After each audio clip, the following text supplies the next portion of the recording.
My primary reason to choose to do my research at the EUI is the amount of academic freedom you have here compared to other universities. In general, other universities have certain programs. The faculties have certain programs they would like to research, and if you want to apply to a PhD there, you will have to change your research if you already have a research idea to fit the programs that they have the funding for. And at the EUI, this is not the case. You apply here with your own research proposal and your own research interests, which you also are not stuck with. If you want to make changes in the first year, that's still possible, but you have complete freedom in actually doing the research that really interests you. I think for a PhD that, it takes 4 years of your life, it's quite an intensive thing. I think that's just so important to also keep your interests, and I think if you have to maybe adjust your interests to fit something else, you're more likely to maybe lose your interest down the line. We're a relatively small department. We have 12 professors, 12 full-time professors and a couple of part-time professors. Though we're small, we're perfectly formed, of course. We cover a wide range of different subject areas within law, so constitutional law, EU law, international law, comparative law, and so on. And we're a diverse department in the sense that we adopt a wide range of different perspectives to the study of law. So we have critical perspectives, socio-legal perspectives, empirical perspectives. So although we're small, we encourage applications from students from a very wide range of perspectives and topics. Doing your PhD here at the Department of Law at the EUI, it's very well structured. I think they help PhD researchers here a lot to maintain somewhat of a steady progress. There's deadlines at the end of every study year, first, second, third year at least, and fourth year obviously should be done with your thesis. I think that helps a lot for researchers to stay on track, know where they're at, maybe have more confidence as well in their own ability to finish it in time.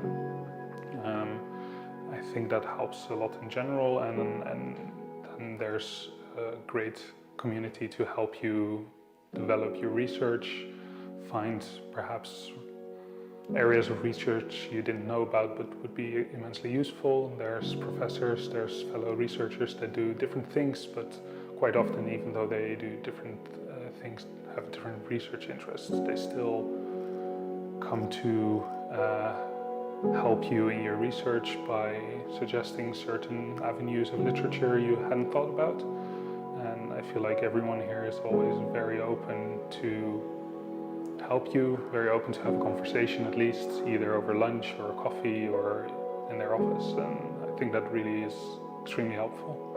I think that leads to being able to do the best research you can. The relationship between a researcher and a research supervisor varies a lot because it depends on the supervisor and on the researcher. And it also varies by year. So the researcher can expect to have a reasonably intense relationship with their supervisor in their first year. So for example, I would expect to see my first year researchers every couple of weeks in their first term. Maybe that would be every 3 or 4 weeks in the second term, unless the researcher is experiencing particular problems or difficulties. And normally before a professor meets a researcher, they would often ask the researcher to submit something to them that they can read, so there's a basis for having a conversation.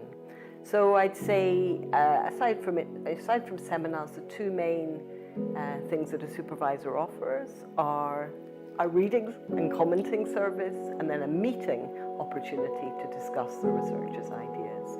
And we have, because we're a relatively small department, we do have quite close contact with our researchers, which is one of the most rewarding bits of the job for us, and I think one of the most rewarding aspects of the EUI for the researchers. Obviously, the social life at the EUI has been very different the last year and a half. I think that's true for anywhere in the world, but taking the social life as it was the year and a half I was here before COVID started, I think it's a very vibrant life. There is definitely a danger of getting so much into an EUI bubble because there's just so much on offer here. There's extracurricular activities for nearly everything, and even if they're what you would like to do, whether it's a sport or a hobby or interest, if it's not there, you have the possibility to create that if you find like-minded people. But even outside of the EUI and the activities that are organized here, there's still the whole city of Florence where there's plenty of things you can do there as well. There's social activities, there's a beautiful city to discover. And in general, I think it's just a great place to be. And if you, in the first month you're here, really buckle down and learn as much Italian as possible, I think you can really enjoy the city even outside the EUI premise. People would be maybe one of the most important reasons to study here. I would say also it's a very unusual institution. You don't find many international institutions which focus exclusively on PhD and LLM research, so it's exclusively doctoral and postdoctoral. And that creates a really wonderful atmosphere. The students, and of course we call them researchers, are scholars in their own right, and they interact with one another as scholars. So although it's a very intellectually serious and challenging environment, and it certainly is that, it's also a very supportive and friendly environment where the researchers really help one another develop their ideas and their projects in a way that I've simply never seen anywhere else.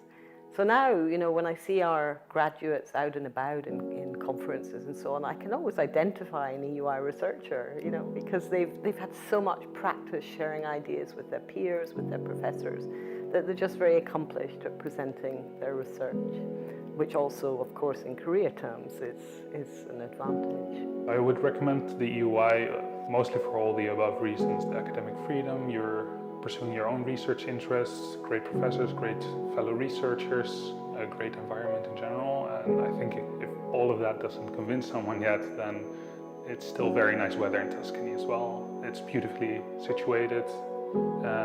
I think you'll be very hard-pressed to find a location as beautiful as this. And somehow that also is very inspiring to work and continue working.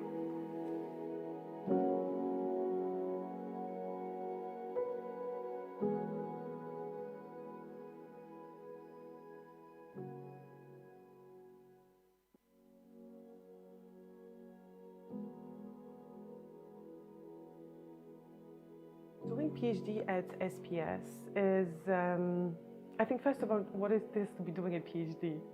I think this is a good question to ask. For me personally, doing a PhD, it's a time in your life, or it's a moment, it's a possibility to change your identity. This is because during a PhD, it's probably one of the very few environments or possibilities or professional opportunities to have you work on something that you are really interested in yourself, and that is not mandated by a supervisor.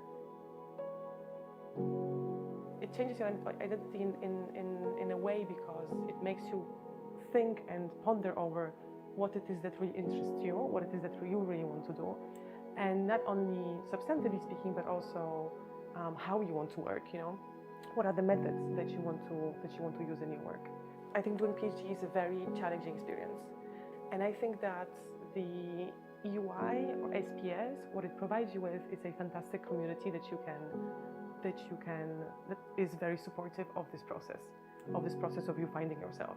People are always moving here. We don't have tenure, so the faculty is always circulating, and every year we get a new cohort of fresh doctoral researchers from all over Europe. Everybody's starting new. It's a lot of fun. And here at the EUI, writing a dissertation is not a lonely journey. You have your cohort, you have your supervisor. Many supervisors meet together with their supervisees in groups. You have requirements that everybody is doing at the same time. So you have a lot of company and a lot of support. This is a very supportive community for writing a doctoral dissertation. Yes, student life at EUI, well, it's a fantastic life. It's a wonderful life. Yes, we live here together in this wonderful city. It's not only that you know, we are at this beautiful university where we get all of these opportunities, so, you know, fantastic library and resources, etc. We also spend a lot of time with each other after work. So we go out a lot.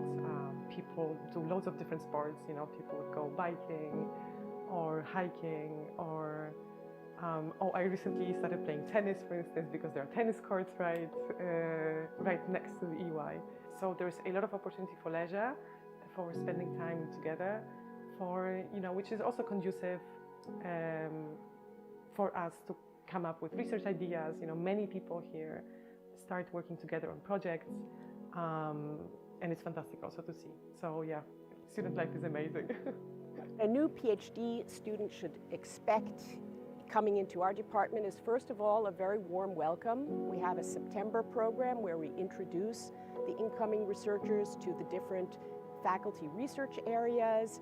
The EUI provides Italian courses, we have social events, and we have some courses that get people ready for their first semester, so introduction to some of the computer programs they'll be using. I would recommend anyone who is curious and has lust for knowledge, I would recommend them to do a PhD at EY, because I think it gives you just all necessary ingredients for you to try yourself out and see whether this is something for you.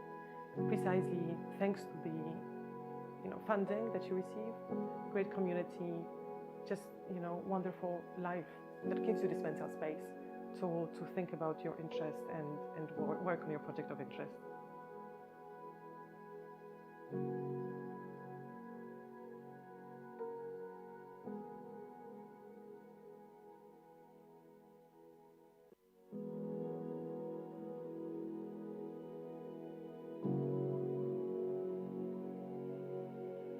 Our department is a very congenial group of 11 or 12 professors.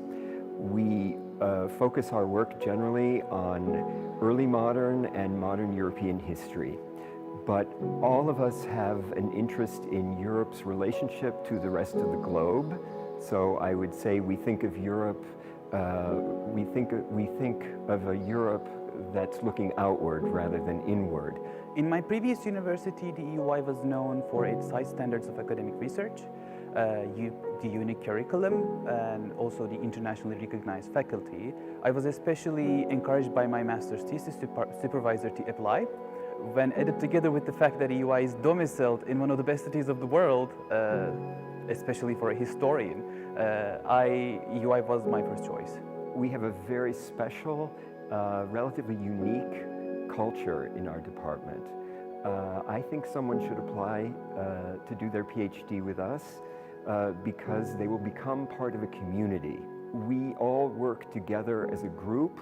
We're not individuals, we're not isolated. Of course, the work of a PhD does involve a lot of research on your own, but we come together as often as we can to share our work and to discuss it and to exchange ideas. I think the supervision at the EUI is also very unique because, at least from my personal experience, I received a lot of constructive feedback about my research project. I would say that the relationship between supervisor and researcher is the most critical relationship here. The relationship is close and professional. We work with our PhD researchers as with colleagues, I would say. We don't tell them what to do, but we do work with them on shaping their topics, on developing their projects. Each researcher brings a topic that we are excited about and we want to help them with. So our job as supervisor is to facilitate their work. At the EUI you will find many student clubs and many extracurricular activities, despite the last year's health conditions, public health conditions, from sports to arts and culture, through which you can not only meet new people, but also grow as a person. I think the researcher can also expect a great deal of support when it comes to resources. Our department funds missions every year so that researchers can go to on-site archives and libraries in Europe and sometimes outside of Europe to do their specialized research. We also support their activity in participating, say, in international conferences. The department supports the researchers' career prospects really from the first year on. We want to develop in our researchers the kinds of skills they're going to need for the various types of professions that historians can pursue after the PhD. History department is a very unique place where you will find many different innovative and interdisciplinary approaches to the field of history.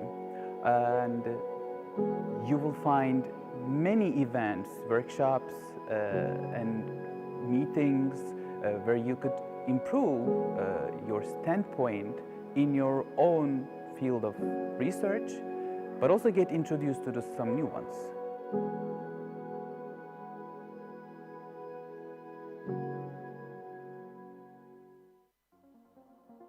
I come from a lot of practical experiences related to these issues, and I thought it's time for me to take some time off to analyze the policies and look at the gaps and see how we can better campaign for change.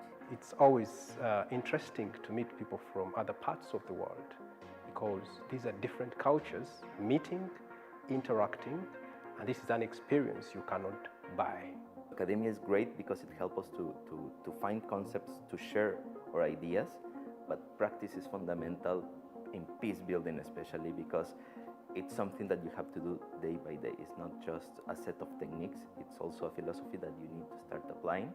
I think I was also very much attracted to the fact that it's not purely academic. I'm not an academic, I've been a practitioner for the last decade. So I really appreciated the opportunity to lend my perspective from the policy space, the actual policy space in my work. I think this program is designed for someone that really knows what they want to do. And it's a thin balance. You really know what you want to do, so you can come here and really look for the resources that will help you in your path. But at the same time, you need to be open-minded to reshape your idea that you have already before coming here and add new elements and come with something that is better that you have already planned.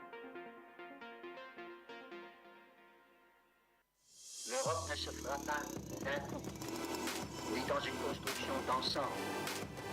Elle se fera par des réalisations concrètes, créant d'abord une solidarité de fait.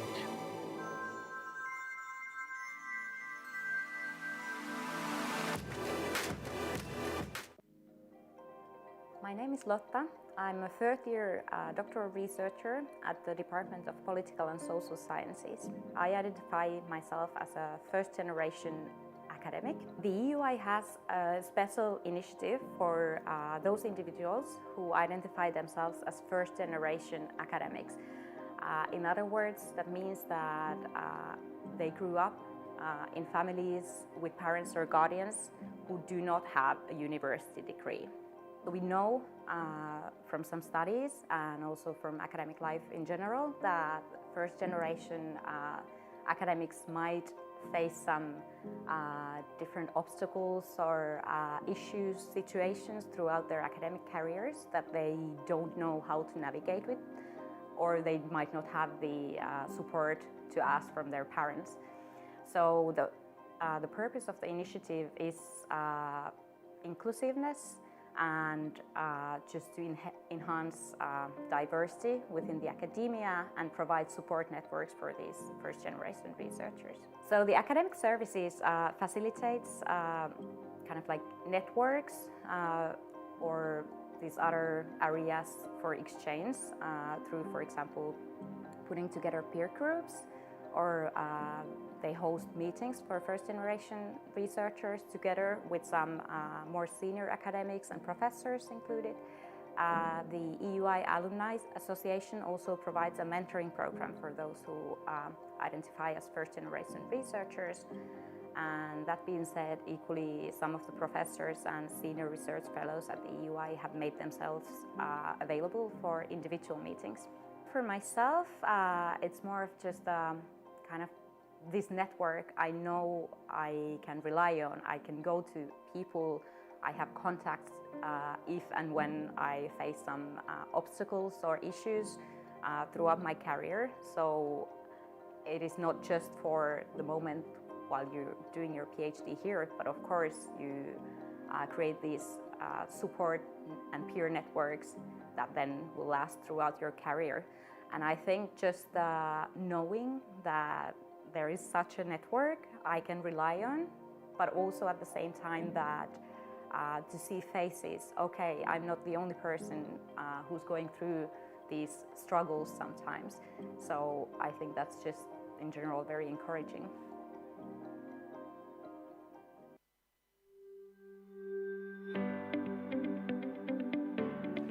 Welcome to Villa La Fonte, home of the Department of Economics. This is the library here at Villa La Fonte, with desks available for first-year researchers on a first-time, first-served basis. Here, next door, are some of the working spaces allocated to PhD researchers in the second year and up. About 70 desks across 7 offices are dedicated to PhD researchers. About half of these desks are equipped with desktop computers. We're here on the terrace of Villa La Fonte, overlooking the gardens. This is a great place for lunch or a coffee. It can also be used as a workspace when you need some fresh air or for meetings. This is a place to bump into both researchers and faculty, and a place to be inspired.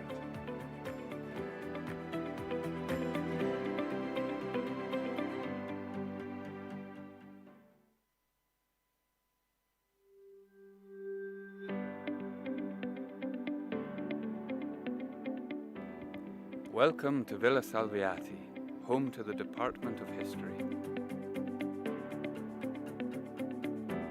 This is the Sala del Consiglio, here at Villa Salviati. It is used for seminars and conferences and can seat up to 150 people. The hall dates back to the 16th century and was originally used as a service area. We are here on the second floor of Villa Salviati, which was originally an open loggia overlooking the courtyard. Today, this area houses 44 workspaces equipped with 17 computers. These spaces are dedicated to PhD researchers in the departments of history and law and are available on a first-come, first-served basis. This is where researchers can come for a quiet space. It's a great place to work when you need to focus.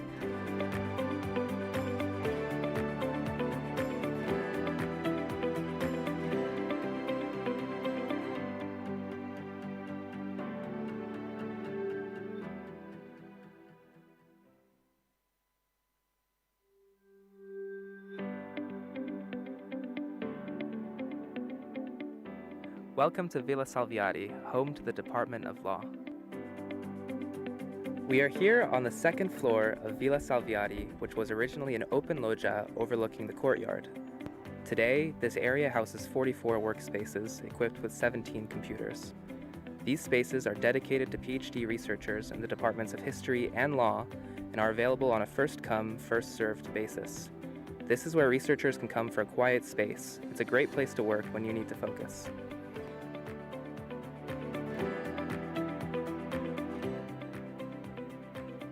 This is the Sala del Consiglio, here at Villa Salviati. It is used for seminars and conferences and can seat up to 150 people. The hall dates back to the 16th century and was originally used as a service area.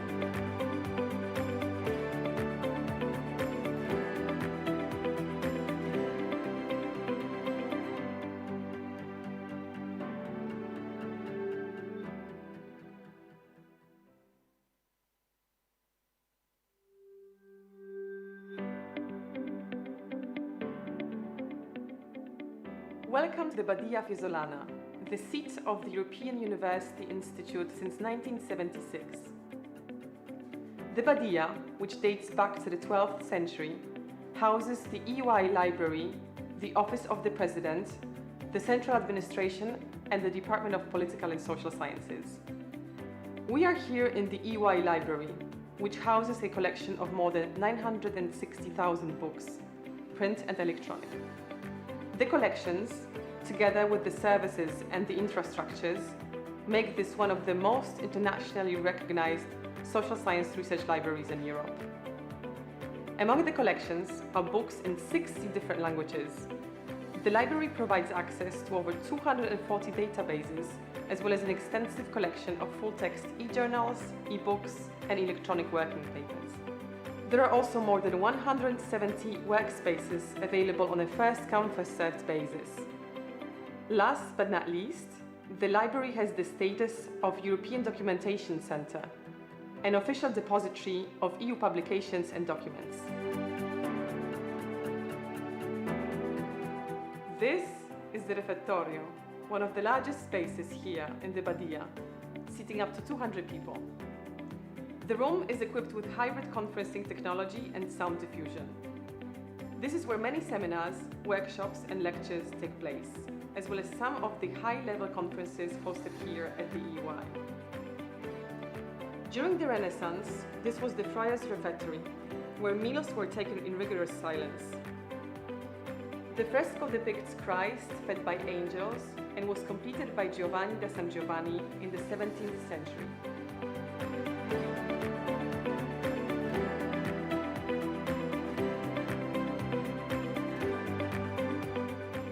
Here we are in the upper cloister of the Badia, which was originally an open loggia.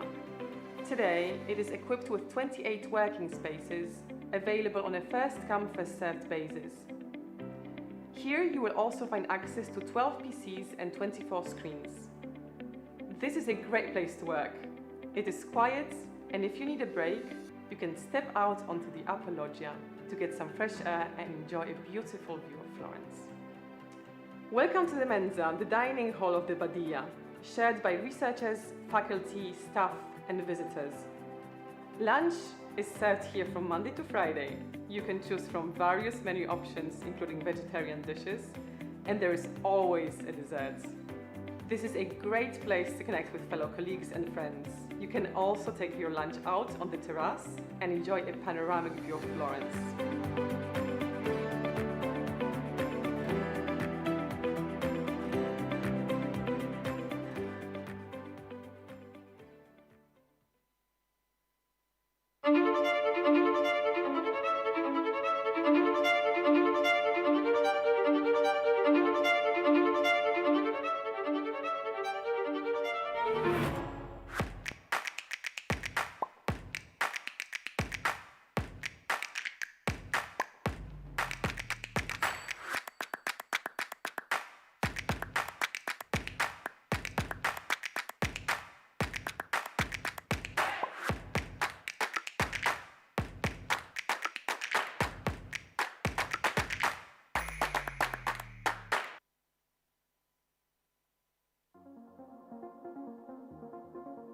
Main impact that Florence had on me is that I now think in a more African-oriented way.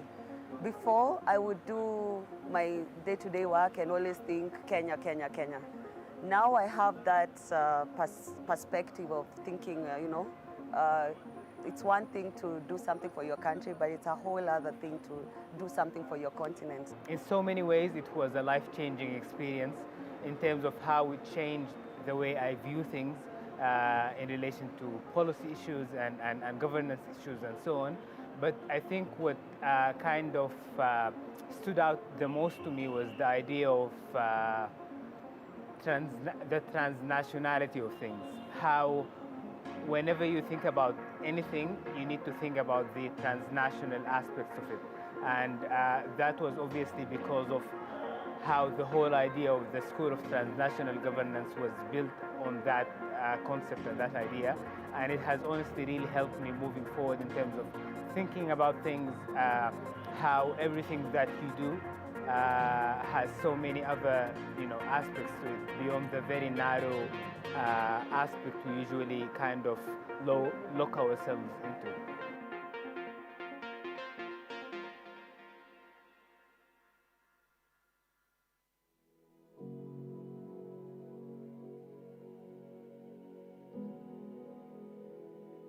Originally, I chose to do the PhD here because of the faculty. So there were 2-3 members of the faculty where I thought, okay, they might be a good fit research-wise. But then In the end, I talked with a professor from back home who also did his PhD here, and in a sense, what I liked about what he told me is that it's a small institute. He told me about a very interactive type of environment with a lot of interaction between the faculty and the researchers, and which is actually true in the end, and they convinced me also of that here in the during the applications, and so I decided, okay, it might be a good fit for me. And then on top of all of that, of course, there's the city of Florence, which is it's a beautiful place to stay for 5 years and do your PhD. EUI Economics Department is located in a beautiful, large Tuscan villa. We call it Villa La Fonte. It's like a second home. You get out of your home and you walk to your work, and that's another home. So our offices are located in this beautiful place, and then what makes it very special is we are all living in that big villa. Us, faculty members, and also our PhD students, and a few postdocs every year we have. I think what's unique about the UI is really the fact that it's an institution that's only there to do research. So you feel it with the professors, you always have their ear, they're always there to listen to you because they have to work on their research, and the only other thing on their plate is essentially your research. And you also realize that with all your colleagues. So I think in a sense, this opportunity to be in the building with, say, 80 other PhD students that all are very active and you have a constant feedback on what you're doing is, I think, something that is, at least, of course, I don't have the counterfactual because I'm not attending another program, but what I heard from other programs is not as strong there. So, and I think this is something that you should not underestimate when you're thinking about where to do the PhD and how to really get a good thesis done. In terms of the topics the faculty covers, is actually quite wide. We have a very, very strong macroeconomics group and very strong microtheory group, and similarly very strong applied micro group. The applied micro group covers a wide range of topics, from development economics, education, gender, labor economics, health, and more. So we cover quite a few good economics topics for our PhD students. What is a bit non-standard, I would say, with respect to other PhD programs is what I already said, that it's a small department, so you're all in the same building with the whole faculty. So you meet your professors all the time. You meet them during lunch and for coffee breaks, and in a sense, you have always someone to talk to. So I think this creates a nice atmosphere to do research. The supervision is very close, very hands-on. Although every professor, of course, they have their own styles, generally we interact. And what makes us really special is this close contact and the continuous feedback the PhD students receive from us, not only from us, but also their peers, because it's a close community and with a very positive culture. It's not just us they are limited to in terms of good feedback. It's also their peers, upper cohorts, lower cohorts, and the postdocs. The student life at the UI is a bit like going back to high school, I'd say. So you start in a sense with a cohort of 20 people. You go through a first year where you all have to work a lot, so essentially you get to know everybody. It's super easy to get in touch with people. And this also is kind of fostered by the UI. So there's like a bunch of activities to do. There's, here is now, okay, we're shooting this in June. I don't know when it's, there's the Coppa Pavone coming up, which is a football tournament here, EUI-wide. You can play basketball, you can do all types of activities, go to the cinema club, whatever. So it's not boring, it's very, very active, and I think it's a nice way to spend your time. Another special side of EUI economics is its interdisciplinary approach to economics. Especially on the applied micro side, we have very close contact with SPS department, and we have very close contact with the history department. We do accomplish this via good working groups and joint conferences and general informal talks with the faculty members. For example, myself, I'm running with an SPS faculty an experimental working group just for our PhD students, economics and SPS, and other PhD students, to give them feedback about their pre-analysis plans, like before they execute their research, how they should go about it, and similar issues. So there are good bridges across departments, especially from economics to social and political sciences here. So this is especially important. I'm underlining because I'm somebody who who values interdisciplinary research a lot and do interdisciplinary research a lot, and we'd like to tell the students who want to apply to EUI that's so open to them in this environment.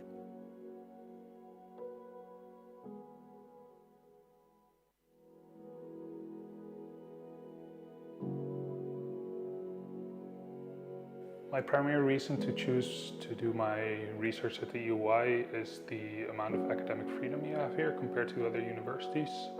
In general, other universities have certain programs.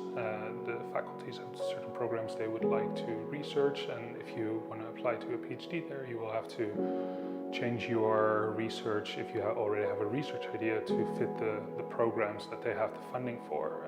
And at the EUI, this is not the case. You apply here with your own research proposal and your own research interests, which you also are not stuck with. If you want to make changes in the first year, that's still possible, but you have complete freedom in actually doing the research that really interests you.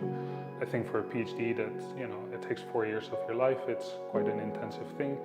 I think that's just so important to also keep your interests, and I think if you have to maybe adjust your interests to fit something else, you're more likely to maybe lose your interest down the line.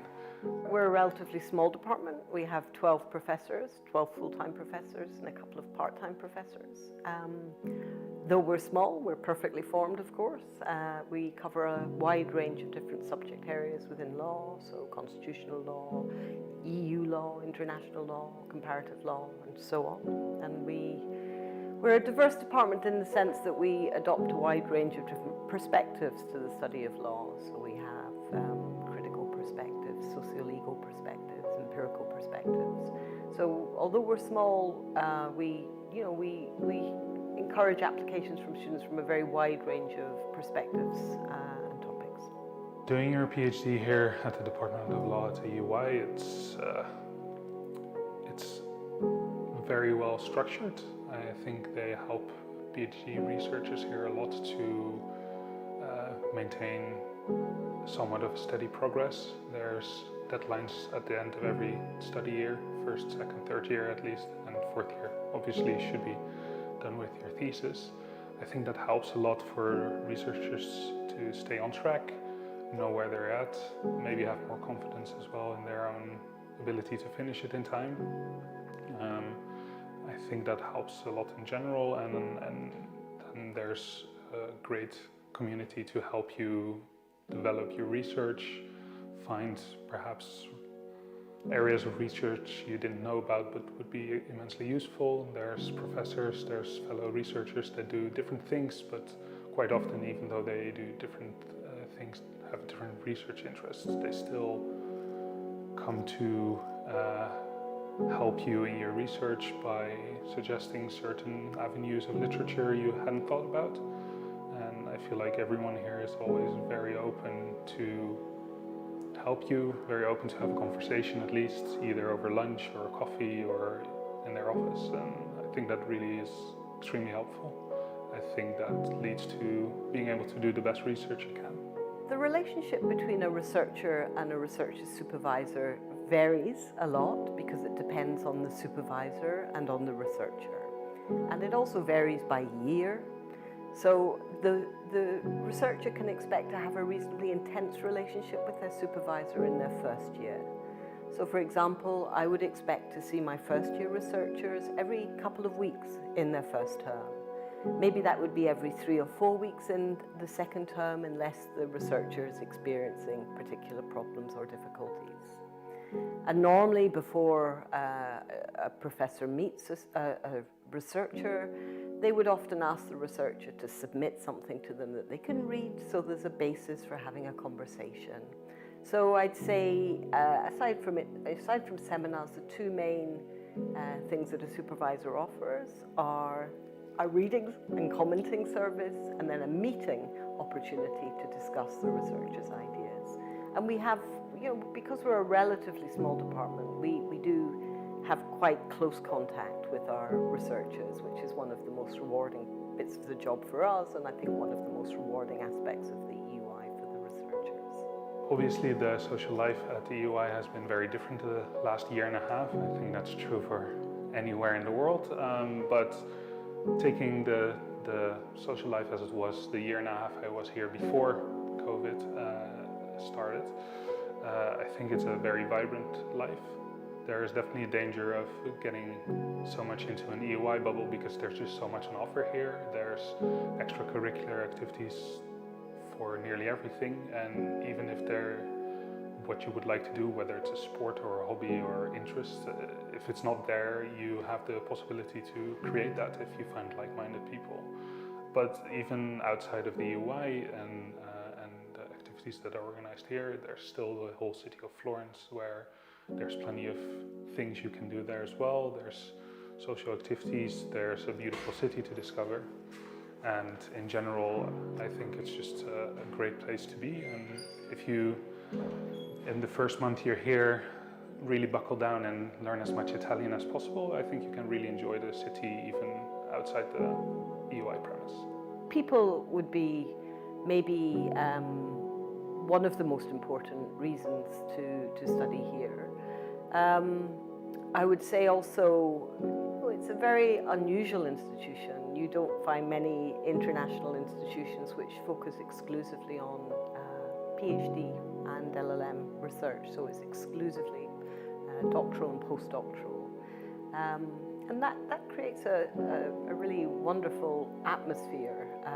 The students, and of course we call them researchers, are scholars in their own right, and they interact with one another as scholars. So, although it's a very intellectually serious and challenging environment, and it certainly is that, it's also a very supportive and friendly environment where the researchers really help one another develop their ideas and their projects in a way that I've simply never seen anywhere else. So now, you know, when I see our graduates out and about in conferences and so on, I can always identify an EUI researcher, you know, because they've had so much practice sharing ideas with their peers, with their professors, that they're just very accomplished at presenting their research, which also, of course, in career terms, is an advantage. I would recommend the EUI mostly for all the above reasons: the academic freedom, you're pursuing your own research interests, great professors, great fellow researchers, a great environment in general. And I think if all of that doesn't convince someone yet, then it's still very nice weather in Tuscany as well. It's beautifully situated. I think you'll be very hard-pressed to find a location as beautiful as this. And somehow that also is very inspiring to work and continue working.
Hello, and welcome to our panel today asking whether we're on the cusp of a new era, part of the 2023 edition of the State of the Union Summit organized here in Florence by the European University Institute.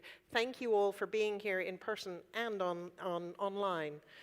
We're living through turbulent times. You know, if you think about the last 3 years, the world has just changed completely. It's unrecognizable. As if war and pandemic weren't enough, now we have the threat of AI. Its own developers are now warning us of the consequences to come. We simply can't keep up. So in this panel, we will look at whether the past holds some lessons to help us navigate these uncertainties, what are our options, how can we actually cope with these uncertainties that we have, and what the potential responses might be. We have the perfect panel for that. So before I introduce the panel, I'd love to ask you please to turn off your mobiles. If you fancy tweeting, and we'd quite like you to tweet, please use the hashtag SOU2023. So I'll introduce our panelists, and first the sponsor is Marco Piccitto, a director of McKinsey Global Institute and advisor to business on risk management and strategy. We have Nicolas Petit, joint chair of both the Departments of Law and Robert Schuman Center for Advanced Studies. Dr. Heather Grabbe, senior advisor to the Open Society Foundation's president, and also named as one of the women who shapes Brussels, so be careful. Alessandro Merli, associate fellow of Johns Hopkins University at the School of International Studies, Europe, and a former journalist, fellow journalist from Il Sole 24 Ore. So I'm first going to ask Marco to frame our discussion by outlining a recent report by the McKinsey Global Institute, which identifies the crises of the past and their consequences, which have shaped the world we know. Marco.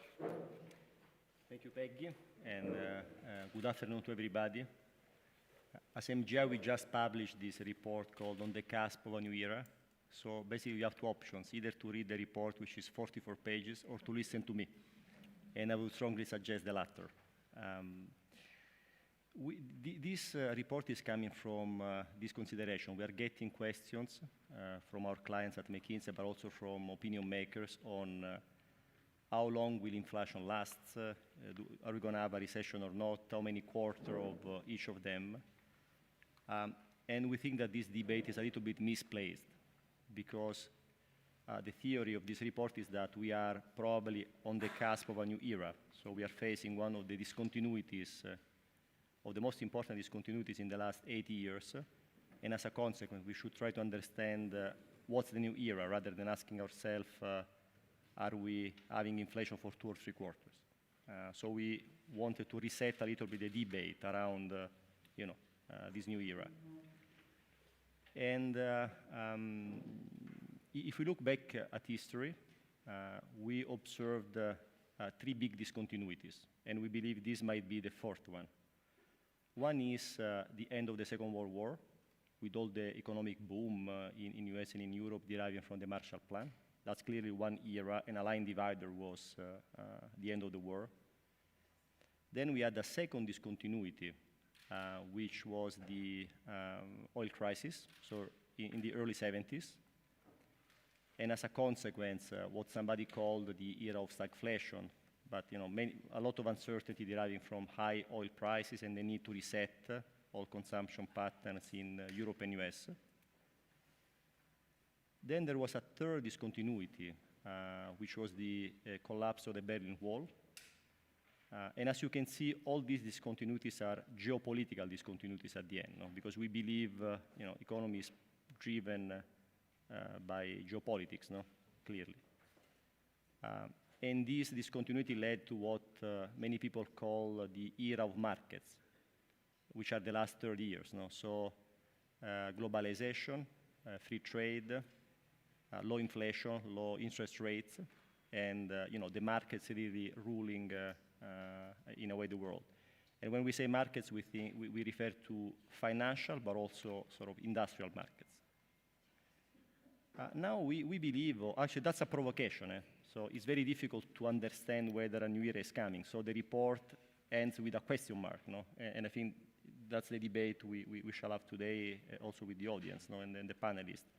We believe that this might be the 4th discontinuity.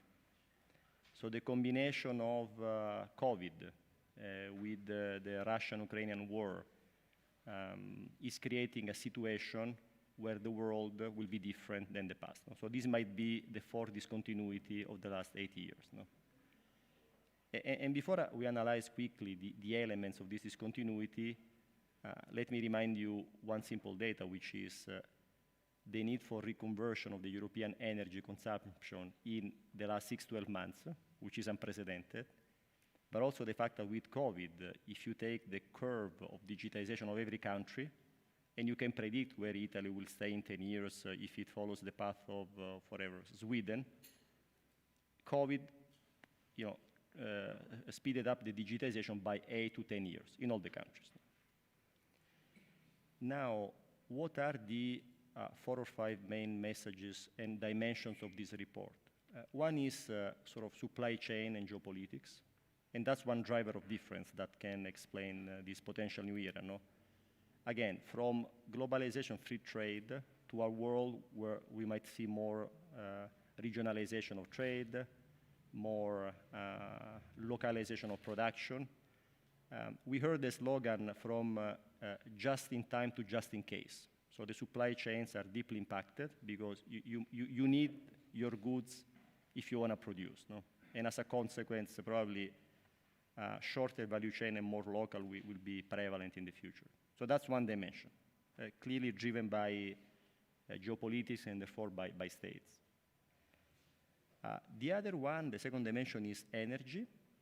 And again, we are coming from a world of consumption of all the resources into a net zero world, which means I think 60-70% of the companies representing the global GDP have already set net zero goals. Now let's see if we are going to go there, but by definition, the transformation is huge. And the war in Ukraine is actually speeding up this transformation because at least Europe needs to become more independent. So the second big discontinuity is energy.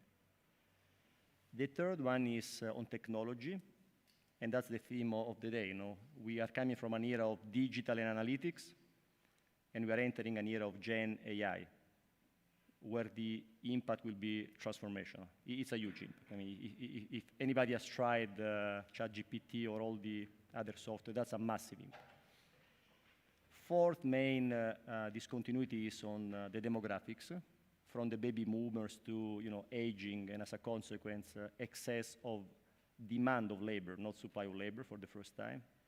Fifth and last is the macroeconomic outlook, from high yields, from low yields and low inflation to, for sure, high yields and probably high inflation for a while. Let me stop here and go back to Peggy. Thank you, because we're going to get to the conversation. It's a really fascinating report. I did read all 44 pages, and it's worth reading, let me just say that. So I'd like to kick off now with that framing of where we are and in the world at the moment. I think the first question I'd like to ask, because I think we'll all agree we're in a time of great disruption, I'd like to know from each of the panelists what you think the most critical disruption is. We've had pandemic, we've had war, we've had technology, and climate change. So from your perspective, Heather, can I just ask you, looking at that panoply of earthquakes, as I think McKinsey called it, what do you think is the most critical disruption we are facing right now? It's that we are facing, really for the first time since industrialization began, physical limits on what we can do, what we humans can do. We've had this idea, you remember Thomas Malthus, who predicted that there would be mass starvation because the population would grow and the amount of arable land wouldn't grow and there wouldn't be enough land to grow food on to feed people. This didn't happen because he didn't know about the great prairies that were awaiting farmers in North America and Australia and for sheep and all the rest of it. But actually, we are reaching now the planetary boundaries, both in terms of not just land, productive land, but also all kinds of other planetary boundaries. And for the first time now, just in these years, people, even in the developed world, the rich world where we are right now, are actually feeling climate change in their own lives. And I think that's the big change, that we move from a situation where, in the 70s, it was a matter of simply securing new sources of supplies of energy. In the post-war era, it was a matter of finding more efficient ways of producing food. But now we're actually reaching reaching the limits. And there are often claims about various technological silver bullets which will solve these different problems. But there are so many of them because we're reaching capacity on so many different things. And I think that maybe the other thing just to think about is, in the past, we've thought about this issue of climate environment as a protective agenda. It's just a matter of we have our human activity and then we protect this little nature in its reserve. Whereas now it's a transformative agenda of making the economy work within those planetary boundaries. And that's a completely different way of thinking about economic policy. Brilliant, thank you very much. And you mentioned sort of technology there and want the technological silver bullet. I can go to Nicolas. I mean, is there a silver bullet? Would you argue that technology is a bigger disruptor? So the evidence on this is very mixed. There's lots of scientific publications that show that new ideas are harder to find. The cost of producing, science and technology is increasing. At the same time, we feel in our daily lives that a lot of new stuff is hitting our lives, social networks, AI, CRISPR, and this and that. So rather than being on the cusp of a new era, I think we're actually on the surfboard, and we're watching the waves, and some waves are big, and they're followed by smaller waves. The big waves are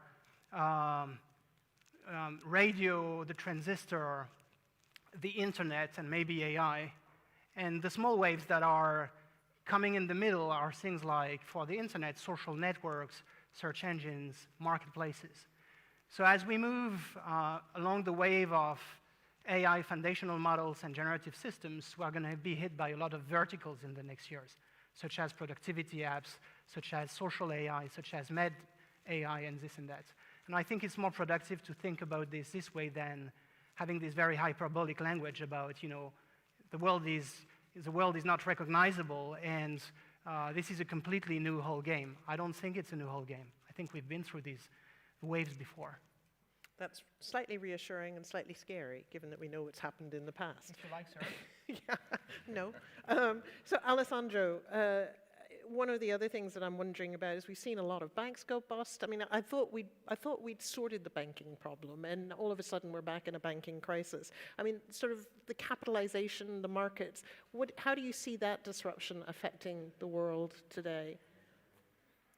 Well, I think some of the factors that the previous panelists have spoken about are at play here. If we take technology, for instance, it's been said that Silicon Valley Bank, the crisis was the first banking run of the social media era. If you remember Northern Rock, and you're from the UK, you certainly remember that, there were queues of people that wanted to take the money out of their ATMs.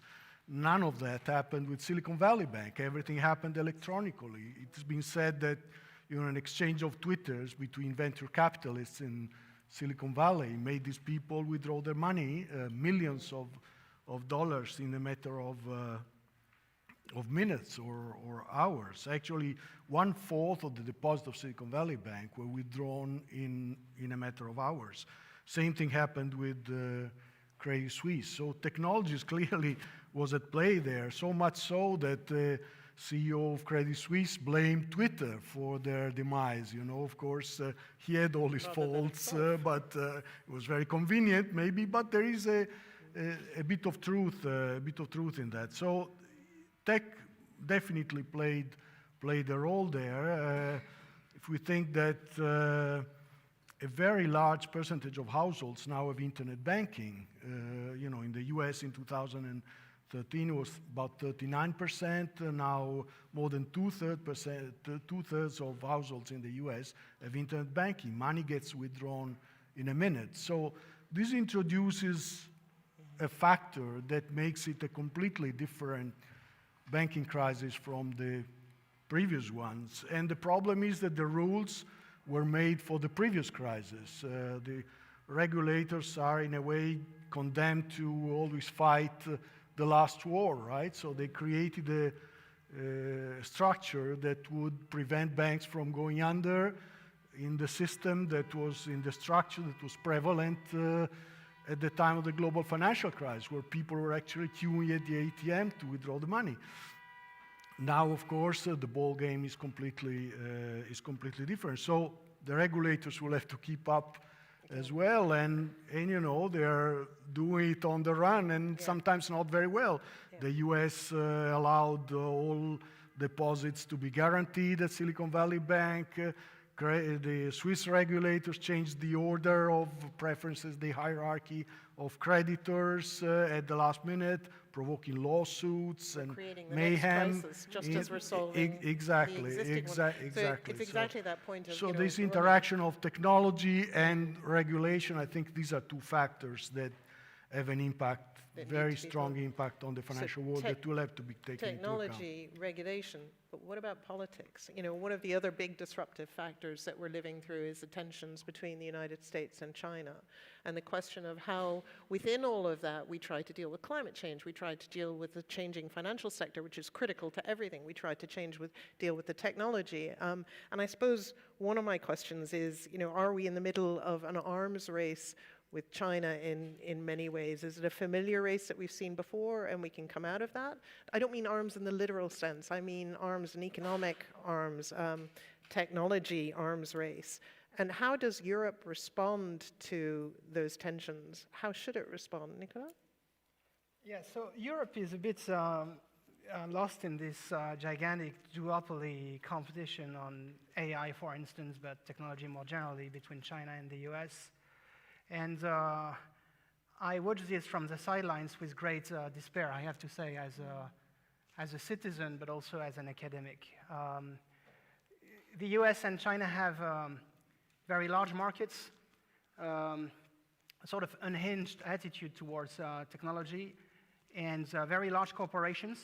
And this fits very well with the economic and technological properties of information systems, which exhibit what economists call increasing returns. So the larger the scale, of course, the better your systems are.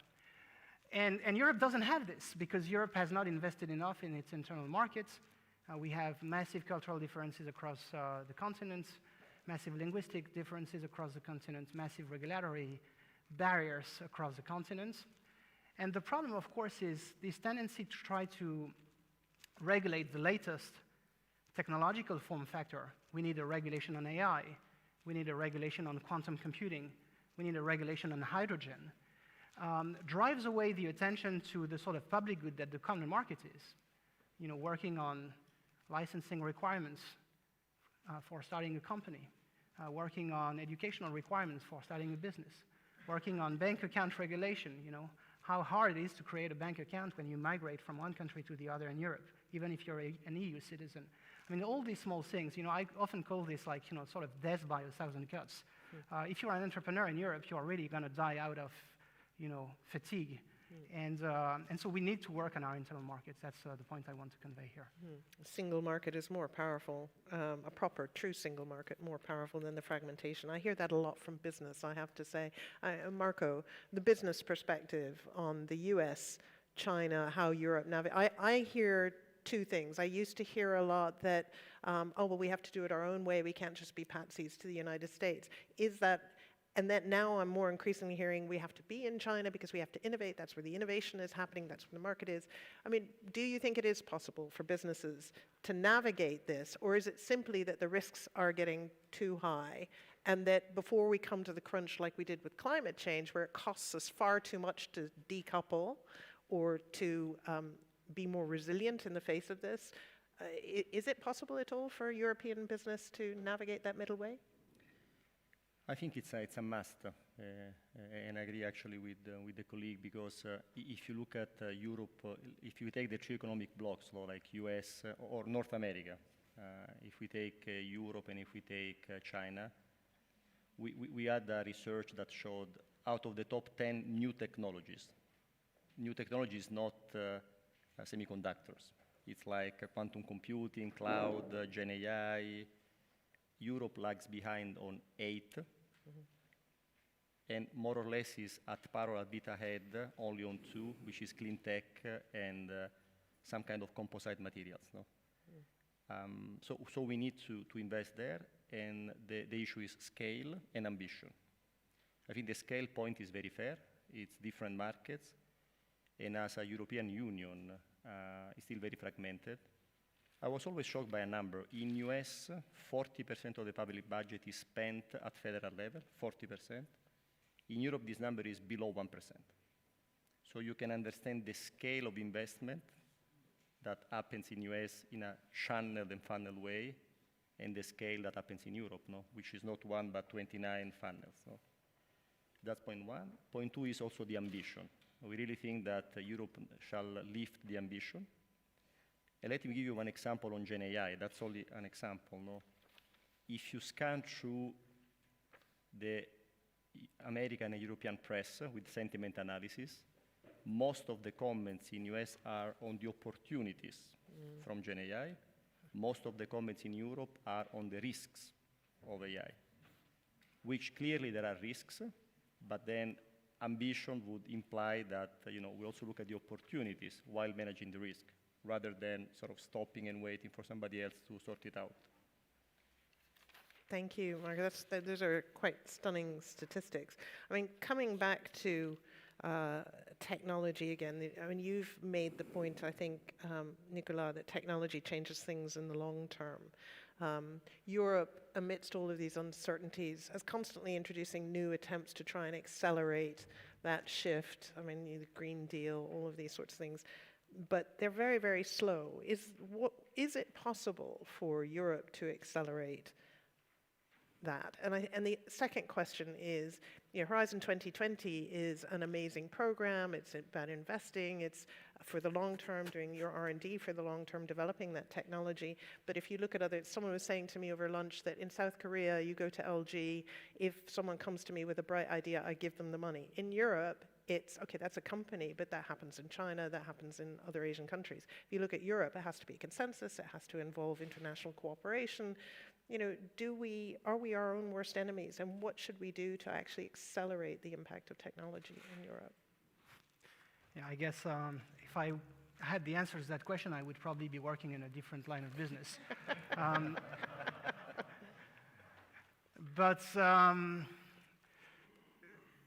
So I think so let me maybe just shift a little bit and I'll try to answer both questions. So we've seen a certain attitude towards technology in European policymaking that is itself also impacting EU-US policymaking that I find very counterproductive. And this attitude is an attitude that is competitive, emotional, and biased. The approach that used to inform policymaking in Europe and the rest of the world was an approach to policymaking that was constructive, objective, and neutral. Technological neutrality was a big buzzword back in the day. And so now we are seeing this idea in which technology and institutions compete for attention in a way, right? So what you're seeing is tech CEOs being summoned to Congress in the US and having to explain what they are doing in something that doesn't really look like policymaking, but more like political posturing. Or we are seeing, when I talk about emotional, a very emotional response to certain technological disasters like the Fukushima meltdown, leading to discarding completely nuclear from the table, not allowing ourselves the possibility to think about a possible role different from baseload for nuclear energy in the new climate mix. And last but not least, of course, we are seeing some very strange policy choices, like the big push on hydrogen in the European Union, which is an interesting technology, but on which the science and the economics are completely unstable. And so we are seeing these sort of pushes, which is exactly the contrary of technological neutrality. So when you are in this environment of technological disruption, what you should do is what the psychohistorian from Isaac Asimov's science fiction books, Harry Seldon, proposed in the Foundation series, which is you want to work with optionality. All right? So what you're going to do is you're going to create several foundations because you fear that the world is going to places you don't want it to go. And you have a certain feel about this, and you're going to put all the scientists on one planet, all the psychologists on another planet, and you're not going to tell anyone where the planets are located, and you're going to let them work. So that is, I think, the approach to policymaking that we should have, and if we had this, we would probably have a better handle on the situation today. I couldn't agree more on that emotional sense. And there's nothing more emotional than climate change. And technology, climate change holds, as you say, holds a promise not just of protecting the planet, but actually accelerating that technological change. And are we grasping that opportunity properly? And to what extent do you fear that that change is going to be hindered by vested interests, by those who benefit from the status quo, frankly? Well, it's very tricky, and the problem is that even people who don't benefit that much from the status quo are still reluctant to change it because they've already been through the past 30 years of being told, don't worry, globalization, ultimately you're going to benefit, the rising tide will lift all boats, trickle-down economics, it's going to, they've been cheated on this before. So that's where I think you need a new kind of social contract, really. And we're seeing, I think, in terms of moving away from the era of markets, as Marco put it at the beginning, and it's in the report, we're seeing a fundamental change in thinking about economics, but one that hasn't settled into a consensus about what does a green economy look like. So we see at the moment a very large amount of state intervention in markets, particularly energy, really quite unprecedented, partly because it's fast because of the war, but also because there are all kinds of reasons why the state needs to come in to remedy market failures in energy provision and investment in a system that will serve everybody. But we also see now the state starting to take the gamble in the US and also in the EU on technology, which technologies to invest in. So moving away, as Nicolas was just pointing out, from the idea of tech neutrality, but without a clear consensus about what kind of really innovation you want to foster. So yes, there's a lot of hype around certain technologies. There's an agreement that there need to be more technological advances to reduce the amount of energy, to reduce the amount of resources used in other ways. But without having a really clear sense of what's the appropriate role of the state and of the private sector, of public investment and private investment. Now, it's not quite true what Marco said, that the Americans have 40% of spending at federal level, the Europeans 1%, because the EU budget, the multi-annual financial framework, which is 1% of EU GDP, is not the only source of spending. You've got all the national governments as well. Germany with 80 million rather wealthy people and a big federal budget with a lot of fiscal headroom can actually invest a huge amount and is doing so. And I think the question is, what happens to the single market as individual member states decide to bet on particular technologies, particular national champions, and different energy mixes. And at the moment, what we don't see in policy that I think is going to be needed is lessons learned and ways of evaluating, has that money been spent well?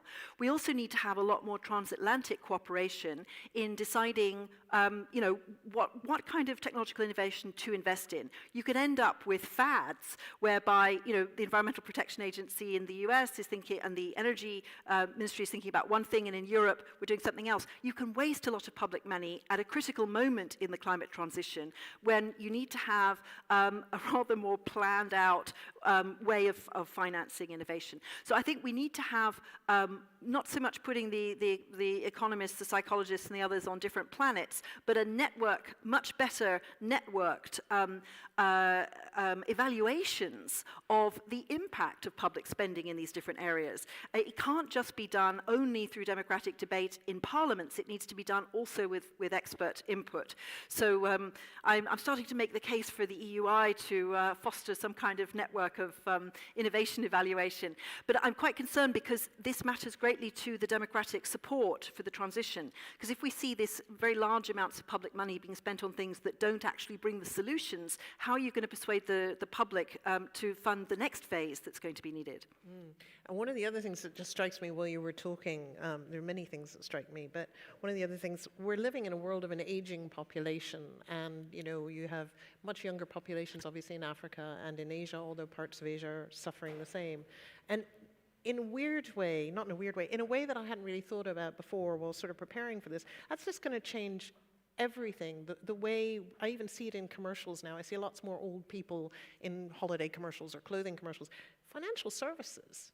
that's going to fundamentally change actually how the whole economy is financed, because we'll have a population of savers rather than a population of spenders. I hadn't really thought about this. I mean, is this another disruption that's coming our way that we haven't quite yet realized? Absolutely, that's what a lot of people thought, that, you know, the savings glut of the past couple of decades would last forever because the population is aging and everybody's saving, and that's why interest rates are so low. And then all of a sudden we're kind of reverting to mean, and inflation rate is up, so interest rates need to be up. At the same time, the savers are happier because, of course, they need the higher interest rates. Just witness, you know, all the outcry there was in Germany when the ECB kept the interest rate very low because the insurance companies or the Savers Association intervene on that. Aging, I think, is one element that is mentioned in the report, but is very important. And it's one of the non-economic factors that sometimes find the economists at a loss there, because, you know, we mentioned, you know, the pandemic, the war. I mean, these are all things that economists have a hard time measuring, right? Because, of course, the economic impact of the pandemics depended on how long it will last, how many people got contagion, you know, how fast the vaccine will come, how many people will get the vaccine, and the war, again, we don't know how long it will last, how effective the sanctions will be. So there's a panoply of non-economic factors that are impacting the economy. Aging is another one that we really don't know. And then before you mentioned geopolitics, you know, how would this US-China relationship will play out, because obviously, you know, the political pushes on one side, you know, the US need to be tough on China. I mean, both the Democrats and the Republicans want to be the toughest on China, and on the other hand, Xi wants to affirm himself as, you know, now the contending superpower or even the prevailing superpower. So these are all non-economic factors which have a huge impact. On the other hand, you know, neither bloc can afford a total decoupling. I mean, you don't see the US closing itself off to China benefiting in any way, and China, of course, cannot benefit from closing itself off to the US. That's something that the Europeans seem to have understood. You witnessed the Macron visit, the Scholz visit to China, but, you know, really don't know how to make this, you know, a kind of middle ground. I mean, both sides are standing very firm on their respective positions. So all this combination of non-economic factors, I think, impacts the economy very much, and we have a hard time measuring that. Yeah, one of the non-economic factors, though, is Europe's, and I've heard this countless times, and I think you were referring to it, is Europe's attitude to risk. So we're at a time of great change, and you know, we don't quite know where we're going, and one of the criticisms is that Europe isn't willing to take risks, that Europe is much more conservative, and it's not willing to take risks, whether it's that the financial markets are not as deep as they are in the United States, or whether it's just because we've got an aging population. I mean, Marco, from your perspective, how do we change that attitude towards risk in order to be able to deal with what is going to be a much higher risk environment going forward? I mean, first, as Europeans, I think we need to acknowledge the fact that the world is changing and there are discontinuities. So there is a very important economist called Ayrton Senna who was saying it's impossible to overtake 15 cars when there is the sun. It's very easy to overtake 15 cars when it rains. No? So I think we need to acknowledge this reality. And second, I think it's a cultural shift. So the leadership, economic leadership, political leadership, and cultural leadership should actually discuss this and find then ways to mitigate the risks through supervision, through regulation, through protection of the sort of people in need, whilst focusing the investment on the new technologies and on innovation. Thank you. Does anyone else want to answer that question? You were nodding away, Nicolas. Do you have a view on that?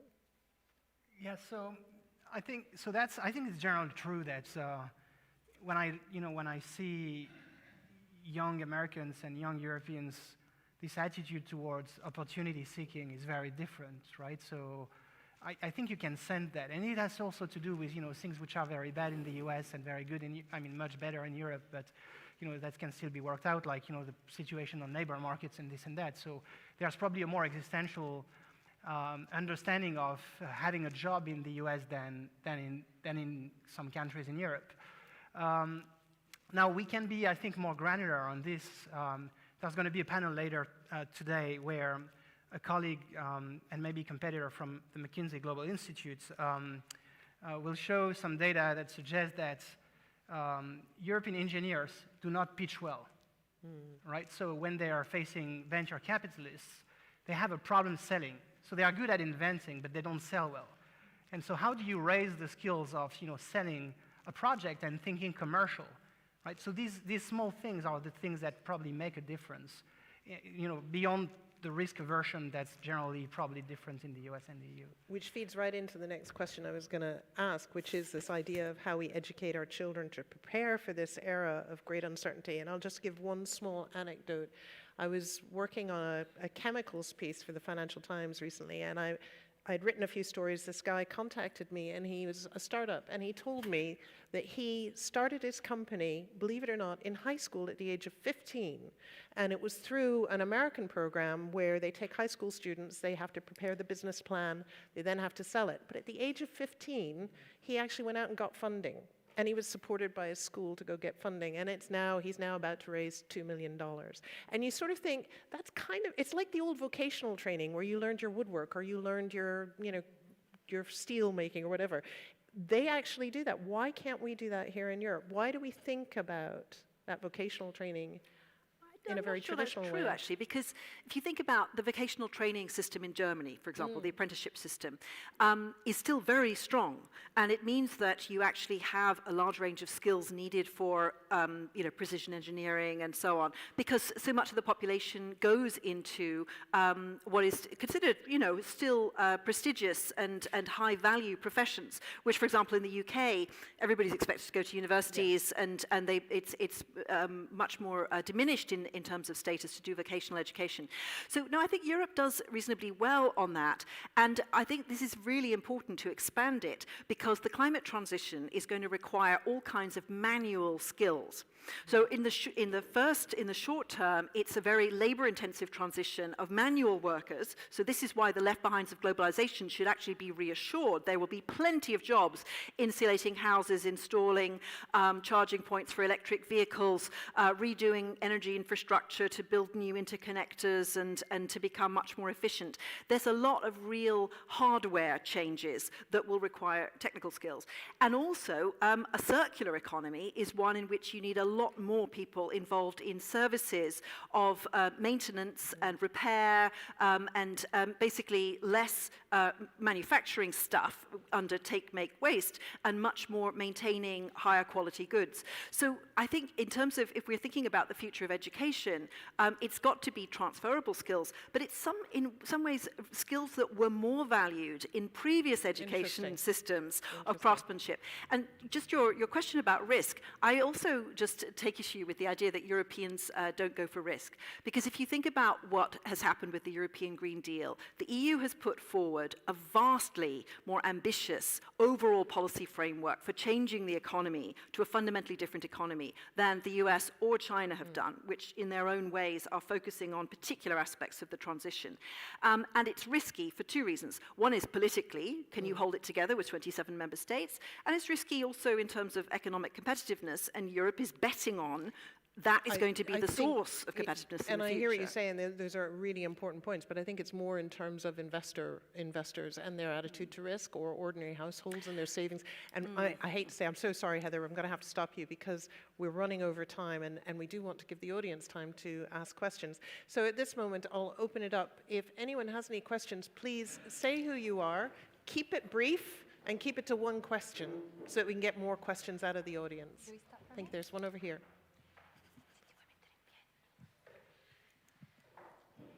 I'm Anna Pisarkiewicz, and I'm a research fellow here at the Center for the Digital Society. And my question is the following. You have mentioned the fact that Europe might be more risk-averse, and I would agree with that. But the question would be, if we want to become more open to risk, then what's the final goal? And if we want to have more innovation or if we want to have more profits, fine. But if we look at the World Happiness Index, 8 out of 10 top countries are European, except for, I think, Israel, and I can't remember, New Zealand, I think. And that makes me wonder, like, do we really, maybe we are not that badly off, and maybe we are fine. So maybe that's why when we want to be more risk averse, in the name of what? Yeah, it might well be why we don't want to risk that if we're the happiest. So who would like to answer that one? I think this question of well-being is really fundamental, because one of the key aspects of the whole green transition is changing the metrics. Now, there's already been a push by the OECD to move beyond GDP and start measuring well-being indices in the economy, because an economy can be growing fast in terms of GDP, but have very poor health and education outcomes, very poor gender equality, and so on. So what kind of society do you want to live in is fundamental. And that kind of attractive power of being a prosperous, well-run, stable society is also important in terms of overall competitiveness.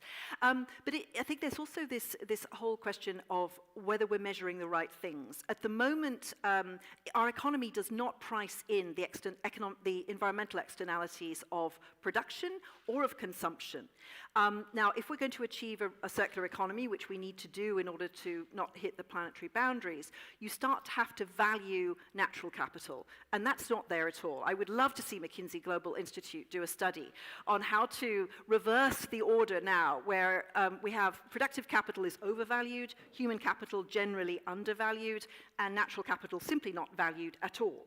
And if we've started pricing carbon with carbon markets here in Europe, we're going to have to price biodiversity loss and price resource use at a much more granular level than happens now. Our metrics are not really fit for purpose. But that's painstaking work that needs to be done. And it's something that governments have got to invest in, also to explain to the public why the price of a lot of things needs to go up. Yeah. But in the end, you'll probably get better services, better products, and actually probably the taxes on wages need to go down. So there's some really revolutionary ideas coming with all of this. It's not just, okay, let's bring in a bit more technology and that will green everything. It's a much more fundamental system change. Can we do that, Alessandro? That sounds like an economist's nightmare, you know. It's work for generations of economists. We've had decades of discussing how we should measure productivity of total factor productivity or labor productivity or capital productivity. Now you're telling me that we should measure natural capital productivity. So, well, that's worth at least another 30 or 40 years of PhD dissertations, I guess. Do you remember when they first talked about the happiness index? I mean, nobody took it seriously. Yeah. Or carbon pricing. Yeah. Or carbon pricing. Yeah, so we have another question in the audience. Sir, I believe you were going to ask. Yeah. Goran Bulduski, Open Society Foundations. Actually, I want really to deepen this question. I would say it's a nightmare in a neoliberal economist. And I really would like to ask you about the crisis of the model in which we operate. Heather touched upon that, but really where that will be and what is the vision that Europe can peddle as a democratic continent and not as a second best authoritarian place. So what are the models that you envisage based on these drivers? Do you have that for a particular panelist, or should I get everyone to answer that one? Nicolas? That's a big question. That's a big question. You're close to Peggy. Yeah, exactly. You're in the hot seat. So when I hear revolution or a new era or, you know, times are dramatic, I'm always taken by a feeling of, okay, let's be a little cautious here. So I'm not a big fan of hyperbole, except in science fiction. So I don't think we need to I think you talked about the neoliberal paradigm. I do myself research in competition policy and economic regulation, and I think we need to move away from these models and embrace system theory, complexity theory, and draw inspiration and insights from these important works. But I don't think this requires to throw everything away. So you may need Newtonian physics to fly wherever, but you don't need Newtonian physics to run a simple division, right? So the point that I want to make here is that I think neoliberal economists understand pretty well, and there's awareness in the economics profession that they need to work on better indicators to measure what's going on in the real world. And that includes pricing in negative externalities, from climate misbehavior and bad climate technology. But that also requires pricing in the positive externalities of all the opportunity costs that we are actually saving and cutting by use of technological form factors such as mobile phones, online technology like Zoom and more immersive environments. So I think there's a lot of work that's being done today by economists on surplus and costs, a more inclusive way to think about GDP. It doesn't require to lay the blame on the neoliberal paradigms that have brought us where we are, which is not such a bad place after all. We know that things are not great, but are they awful? I'm a bit reserved on this. Thank you. Nicolas, go on, Heather. Yes, I think it's about the reordering of priorities in economic policy, because we've had for 30 years massive focus on efficiency and growth. So economic efficiency, and that's what competitiveness is largely about, and growth. We're now moving because of COVID first, and now looking at climate, looking at much more at resilience and security. And it's not that these things were absent, it's just the ordering of the priorities, which very much privileged efficiency and growth. And now we're seeing a much more privileging of resilience and security. So, Marco was pointing out the whole thing of companies moving from just in time to just in case. Governments are also thinking it that way. If you look at, Jake Sullivan's most recent speech last week about, the American doctrine of economic security, it's not just about, okay, we've got to have our suppliers of fossil fuels and keep them happy, and that's the basis of our foreign policy. It's foreign policy for the middle classes in the sense of providing a reliable system that will meet their needs. That's a very different way of talking. That's not socialism of the Marxist kind. It's much more of a kind of thinking about what is economic policy for, what needs should economic policy serve. We've also seen that from Ursula von der Leyen talking about de-risking from China, where it's not like you want to decouple economically in a disruptive fashion. It's making sure that the supply chains are reliable in the longer term. And that's where I think some thinking about, for example, circular economy comes in, that if you shorten supply chains and you do reshoring and friendshoring and so on, you also contribute to your economic security as well as reducing the environmental impact of production. So I think that rebalancing of economic policy away from it's all about the growth statistics, it's all about efficiency, is what we're seeing now. But that doesn't mean a completely new model has emerged. We're very far from that. What's your view, Alessandro? Well, I think as a corollary of what Ethers has said is that technology, for instance, has become much more, or it always was an element of economic growth and even economic integration, now has become much more a part of security policy. And I think that's what's driving much of the thinking in the US administration. I'm not so sure about Europe, but definitely in the US, technology as security, as an element of security policy is a very dominant theme at the moment. So that changes the perspective completely, because as before, you could see, the supply of technology or the interchange of technology, even with China. Now you're seeing through different channels, different sources, in a way that's considered more secure.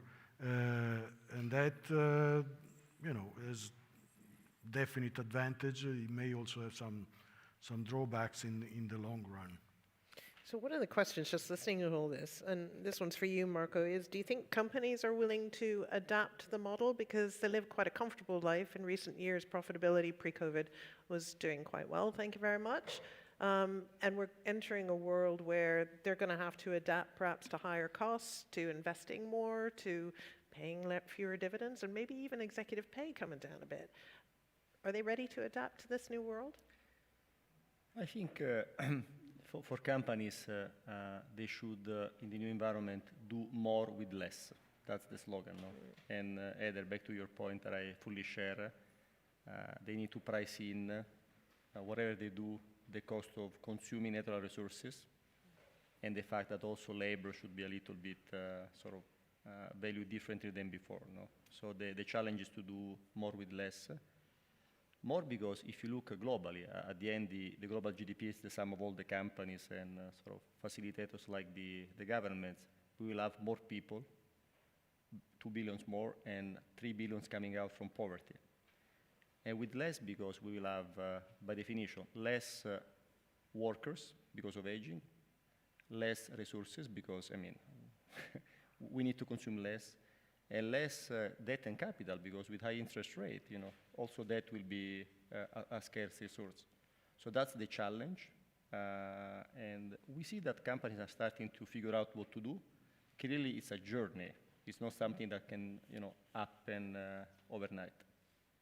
Yeah, this is always the problem, isn't it? Is there another question from the audience? Yes, sorry.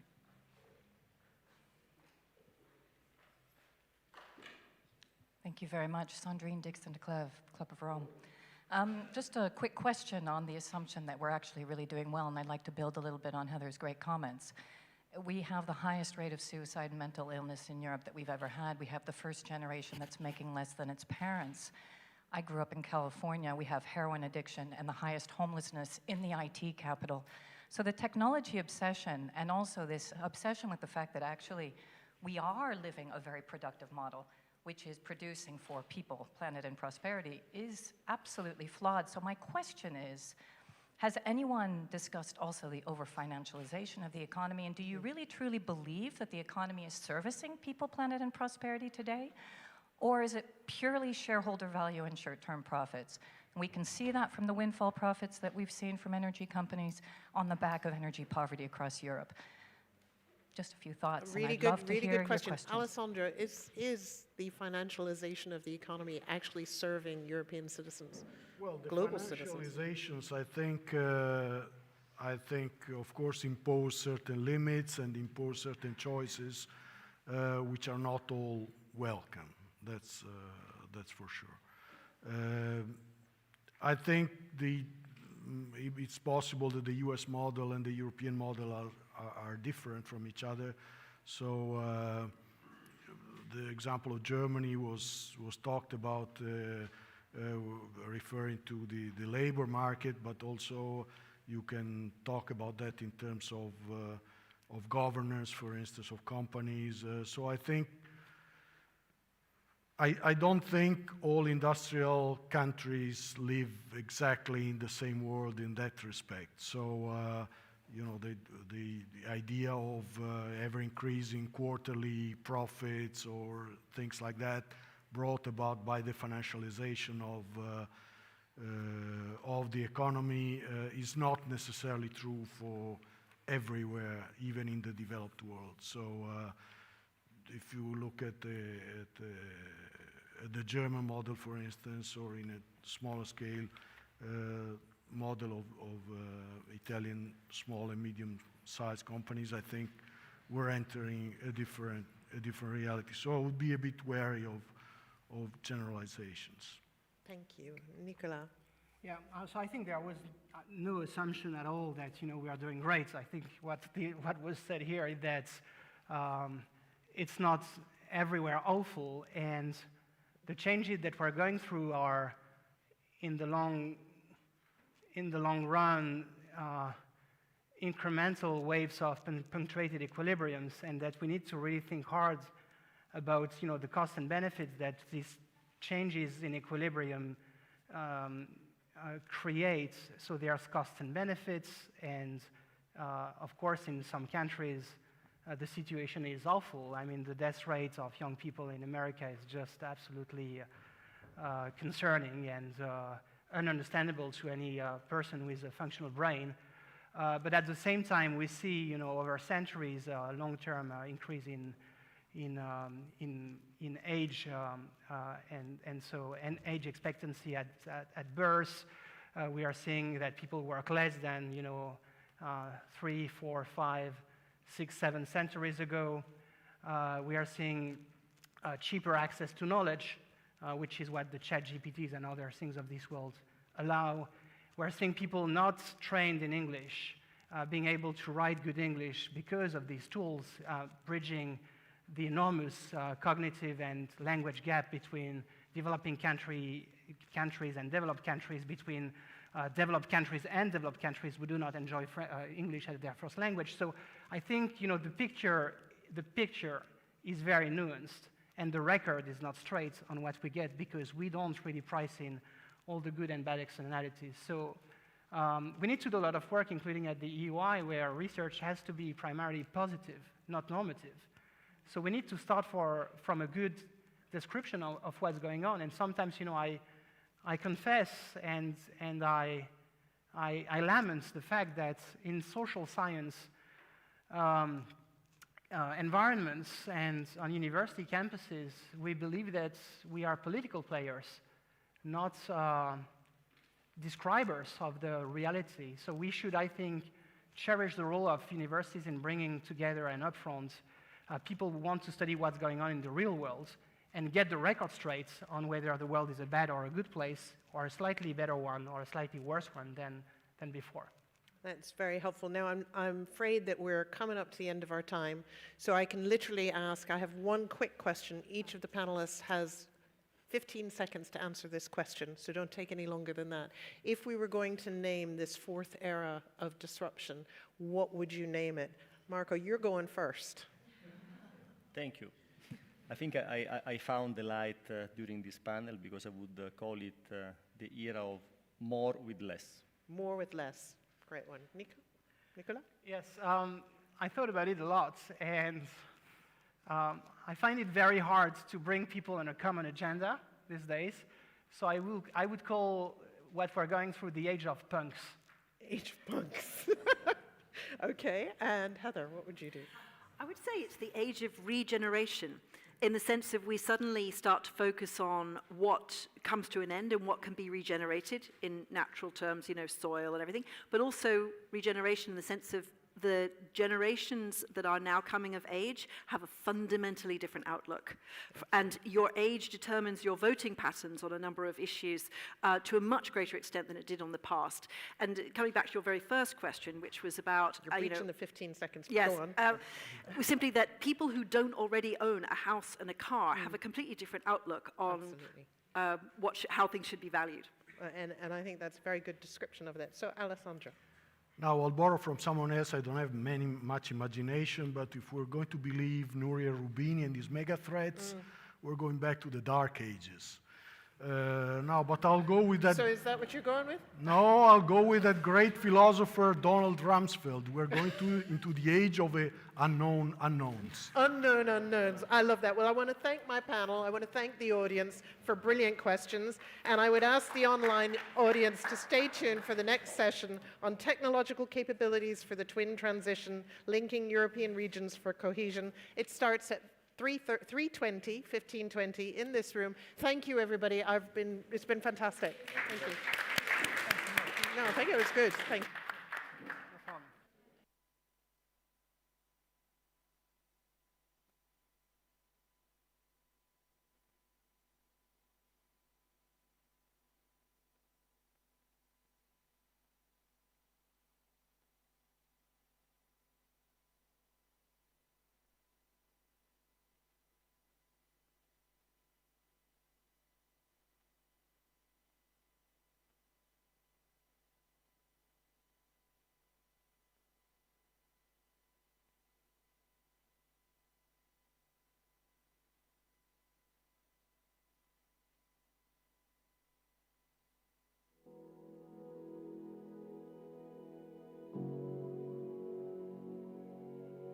My primary reason to choose to do my research at the EUI is the amount of academic freedom you have here compared to other universities.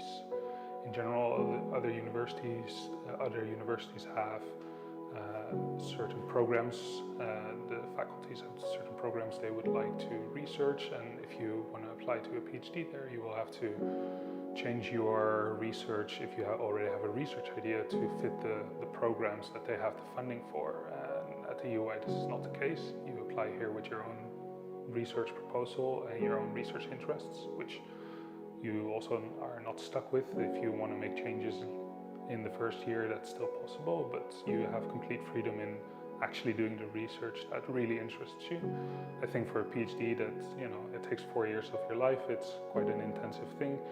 I think that's just so important to also keep your interests, and I think if you have to maybe adjust your interests to fit something else, you're more likely to maybe lose your interest down the line.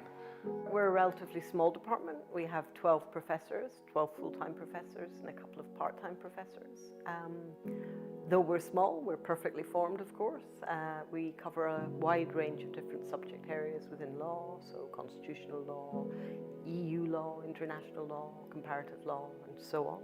And we're a diverse department in the sense that we adopt a wide range of different perspectives to the study of law. So we have critical perspectives, socio-legal perspectives, empirical perspectives.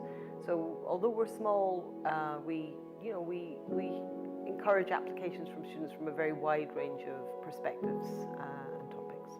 Doing your PhD here at the Department of Law at the UI, it's very well structured. I think they help PhD researchers here a lot to maintain somewhat of a steady progress. There's deadlines at the end of every study year, first, second, third year at least, and fourth year obviously should be done with your thesis. I think that helps a lot for researchers to stay on track, know where they're at, maybe have more confidence as well in their own ability to finish it in time. I think that helps a lot in general, and then there's a great community to help you develop your research, find perhaps areas of research you didn't know about but would be immensely useful. There's professors, there's fellow researchers that do different things, but quite often, even though they do different things, have different research interests, they still come to help you in your research by suggesting certain avenues of literature you hadn't thought about. And I feel like everyone here is always very open to help you, very open to have a conversation at least, either over lunch or coffee or in their office. And I think that really is extremely helpful. I think that leads to being able to do the best research you can. The relationship between a researcher and a researcher's supervisor varies a lot because it depends on the supervisor and on the researcher. And it also varies by year. So the researcher can expect to have a reasonably intense relationship with their supervisor in their first year. So for example, I would expect to see my first year researchers every couple of weeks in their first term. Maybe that would be every 3 or 4 weeks in the second term, unless the researcher is experiencing particular problems or difficulties. And normally before a professor meets a researcher, they would often ask the researcher to submit something to them that they can read, so there's a basis for having a conversation. So I'd say, aside from seminars, the two main things that a supervisor offers are a reading and commenting service, and then a meeting opportunity to discuss the researcher's ideas. And we have, because we're a relatively small department, we do have quite close contact with our researchers, which is one of the most rewarding bits of the job for us, and I think one of the most rewarding aspects of the UI for the researchers. Obviously, the social life at the UI has been very different the last year and a half. I think that's true for anywhere in the world, but taking the social life as it was the year and a half I was here before COVID started, I think it's a very vibrant life.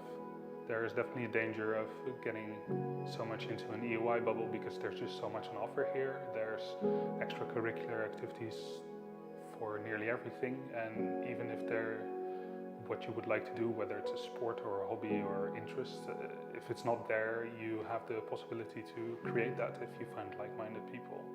But even outside of the UI and the activities universities that are organized here. There's still the whole city of Florence, where there's plenty of things you can do there as well. There's social activities, there's a beautiful city to discover. And in general, I think it's just a great place to be. And if you, in the first month you're here, really buckle down and learn as much Italian as possible, I think you can really enjoy the city even outside the EUI premise. People would be maybe one of the most important reasons to study here. I would say also it's a very unusual institution. You don't find many international institutions which focus exclusively on PhD and LLM research, so it's exclusively doctoral and postdoctoral. And that creates a really wonderful atmosphere. The students, and of course we call them researchers, are scholars in their own right, and they interact with one another as scholars. So although it's a very intellectually serious and challenging environment, and it certainly is that, it's also a very supportive and friendly environment where the researchers really help one another develop their ideas and their projects in a way that I've simply never seen anywhere else. So now, you know, when I see our graduates out and about in conferences and so on, I can always identify an EUI researcher, you know, because they've had so much practice sharing ideas with their peers, with their professors, that they're just very accomplished at presenting their research, which also, of course, in career terms, is an advantage. I would recommend the EUI mostly for all the above reasons: the academic freedom, you're pursuing your own research interests, great professors, great fellow researchers, a great environment in general. And I think if all of that doesn't convince someone yet, then it's still very nice weather in Tuscany as well. It's beautifully situated. I think you'll be very hard-pressed to find a location as beautiful as this. And somehow that also is very inspiring to work and continue working.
Hello and welcome to the 2023 edition of the State of the Union, organized by the European University Institute here in Florence.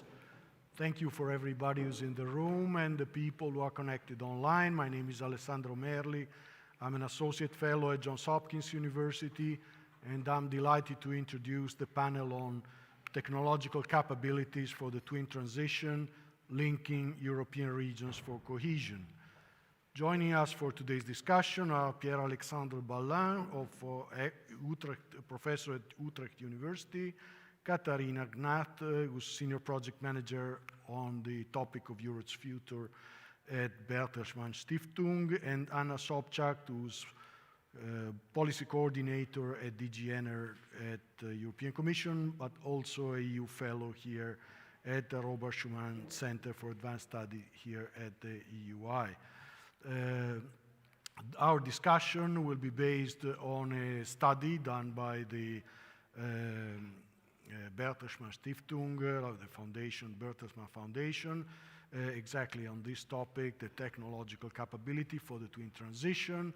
For people who lived on the moon for the past few years, twin transitions are the green and the digital transition. And joining us for today's discussion is Pierre-Alexandre, who's one of the author of the study, and I don't want to give a spoiler to what he will tell us, but we know the study shows that European regions have a very different performance in terms of their capabilities to develop green and digital technologies, and this is a potential threat to regional cohesion in Europe, as it may contribute to widening income disparity here. What we know from the study is that more developed EU regions are better equipped for developing technologies that digitize and green the economy, and more than 80% of these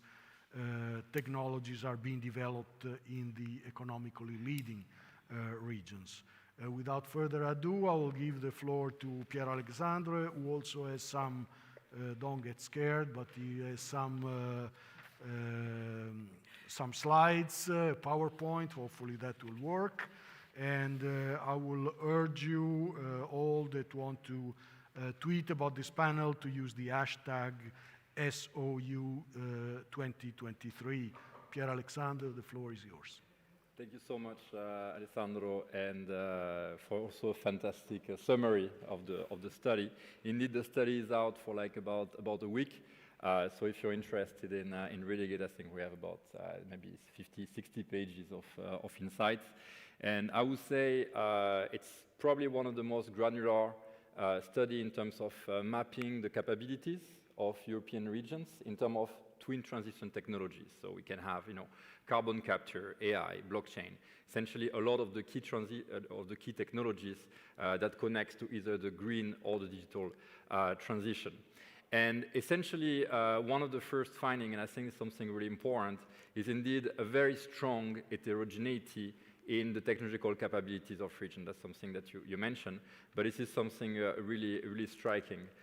So essentially, if you're looking for the regions that have the potential to lead the green or digital transition in Europe, it really depends on the technology you're talking about. So there is a very strong diversity in terms of knowledge bases, and the potential leaders, we're talking about in the previous session about the new era in terms of digital and green technologies, and the potential regions that have what it takes to lead this transition depends very much on what we're talking about. So if you think about AI, for instance, we have very strong capabilities in Ile-de-France, in London, in Munich, but if we talk about carbon capture, you have to look towards North Holland, part of Denmark, so it really depends on the technology that we have. And if we want to fully accelerate the green and digital transition, we have to bet on the right technologies in the right places. Now, another thing that you see if you look at this map over there, and in blue, you essentially have regions that have more of a digital profile. In green, regions with a more green profile, is that you don't see countries. So essentially, technological transition and twin transition in particular is very much a regional question much more than something at national level. Like we don't really find strong national boundaries, but what we found is very strong heterogeneity at the regional level. So no one size fits all from both a regional and technological standpoint. Now, one thing that you mentioned as well is there is a risk, and it looks like with a lot of this transition comes different type of risk: geopolitical, health, global health, public health. But here, the big risk in the twin transition is actually in terms of inequality. And we know that the regions that will lead, the development of Gen AI, for instance, they will have a very strong position and a very strong leading position, and they will take, a big part of the share of the economic returns in the future. What you see here, the cohesion policy of the EU has different categories and classify regions into like more developed, transition, and less developed. And here, what we have in this graph, and you can see actually you get a little bit of an idea of the technologies that we map in this report. So if you read the report, you'll see basically the distribution of technologies in big data, IoT, virtual reality, smart farming, biofuels. We have maybe, I think, about 40 different technologies. And what you see here is the opportunity space for the more developed regions. And what you see is that the more developed regions, they have opportunities in technologies that have very high potential economic returns. So they are in the best position to lead the transition in technologies like IoT, 5G, big data, AI. And if you look at the less developed regions, what you see is that you don't have the same slope. So the previous slope is basically a lot of capabilities in the technologies that can lead the highest returns.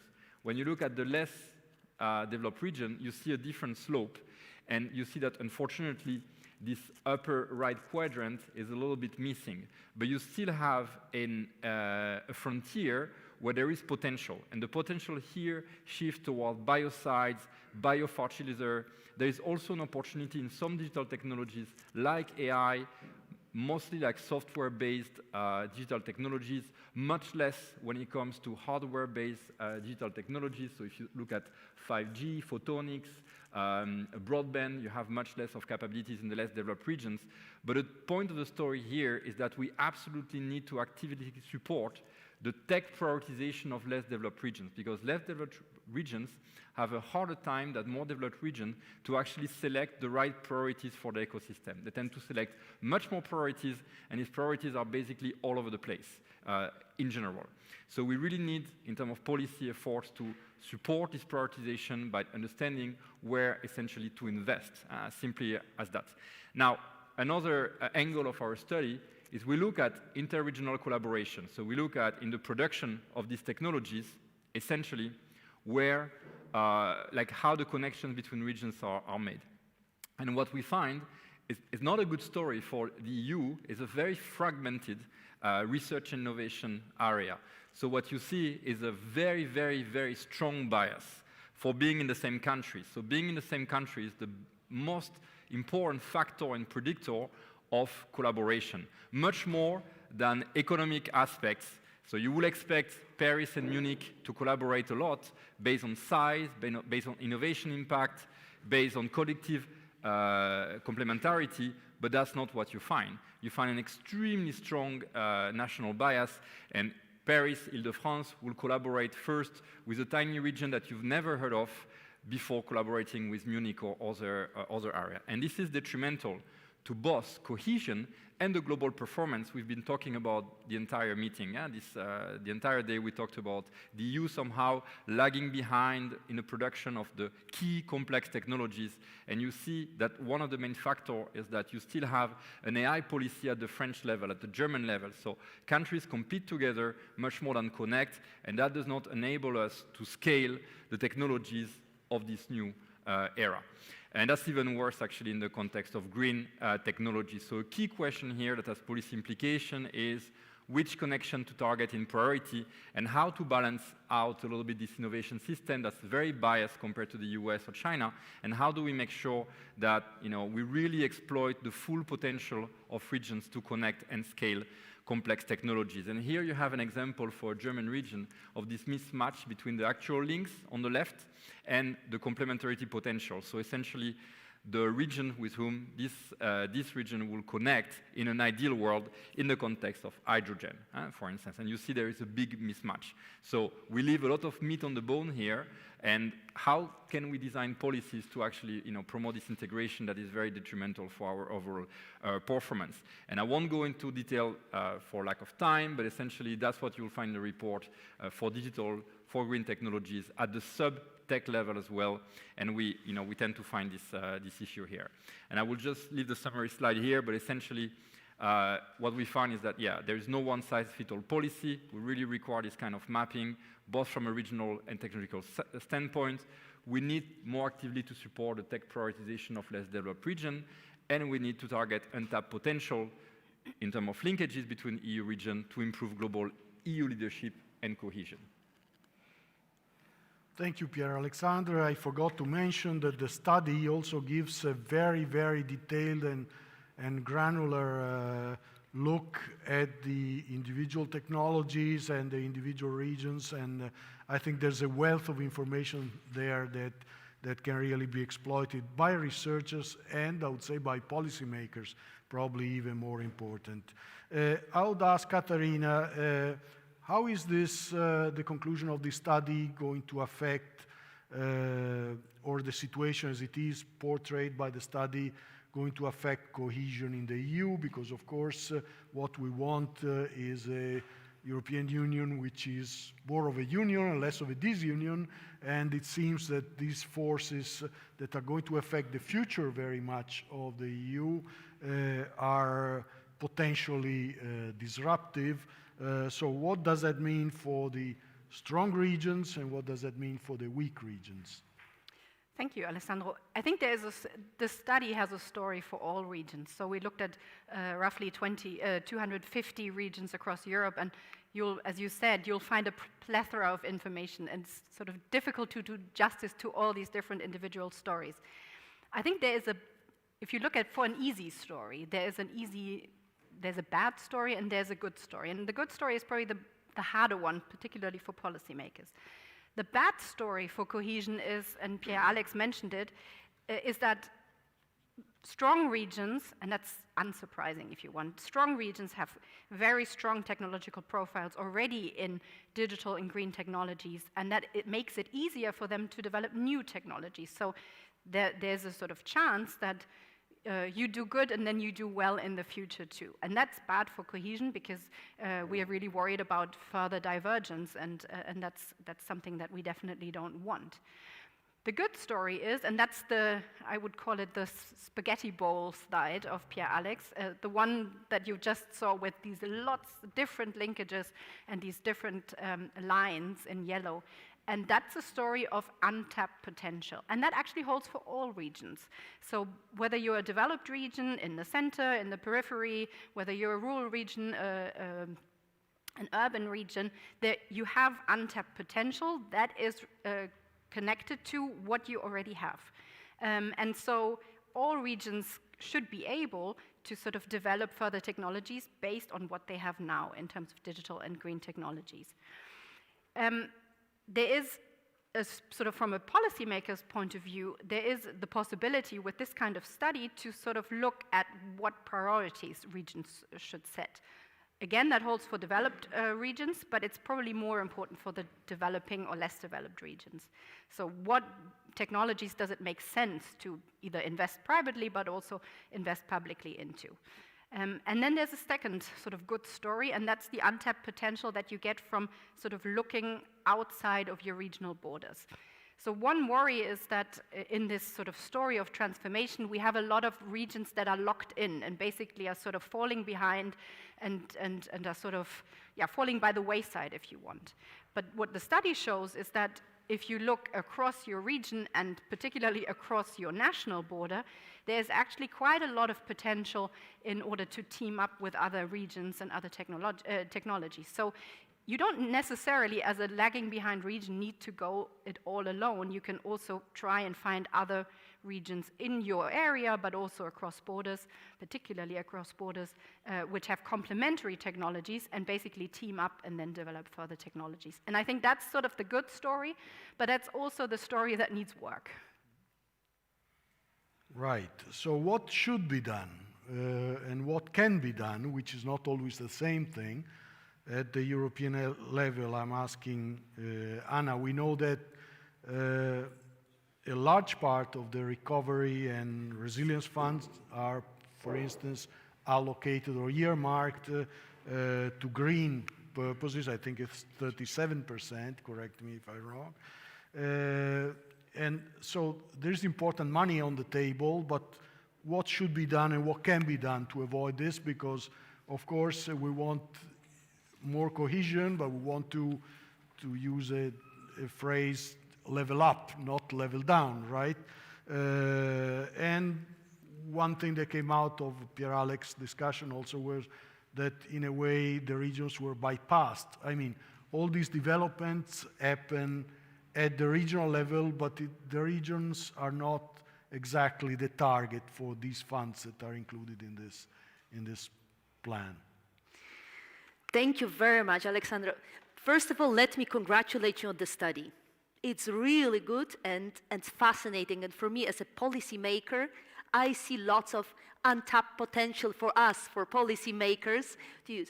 And it's not only for the regional policy, but it's also for innovation policy, for industrial policy, for climate and for energy, employment, you name it. So I think there is quite a lot of to build upon. And as we saw in also the study and the map that you showed in Europe, and let me here quote our European motto, we are united in diversity, as you could see in this spaghetti map. Another thing that comes to my mind when we talk about this untapped potential is here I see where we can really tap into the innovation potential. It's when we use so-called Medici effect. And we are here in Florence. We're in Tuscany, in the Medici land. What does it mean, Medici effect? That you indeed bring innovation from one region to another, but also from one sector to another. And there you have this, the most disruptive effect. And I think this is what it's really something to build upon, and why in this particular context is important. And let me now zoom. We're talking about granularity, and I know that your study was done on the NUTS 2 level. As somebody who is working on just transition, you probably know that I'm very much interested in this NUTS 3 level. So we're going to really the community level, to the cities and its surroundings. And this is where the things really happen, in this microcosm. And here we are really zooming in concrete to look at the concrete actors who are on those territories which are also affected. You mentioned inequality. And there you ask yourself a question, what drives people to cooperate or not? What drives people to innovate or not? And then really, once you ask yourself these questions, you also see what are the incentives. And this applies equally to more developed regions, but also lagging behind. So we really have to, once again, I would voice this really looking more at the local level, and I would be very much looking forward to your follow-up study on the more of the community level. I also see the synergies with territorial and just transition plans, which indeed are looking at this cooperation, looking at the innovation, where we create jobs and growth. Also, we're looking at the skills, because you mentioned green transition, digital, so both twin transitions. This is where the most new skills are emerging, most jobs. Probably some of you are aware that recently World Economic Forum just published a report on skills. And the biggest job creating potential is in green transition. So, you know, there is lots of scope to scale up the findings of your study. Thank you. Well, thank you very much. This last observation ties up very much with what we were saying in the previous panel, which I was also part, where there is a lot of potential in the labor market exactly for these green jobs. And That's something that people do not appreciate. Often when we think of new technology of all sorts, we think of job-destroying technology. There's actually a lot of potential for job-creating technology, especially in the green field. Now, you provided with Pier Alessandro with a very good picture, very detailed picture of what the situation is, which I think not at that level of detail, but was probably in general terms known to researchers and policymakers in very general terms, not in the detailed way that you presented. But so what are the obstacles to remove the to obtain this increased regional collaboration?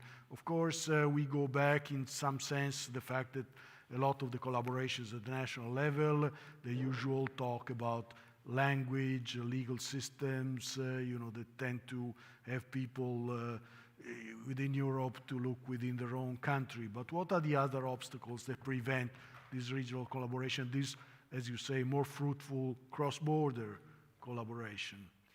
So that is a great question, of course, and kind of almost the edge of our report, and something we don't dig into too much, but we have some elements of answer, because that's also where the lever is. And if you want to improve this, you also have to understand a little bit what are the key obstacles.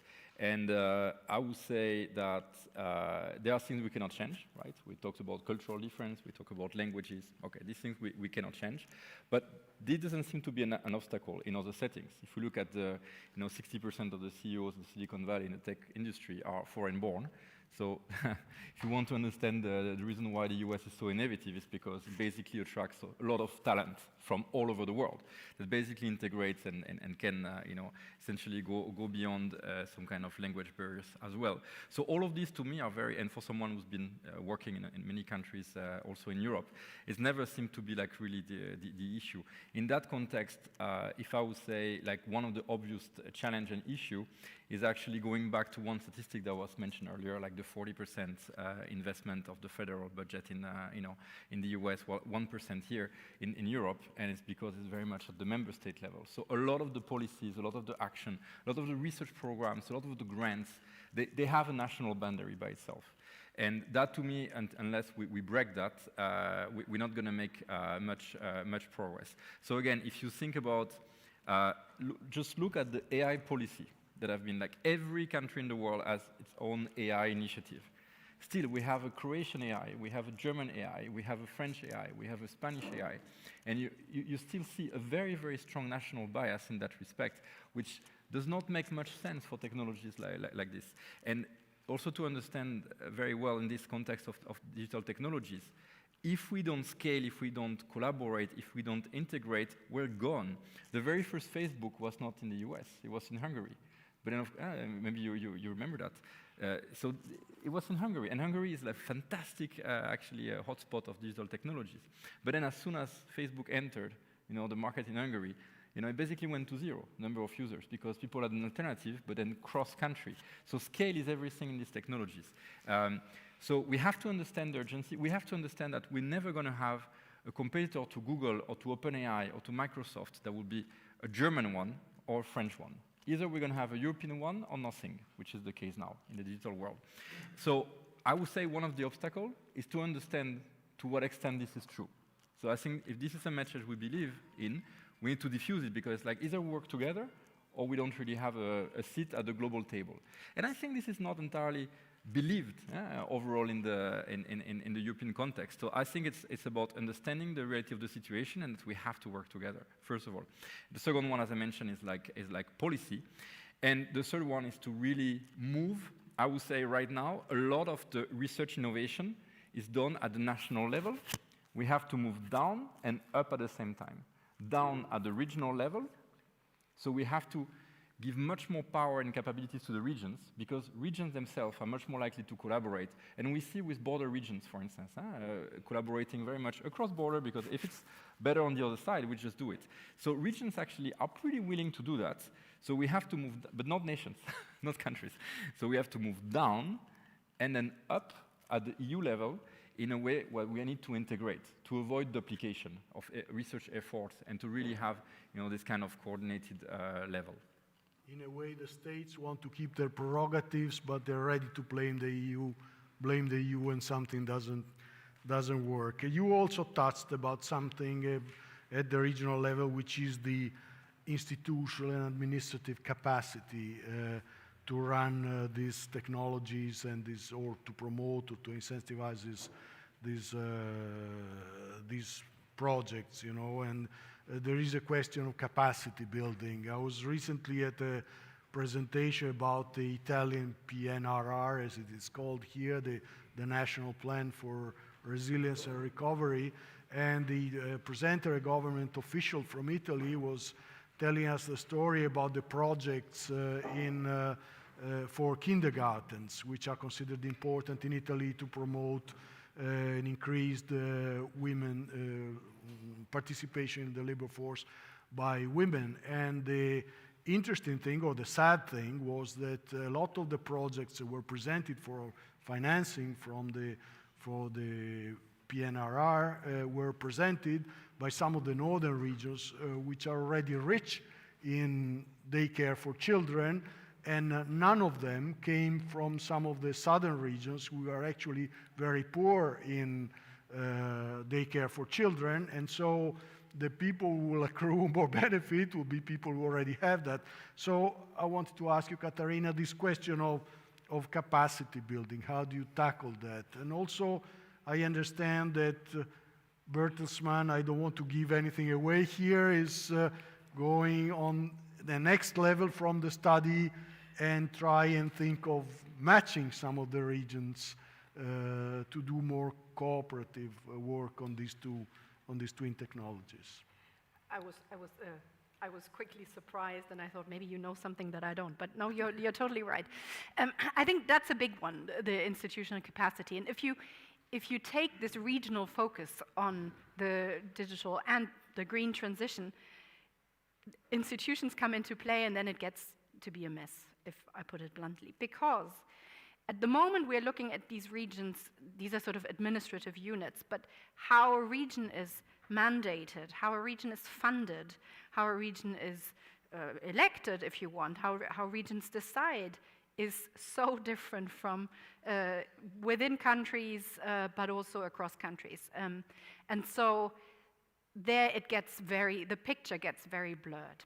If you want to now look at sort of how you can sort of raise the level of institutional capacity, because that is sort of the hinge if you want to have the regions on board and the regions developing their strategies and potentially even looking outside of their region.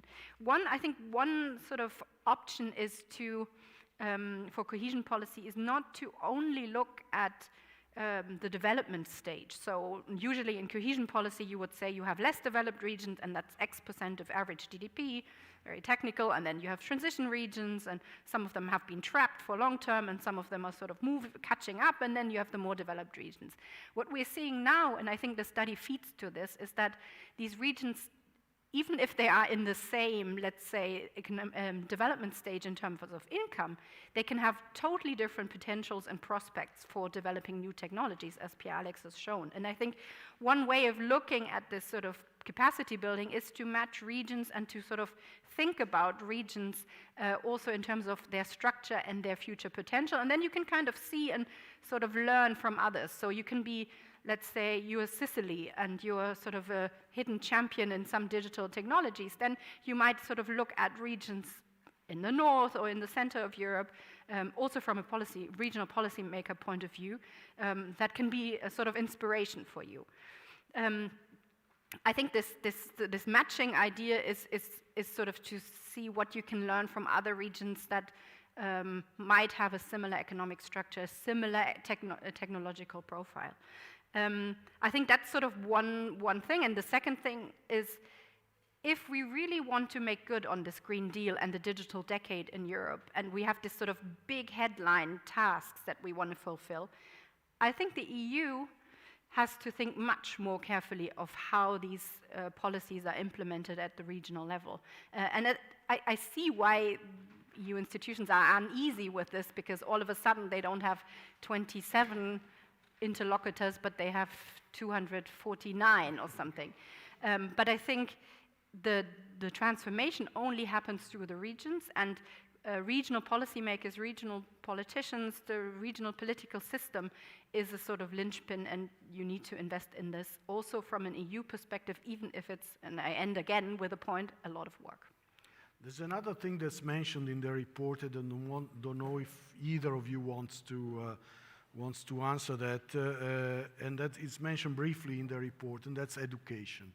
I think we need a change of pace in terms of education for both technologies. I mean, both in terms of digitalization and the green technology, and that's probably something that's I mean, to my knowledge, is largely missing in Europe at the moment. I don't know if Pierre Alex, you've given some thought to that, or Katharina? I can briefly mention, I think you have a lot of things to say, because we don't touch too much on that in the report, but just one thing that I'm burning to say is that there is a big mismatch in terms of the skills that we produce, not just that are there, but that we produce and we keep producing. And I'm a professor, so I see that how slowly our educational systems are changing, the classes we teach, the programming languages we teach, how slowly they are changing compared to how quickly the tech world is changing, it's and the demand for skills. It's complete, it's in large extent our fault. So this mismatch here is problematic, but it was a problem maybe 20, 30 years ago, but today the tech world is changing so quickly, the demand for skills is changing so quickly that we don't have this kind of buffer anymore. We have to make sure that we are aligned, and we are also aligned in terms of the technological capabilities in the regions and the potential, because there's nothing worse than training also like an immense mass of young people that basically won't really have a chance to use this knowledge either locally or at another level. Anna, you wanted to come in here. Yes, definitely, because I would like to remind all of you that this year is European Year of Skills. And I think it's very important to emphasize, because there are so many different opportunities as well to tap into, to kind of narrow this gap between the skills needs and skills offers, so the education, but also training.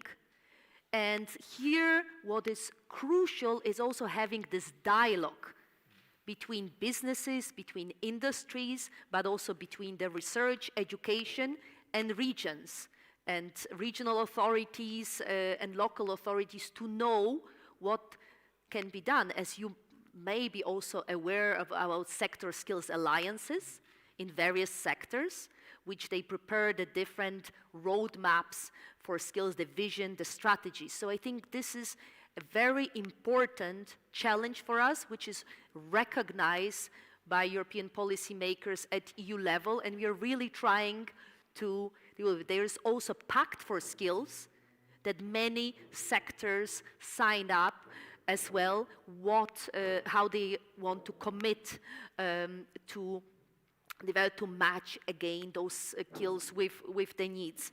And another aspect I would like to mention also in this particular context is, when you think what's most important in Europe, the biggest achievement of Europe, and when you talk to young people, you mentioned education, it's usually towards young people, is indeed Erasmus. And what is Erasmus? It's about learning new skills in a new settings, in a different country, in a different region, in different circumstances as well, and also having this exchange, having this cooperation in different language, different culture settings. And this were the single, I'm an Erasmus generation myself. I benefited from vast experience and knowledge thanks to Erasmus. It shaped me who I am. And I think many of us can also shape. So I think it's this kind of blueprint also for the future that we should also keep in mind, that that's also the strength and the value added of Europe. Katharina. I wanted to sort of jump into this question of skill level again. And remind myself and everybody else that when we think about technology, we often think about something like a wizardry. So something very like shiny and super complicated. What this study shows and maps is different levels of complexity in these sort of future, if you want, future technologies, both digitally and also green. So if you remember these bubble charts, so not the spaghetti chart, but the bubble chart, it's sort of mapping how complex these technologies are. And some of them, particularly in the green field, in some of the less developed regions, they're less complex. So I think we shouldn't just sort of think about this very visionary, only this sort of big visionary maybe company that is sort of magic, but it's also bread and butter, incremental development of technology, also sometimes at a lower level of complexity. And I think so. If you see this, I actually see this as an opportunity, particularly for developing regions, less developed regions, but for Europe as a whole. And I think if you look at education and upskilling or reskilling, you don't necessarily need to get everybody into the new European Google, but there is sort of a broad range of technologies that you need to have sort of the workforce and the educated workforce for. That's very true. Anna, I wanted to broaden the horizon a little bit because, you know, in Europe sometimes we talk a lot about themselves, if we're living in an island and with no relation to what's happening in the rest of the world. And especially with regard to these two technologies, we see the US moving one direction with lots of subsidies in several areas, semiconductors and other things. And China, of course, proceeds at its own pace, in its own way. The government there is able to impose things, so it makes things much easier sometimes. So I was wondering if you, looking at it, you could say, is Europe at risk of being squashed by these two superpowers or being left behind by them in this digitalization and green technology, or you see hope? I certainly, being an optimist, always looking at a glass half full, I'm definitely an optimist. And here, if I can see more about the green transition, because I think this is where the biggest potential. Digital transition, you already know, have been going on for quite some time. But I can tell you, and here I would like again to remind that European Union is the only bloc in the world that Green Deal is our economic growth strategy. It has, you know, reaching climate neutrality enshrined in our strategy. So it's many countries around the world are looking what we at the EU are doing for reaching this climate neutrality. They're looking, for instance, even when you mentioned national recovery plans, it was about the recovery from the COVID crisis. But as you rightly pointed out, it was earmarked 37% for investment in green transition and digital transition. And what's really impressive that many of the member states indeed bypass it. So not only reach this 37% they committed, but even bypassed it. So it's really this big drive. So I see we should really be proud of that we're going at the right direction. Thank you. Okay, I want to move on to questions from the audience, but I think Pierre Alexander wants to add something. Thank you. Very fast, but on this question, it's so important, I think. Europe is leading the green transition. Policy, as you said, but also technology speaking. We did other studies. Europe is leading the green transition. It was even mentioned by the Global McKinsey Institute. You know, in the top 10 technologies, Europe is lagging in 8, but one of the two is clean technology, but it's not a subset or a footnote of technical progress. It's really important. And that, I think, we can all agree on that, so that's really important. In terms of digital skills, we have the skills, we have the research. The problem is that our top inventors are going to the US. Okay, that's the big problem. And we also have policy levers to actually catch up, that I won't enter here unless you're interested, that we haven't explored. So we can also be hopeful in that respect. We're not starting from scratch. Maybe there'll be a question on that. There is a roving mic. We have the first question here in the front row. Hi, Thomas. I work for the Institute for Climate Economics, a think tank based in Paris. Two questions, one super quick. What's the name of the Hungarian Facebook? Second question. I would like to challenge the idea that we're leading on the green transition. I think we're leading on the green transition, but not on clean tech production and clean tech manufacturing. If we look at the latest study by the International Energy Agency that was released in January, they estimate that the global clean tech, the global market for 6 specific clean technologies by 2030 will be $650 billion. So that's the global share. What is the likely production? Where is it coming from of those 650? 400 from China, 100 from the US, 80 from Europe, and the rest from India, Japan, and other countries. So for using that metric, we're clearly not leading on the clean tech manufacturing. And obviously, like the Commission has proposed the Net Zero Industry Act, and that's very nice and fine and very useful, but we don't have an investment plan. And so the question then for you is, what kind of investment plan, what are the key features of an EU long-term climate investment plan that could help scale the production, the development and the production of clean tech in Europe? And if you have views especially on what we did wrong 20 years ago on digital and a few lessons learned, I'll be eager to hear them too. That's 4 questions.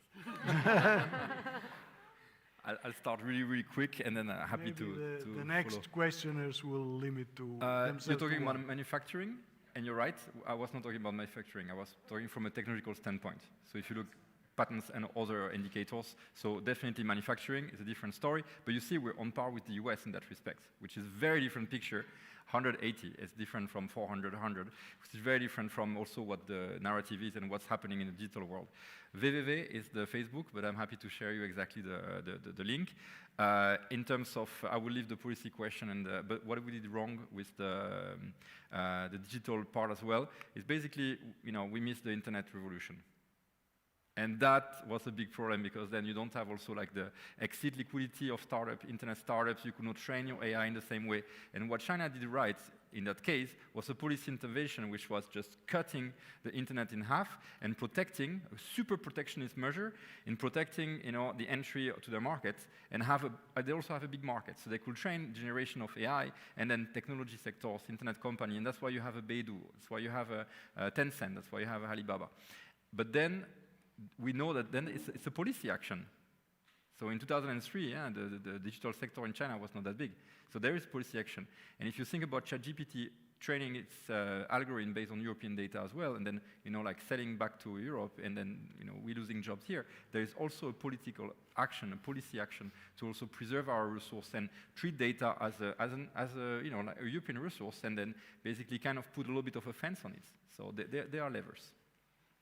I wonder, and it's an open question, how China will manage with Gen AI, how are they going to limit the access and the topics and what you can ask the like of ChatGPT, this is going to be very tricky for an authoritarian state, I guess. Do we have any other questions, or did you want to add something, or if you have any other questions? Maybe on the clean tech, I will just add something. Because EU does recognize its importance, and we provide quite significant also funding.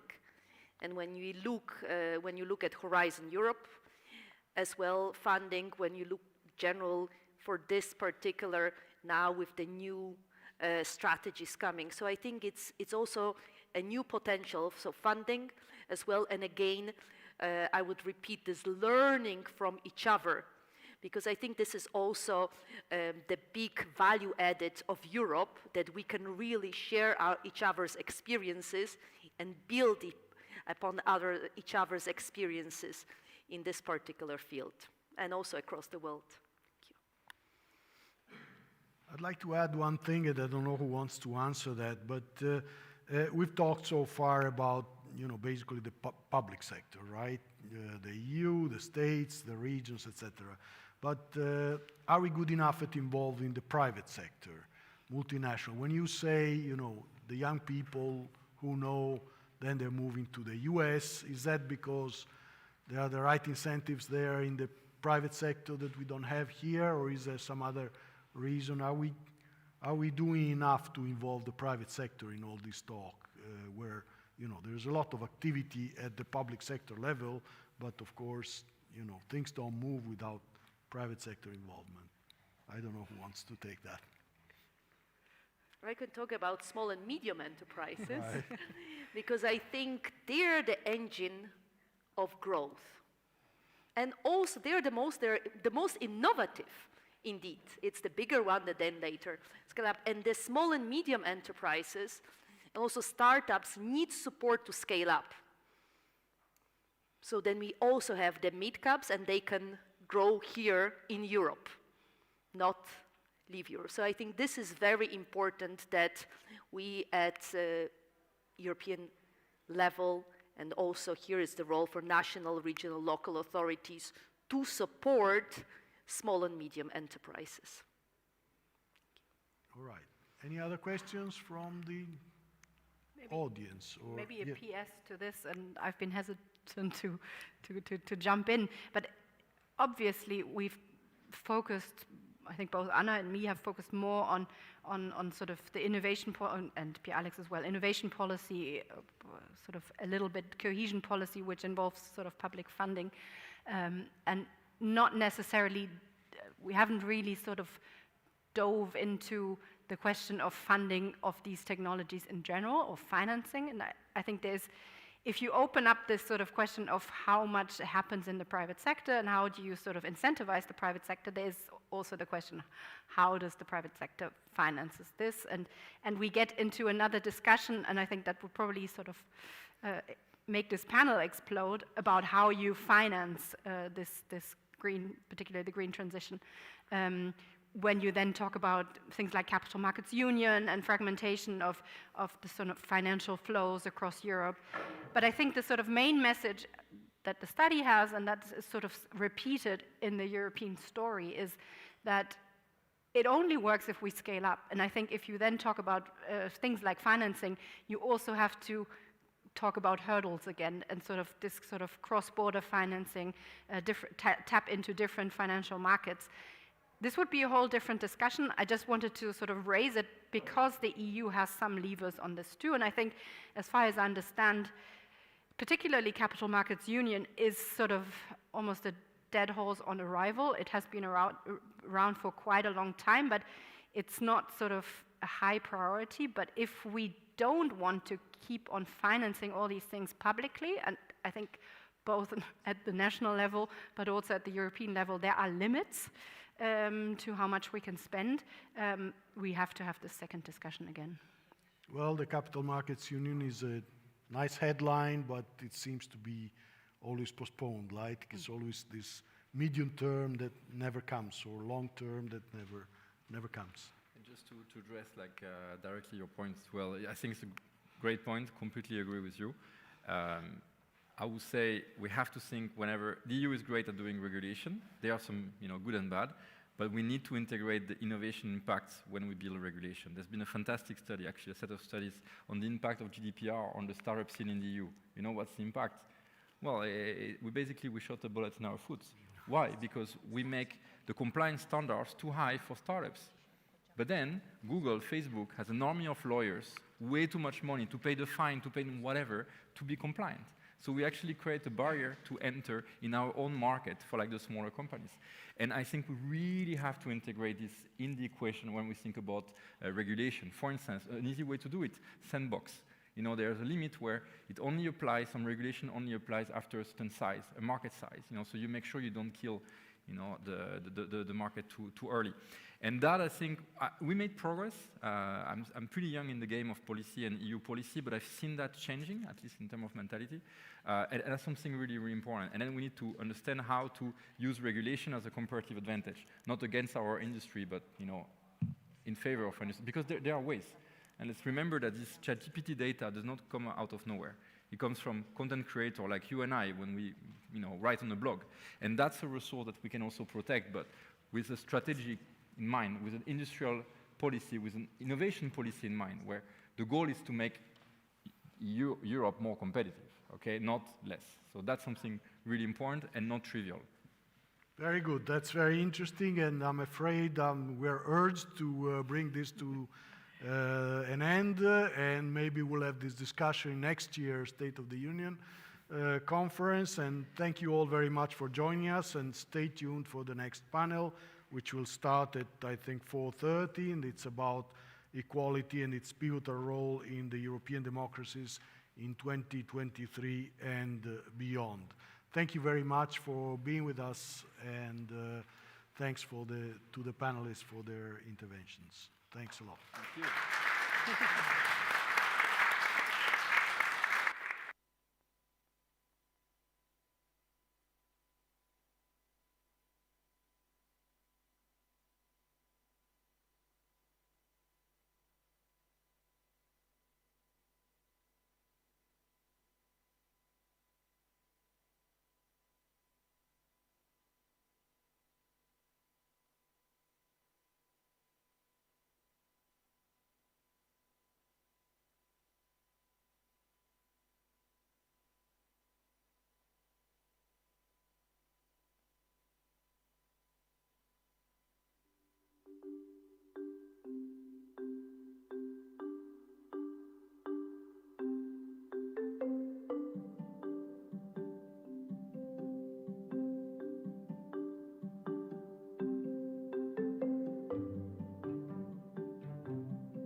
I come from a lot of practical experiences related to these issues, and I thought it's time for me to take some time off to analyze the policies and look at the gaps and see how we can better campaign for change. It's always interesting to meet people from other parts of the world, because these are different cultures meeting, interacting, and this is an experience you cannot buy.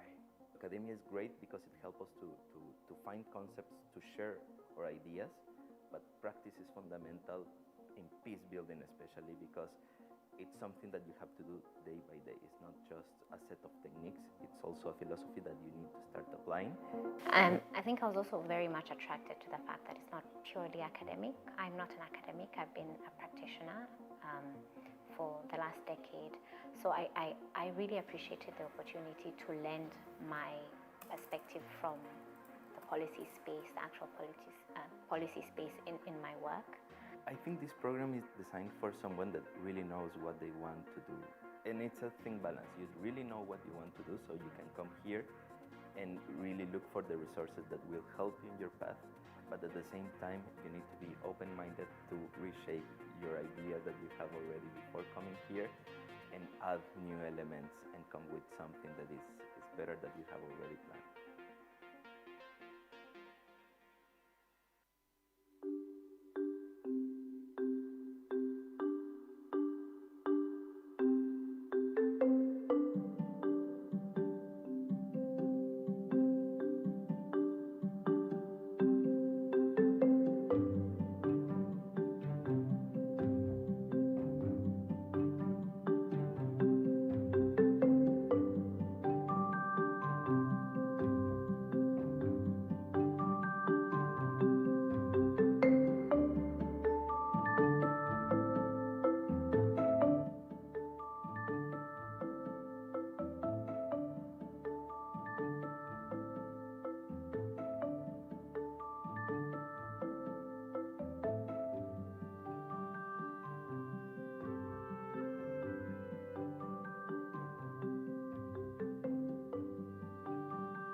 I come from a lot of practical experiences related to these issues, and I thought it's time for me to take some time off to analyze the policies and look at the gaps and see how we can better campaign for change. It's always interesting to meet people from other parts of the world because these are different cultures meeting, interacting, and this is an experience you cannot buy.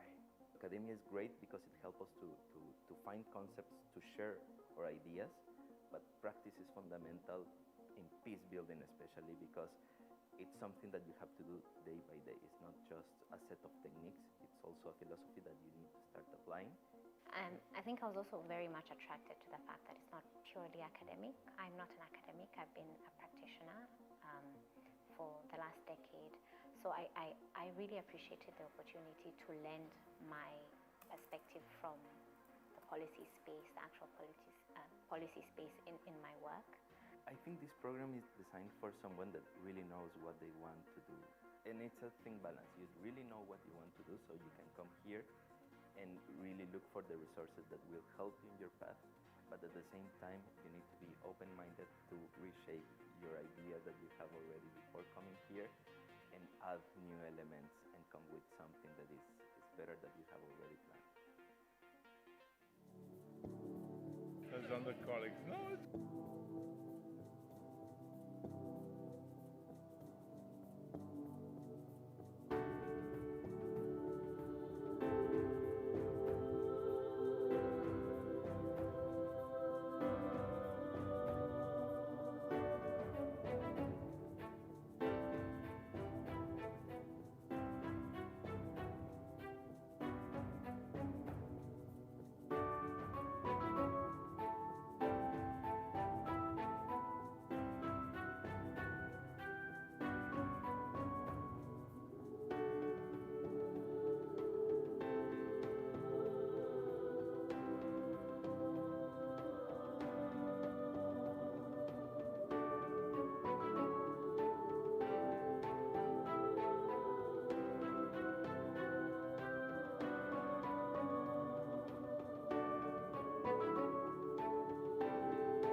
goodness.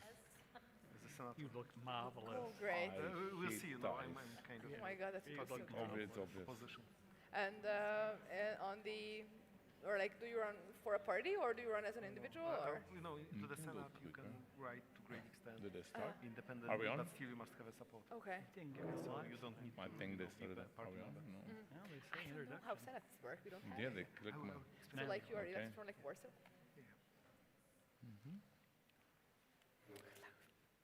Hello and good afternoon. Thank you for coming for this panel at this very respectable conference and even nicer environment on equality and its pivotal role for the European democracies.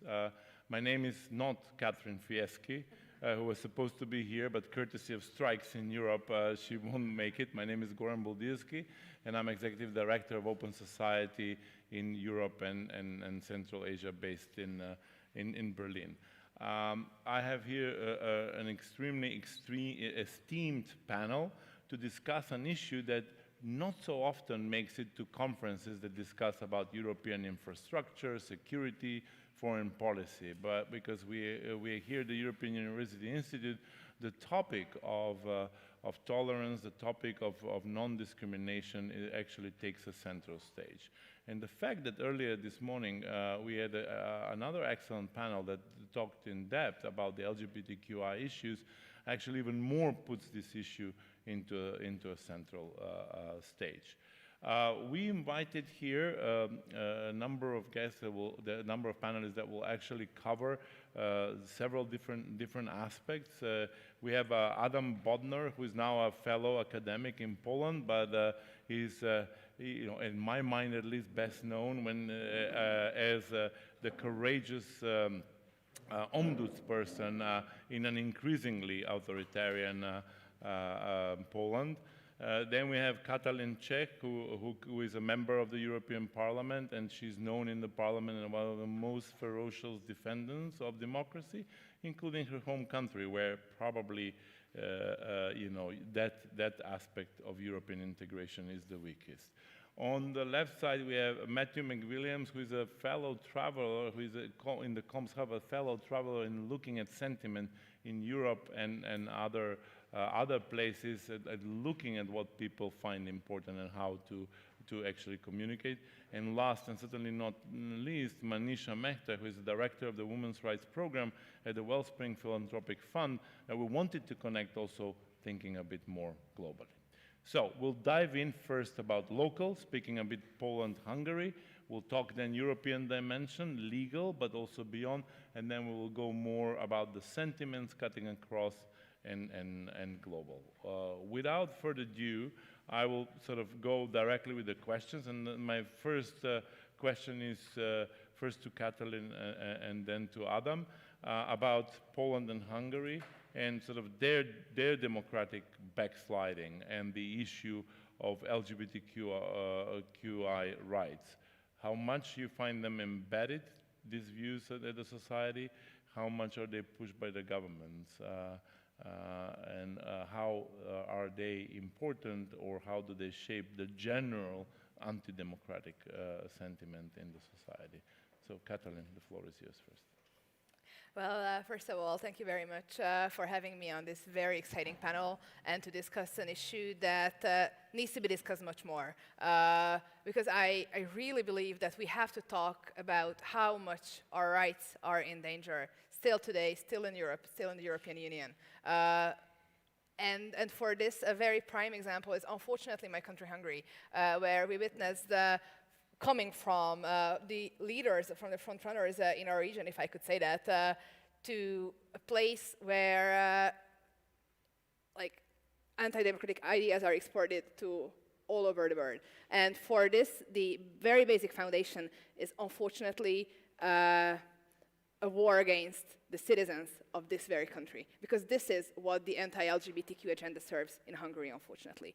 A very deep, very evil, very vile populistic tendency where the government divides the country into good and evil, into enemies and friends, and as a result, launches vile attacks through the media they captured with the money they stole from the EU on the most vulnerable. And the enemies can change.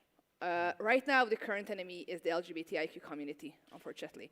But prior to that, we saw a large-scale attack on refugees. We saw a large-scale attack on human rights NGOs, typically people who do not have the power to speak back, to reply. And why they do that?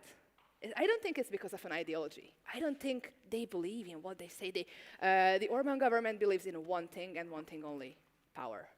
And in order to consolidate their power, they need an entity, people, on whom they can blame their own poor governance, the results they cannot produce. Because right now, what we witness in Hungary, what the real problems are, is 40% food inflation, economic crisis, EU funds not arriving to Hungary because of the bad governance of the government. And what they are posing to the population, the real problem is that Brussels bureaucrats want to force sex change operations to Hungarian minors. It is a terrible and vile narrative, and I think it is our duty to speak up against that and to advocate for truth and discussion and dialogue and acceptance for all. Thank you, Katalin. Weaponization of the issue was the leitmotif of also of the morning panel.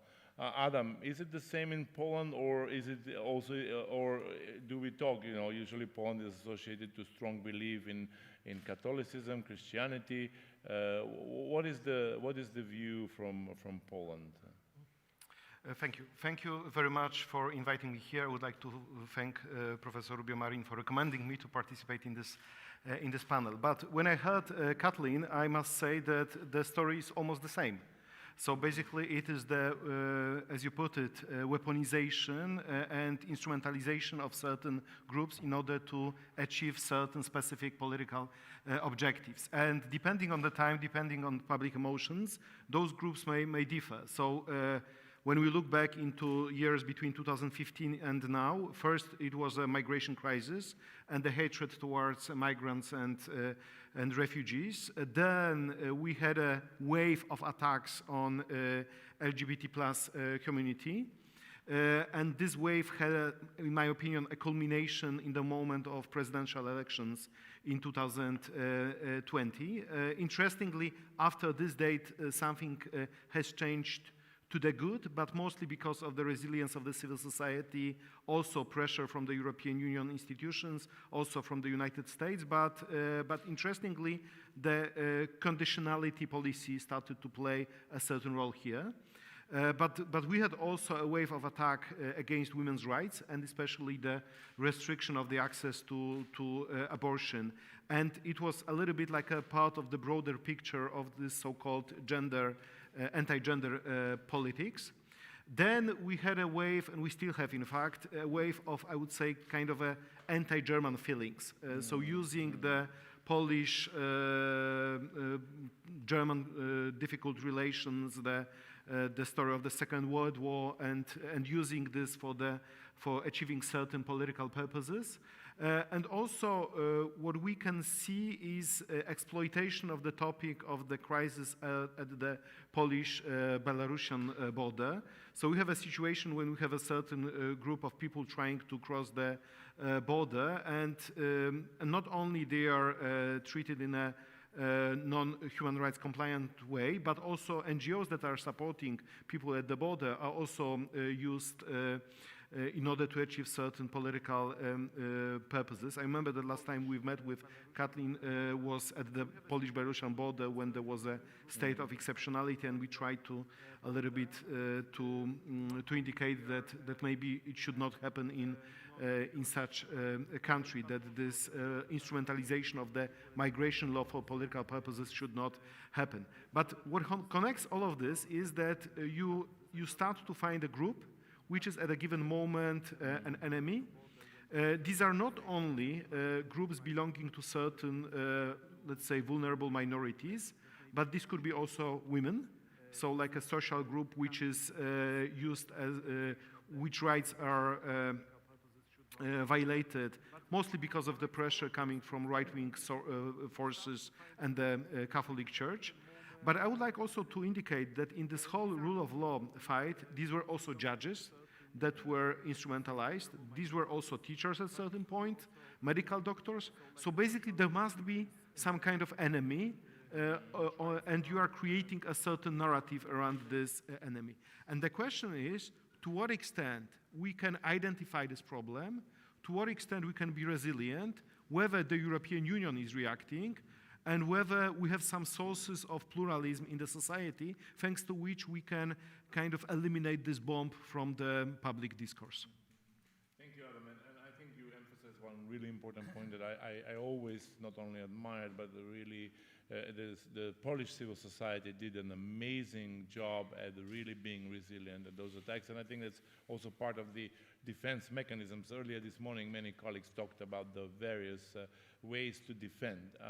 Moving more to the European spectrum, Katalin, you've been one of the architects of the basically the conditionality instrument. You've been negotiating, and you know, now we have it in place.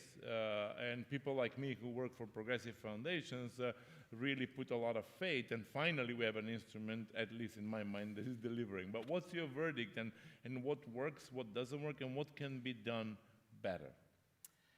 So the role of the conditionality instrument is indeed, I believe, a historic breakthrough. This is an instrument that ties EU funds to EU values. So basically it says that you cannot use the EU as an ATM just to take the money and discard the rights, if you so wish so. And actually the biggest problem is that this is a new instrument, right? Like when I got elected, I was baffled by the situation when if a country wants to become a member of the European Union, they are so strictly scrutinized. There are so many mechanisms, checks and balances that have to be obeyed, very rightly so. But once they are members of the community, there is basically no real deterrent to stop democratic backsliding. And as a result, we see actually a wave of problems in Europe emerging. This is not a Hungary problem. This is not a Poland problem. I think this is a problem of weak incentives for countries to adhere themselves to the European values.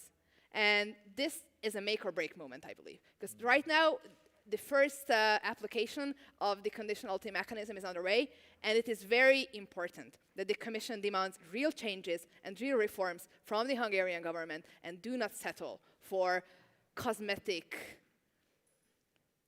adjustments.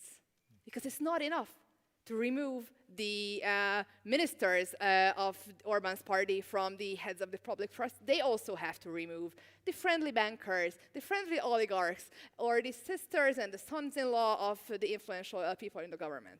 There has to be a real reform, real changes, because European democracy is really on the line right now. And actually, as we speak, very cynically, the government is breaching the milestones while they are communicating otherwise. Yesterday, Hungarian school children, minors, were tear gassed for protesting for a better education. Because right now, the government wants to introduce a law where teachers who are striking could be checked, could be surveilled, and even entire schools could be abolished if they protest too intensively.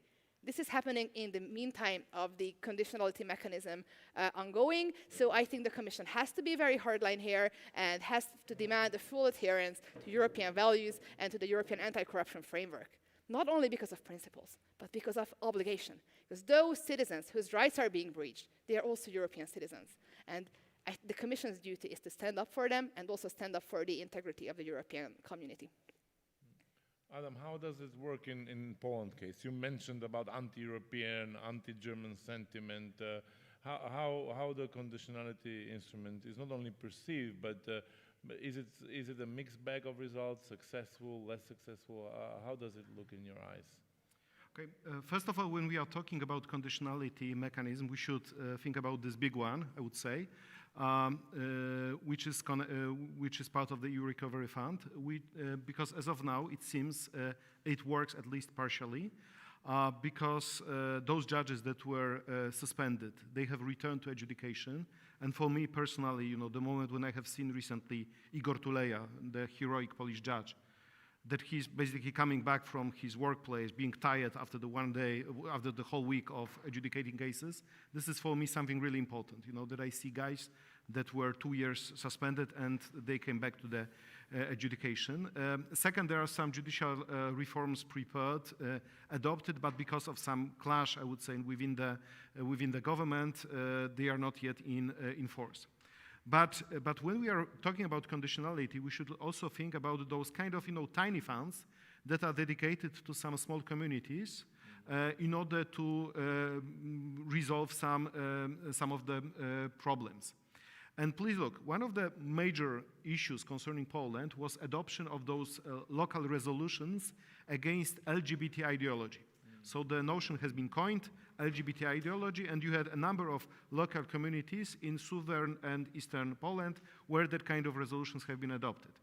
And the EU Commission started to work this way. Okay, do you want to have a swimming pool? Okay, we can provide money with the swimming pool, but we cannot give it to the local community in which there is that kind of a resolution. So either you resign from this or you will not get money because this is against EU values. And it works. Of course, there are some tensions, and not all local communities want to adopt. Some of them are not all the local communities want to resign from resolutions, but basically they know that there is a pressure. They know that they are losing something for their local population if they do not agree with rejecting that kind of anti-LGBT ideology resolution. And here I see like a really great power of the European Union. Right now, how to put the EU strategies, EU anti-discrimination law, EU gender policy also, into so-called those horizontal principles that should be followed when you are absorbing, when you are taking advantage of any EU money. Interestingly, Polish NGOs, they were quite active recently in promoting people affiliated with independent NGOs to those local communities, monitoring the use of the EU Recovery Fund. And right now they are taking a lot of courses how to interpret properly the EU Charter of Fundamental Rights. So in my opinion, it is one of the ways to make a real change, but it depends on the resilient and independent civil society. And here also the European Union comes, because you cannot get money for the operation of those for those independent NGOs domestically. You can make it, of course, via crowdfunding, and some NGOs, especially LGBT plus ones, are good in this, in getting money by crowdfunding and private donations. But still, in terms of institutional money, you would require support from some external forces like the EU. So here I would like to recommend that EU really should provide access to the independent from government sources of funding. If the EU wants, then there is somebody on the ground that is later on monitoring what is happening with the EU money. So thank you. I mean, that's really important because it combines a legal instrument with actually very practical action on the ground. But also by the same token, it tells us what happens when you have a national government that wants to monopolize the position, and how much actually then European Union becomes super important as well as a fund provider for the causes that it stands for. And that's easier said than done, and actually I would say sometimes disappointingly it's the Norwegian grants that have kept the progressive civil society to survive and to be resilient, so probably they deserve. Let me go back to the topic of weaponization. What's interesting is that actually all what you said was like with the proper regulation and then with actors on the ground, you can remove this issue or the tool in the hands of those who want to weaponize. Or in other words, let me quote an activist from Hungary who said, look, in Hungary, people have a problem. What they do is they watch at the TV screen, then they watch at the fridge, and what to believe, the TV screen that says one thing or the empty fridge. But still quite a lot go back to the TV screen and believe that one. Now, Matt, you've been looking much more beyond than the TV screens. You look at the opinion polls for many years and actually about the sentiment. What are your key takeaways from the work that you've done, not only in Europe and these countries, but as well in the US in a bit of a more comparative manner? Well, thank you. There is a reservoir of intolerance in Poland, Hungary, Europe, the United States, globally. And that reservoir of intolerance is being tapped by politicians who are weaponizing different isms. So what are some of those? We know we're talking about homophobia here, hostile sexism, but there are a whole bunch of other, I think, Adam, you mentioned some of the other isms. Fear of immigrants was part of it, racism, ethnocentrism, conventionalism. There's a whole list of them, and at their core, at their taproot, is authoritarianism. And when you use fear to mobilize people, you're using authoritarian tactics. You're going after one of those isms. You're getting people all stirred up. You're getting them concerned. You're getting them to focus on it and not what's in their fridge or not in the fridge. And you are activating them. And you see this process across the world. And what happens is that fear, when you tap into that fear, you breed repression. Repression breeds hate, and hate menaces stable government, especially democratic governments. Now, you might say, this is not new. These isms have been around for a long time, authoritarianism, all this. Yeah, it's been around for a long time. And politicians have tried to mobilize these for a long time. And there's always a percentage of the population who's, when they face fear, they get frightened, and they escape from freedom. I mean, that's Erich Fromm from the 1940s. The difference right now is that the means of activation are more pervasive and direct. Online, direct, one-to-one communication. 2, that means of communications can be monetized, which means you make profit by spreading hate and by pushing those fear buttons. 3, what happens, and politicians see this and they see opportunity. I can communicate directly with people about certain things in their channels. I can make money doing it. And so they start junking democratic norms. We see this in the United States. It's the democratic norms just thrown away by the Republican Party. And then 4, it's global, which Manish is going to talk about. It's not just happening in Europe, not just happening in the United States, it's everywhere. It's a global connected network of authoritarianism. And just the last thing about this, the reservoir of intolerance, if you really look at it, it's a minority of people within a population. A large minority, depends on where you are, but a minority of people. Well, I would say, okay, so everything's fine. No, not so fast, because it is a minority of people who are actually consistent supporters of democracy when you measure it using a very standard, straightforward tool. For example, in the United States, 41% of Americans are consistent supporters of democracy. They'll stand for it no matter what. They might not like it. They might think it's kind of slow. They might think it's delivering things they don't like, but they're consistent supporters. I have some numbers here for you. Hungarians, 29% are consistent supporters. Poles, 31%. Germans, 38%. A big downtick in the last 2 years. Why? Because more Germans are saying, we need a strong leader who will not pay attention to the legislature, not pay attention to the elections, and take action. Italy, 45% woohoo, and France, 47%. So this consistent support for democracy is smaller than you would expect. I would think most people in this room would put it at 80 or 90%. It's in the 40s, sometimes lower. It's not activated. There are a lot of questions about democracy, if it's really serving me or not. And the opponents are very, very good at activating fear. But just one last point. This is the problem today. This is what we face now. We're in a crisis moment across Europe, the United States, really globally. But it is not the only problem. The problem is the future. Because demographically, if you look, let's just take the United States, but this is true in Europe also. If you look at who are consistent supporters of democracy by age, old folks like me, we're in the 60, 65% in the United States. Young 18 to 29-year-olds, only 24%. 30 to 39-year-olds in the United States, 26%.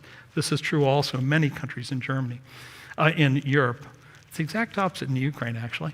And so what we have is a demographic succession problem, a ticking time bomb, which is as time moves on, consistent support, unless we do something about it, for democracy will become less and less, giving more and more openings to the authoritarians. Thank you. I'll come back to this because later when we open the conversation with the panel, because I think, you know, you put the isms a bit on the same line, while also here in Europe, a lot of the LGBTQI issues take a sort of a form of cultural wars, and a lot of people debate whether they're like a issue which is above the others or is the key trigger. But I'll come later. I want to finish the round with Manisha, because, you know, we Europeans are famous of looking everything European. So it's not, I don't mean it as a good thing. There are a lot of good things in Europe, but we can learn a lot from the world. Matt mentioned basically how this is a global movement and how all these tactics and weaponization spreads from the world. From your work, what will be some of the key takeaways and some of the issues that you work with, but you believe that we should also learn from? Sure. Thank you again for having me. I think if you walk away with one thing today, it's that this is not a single country phenomena. This is a transnational movement. Take out Poland, take out the word Hungary, put in Kenya, put in Tanzania, put in Colombia. The strategies are the same. The playbook is the same. The war, the cultural wars, the gender ideology wars are weapons being used by their governments, authoritarian governments, to basically take away attention from other critical issues in those countries. So corruption, government accountability, etc. I think what is different from even a few years ago is the geopolitical context has changed.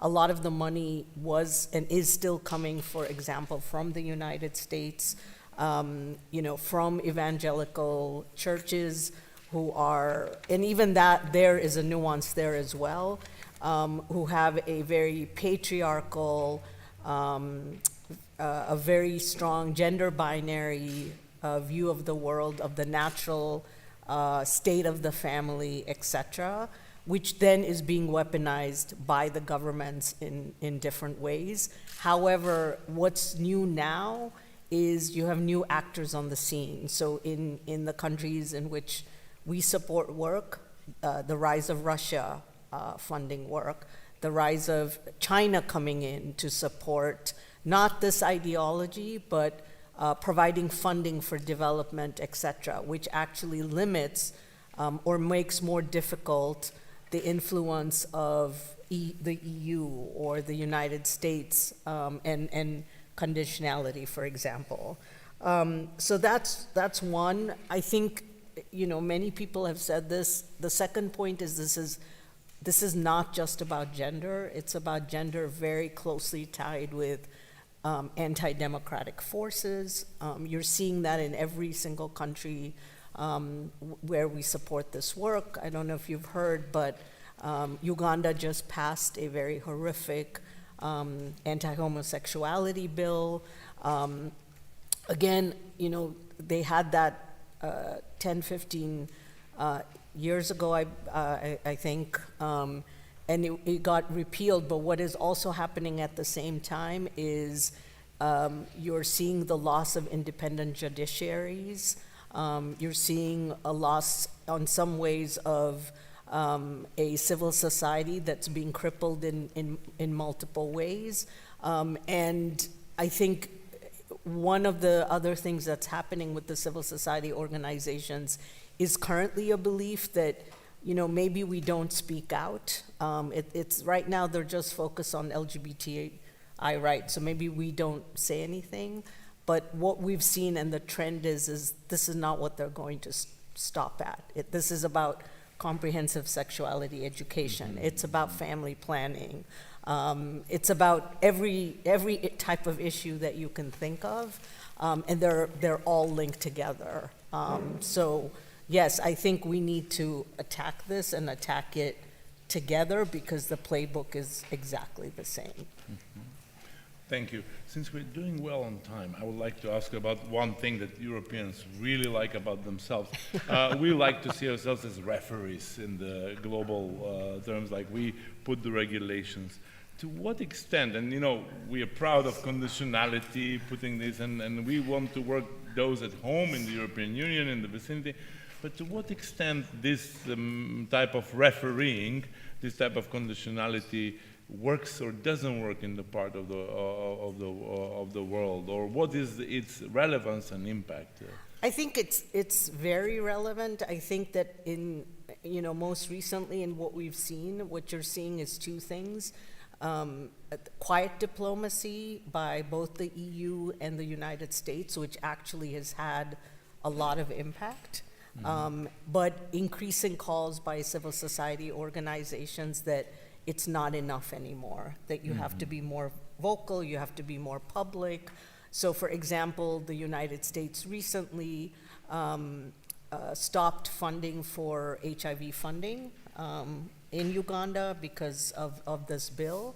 What the EU has been doing in the region has been engaging very strategically with civil society organizations, so providing them with safety and security, figuring out how to get money to these groups, because if these laws are being passed, and the other thing just to tell you is this, what you're seeing is lessons being applied from Uganda to Kenya to West Africa. This is a whole cycle. There was a meeting just 2 weeks ago that brought together over 20 African countries to strategize how they could implement the same type of bill in their own countries. So, the one thing that makes it difficult is what I said earlier, is that if Russia comes in with funding, and if China comes in with funding, that just limits the influence of European funding, of American funding, etc. And the attitude then is, well, you can say what you want to say. These are your Western values. We're getting money from somewhere else. Yeah. Thank you. That's important. One of the things that I take away is very similar to what Adam was saying. Like, if you bundle then the issues, say, wait, we're giving money for everything based on set of values. If you violate, you don't get for anything. It may sound tough, but obviously is effective. The other issue is this geopolitical fight, where obviously, even if China and Russia may not be interested particularly about LGBTQI in a given country, they would use it as a wedge issue in order to basically diminish the influence of the European Union and the United States. Since we have time, a short question, Katalin. You're a member of the Foreign Affairs Subcommittee at the Parliament. Does this enter the conversations? Do you give any guidance or anything that in a way the Parliament wants the European Commission in its own development aid, but also the member states to do on these issues? Yes, very often, and I truly believe that we could do so much more here as Europe, because we are such a formidable economic power, and it's time for us to use this power better to achieve greater global good. We have so many instruments that are available to us that other countries crave. Trade deals, for instance. We have such a huge market. It's a leverage we should be using. We also have now, or will be having, a due diligence instrument, for instance. We have so many possibilities. I think it's really time for us to be a stronger actor, not only as a stronger market, but also as a stronger shaper of the global geopolitical agenda. But it's important, I think, not to go full on sanctions, because indeed, as Adam said, it's very important to get the money where it really belongs, directly to the NGOs, to the local communities, both inside the EU and also outside the EU with our external partners. We have to fund what we believe in, where our heart is. And I really think that we could really gain leverage in the global stage if we are just more assertive and we are more focused on what we really try to do. Important point. It's not about sanctions. It's actually about having a strategy and then really enforce it. Adam, I was really intrigued with what Matt was talking about, this sort of age differences and the proclivity or support to democracy. How do you comment that vis-a-vis Poland? I mean, because I see a lot of young people in the civil society that are pro-democracy, but it also could be my own bias. Does this resonate among, when you look at the Polish population, the elderly people, the middle-aged, and then the young voters? How does it gel with the whole issue of democracy?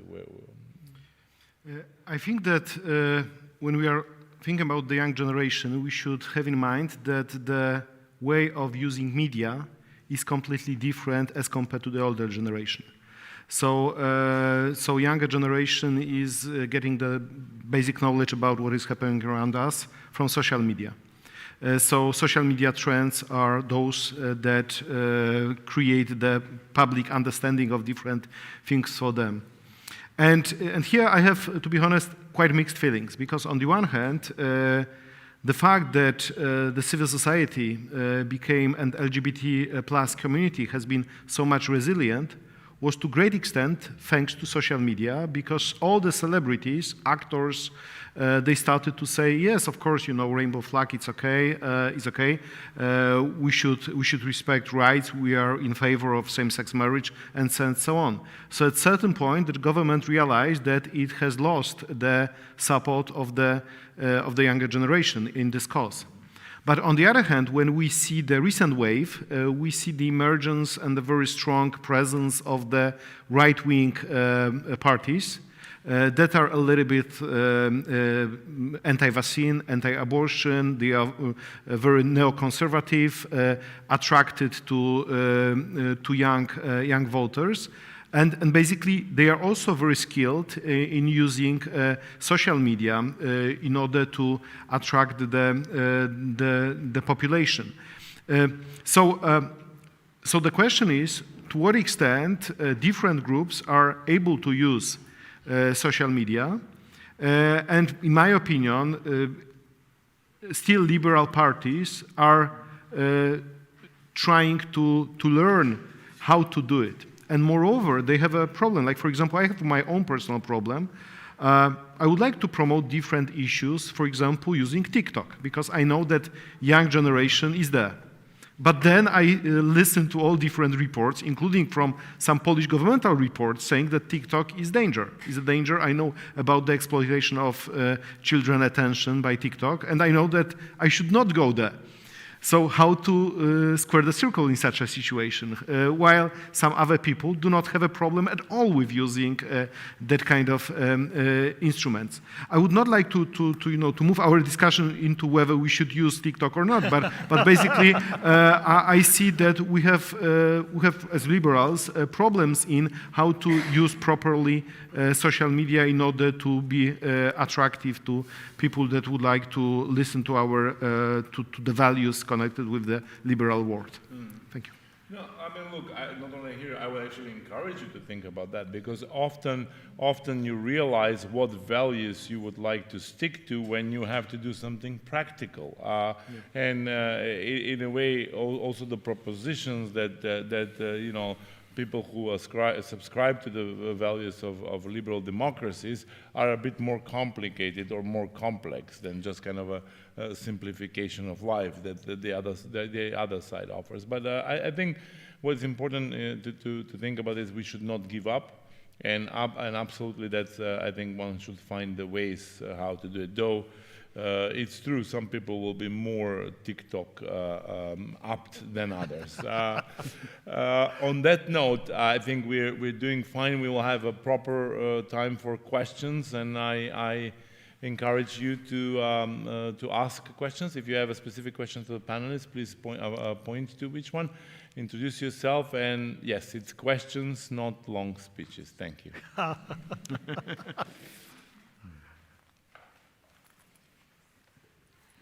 Thank you very much for this excellent panel that follows up on a panel earlier today about gender identity and de-democratization. What I really find is important is that we speak about the respect for both rule of law, gender identity, but how do we actually talk about this more? Because I feel like we have a very vocal minority going against rights that is being utilized by certain parts of politics all over the world, but we have a very silent majority that doesn't speak out about this. And it's not only about using TikTok, but it's also just repeating that we need to fight for the rights that we have. And sorry for forgetting to introduce myself. I'm Karen Melchior, member of the European Parliament, colleague of CATCAS. Thank you very much. We have a second question. Let's collect two or three, and then we'll get back to the panel. Yeah, hi, Matthias Merschel. I'm from the Legal Studies Department at Central European University. So thanks a lot for this wonderful panel. My question links as well to the panel of this morning a little bit. On what is the role of universities in all of this? On the one hand, we are here at the European University Institute, and we talked about actors this morning, but universities didn't really come up. On the one hand, of course, the experience we had at Central European Universities moving from Hungary, having to move from Hungary to Austria, as victims almost of this process. But what worries me more, or what worries me as well, is this using universities as a weapon, and with private universities being funded in various places. I mean, Orban, what he's been doing, but not to just Bannon, who tried to fund a university here, sort of funding private universities and using them as a weapon. So the role of universities in doing research, but at the same time doing activism, but activism can go both ways. So I was wondering what your thoughts were on the role of universities and research in this bigger picture, and connecting the dots to what was happening this morning. Thanks a lot. Thank you very much. Do we have a third question? Yeah, let's get it, and then we'll get back to the panel. Yeah, thank you very much. Emanuela Lombardo from Madrid Complutense University. Thanks a lot for this wonderful and very necessary panel. The attacks to gender, sexuality are going on not just in Hungary and Poland, but also in Spain and France and many other countries. But probably you have more experience in Hungary and Poland on struggling back, on counteracting. So would you like to share with us some of these experience from actors, from civil society, from the political world, of how to counteract these attacks? Thank you. Thank you. Let's go back to the panel. So we have one question which is more general. How can we go beyond our reservoir of pro-democratic people talking about rule of law, gender identity, and other issues? The second question was specific about the role of universities, and I think the third one was more about the tactics of fighting back. Let's start from the left side. So I was going to go with your question. There's some really interesting research out there, which will be very obvious when I share. And you've heard the examples from Poland, especially, is that where fights against this have been successful, you have very strong gender justice movements, very strong feminist movements that have been funded over time, supported over time. And there is data out that proves this, and you've seen it recently in Poland. So I would say that's one absolute strategy. In Latin America, some of the new changes that you've seen is because of the feminist movements that have aligned together around LGBT rights, abortion rights, so it's broader gender justice movements. I wanted to answer your question around universities. We've actually been funding a lot of work to try to build the activism up within university settings. It has a positive and a negative, which is that I think people don't recognize that in many countries where the demographics are different, with the rising kind of younger generation, the right and the religious right is starting at very, very early ages to mobilize this. And I think that on the other side, we haven't even thought about this as a strong, robust strategy. So, yes, on one hand, and I think much more needs to be done around that, especially when you're dealing with young people who have nothing to galvanize around. When there's high unemployment, other issues, this is where they're coming together and mobilizing. And then to the last question, I actually think we haven't done enough in a very simple way to illustrate that this is not about one issue, that this is about anti-democratic forces. We were just talking, before this, is that before Trump came in, that we couldn't use the word authoritarian. There was, you couldn't talk about anti-democracy. Now it's obvious it is and was, but I don't think we do a good enough job in a way that actually resonates with people, that this is about democracy and about actually, in a way, a backlash against a lot of the wins that we've had around gender. So. Thank you, Manisha. Also about reminding us the role of kindergartens and primary schools, not only universities, starting from an early age. Matt, pick and choose from the questions. Yeah, I just want to build on that, and specifically, we have to activate our base. Our base, those people who support democracy and equality are not activated in place after place after place. And it's almost they're walking through the garden not noticing that it's snowing. We're in trouble. So we have to activate that base, but we have to do it carefully.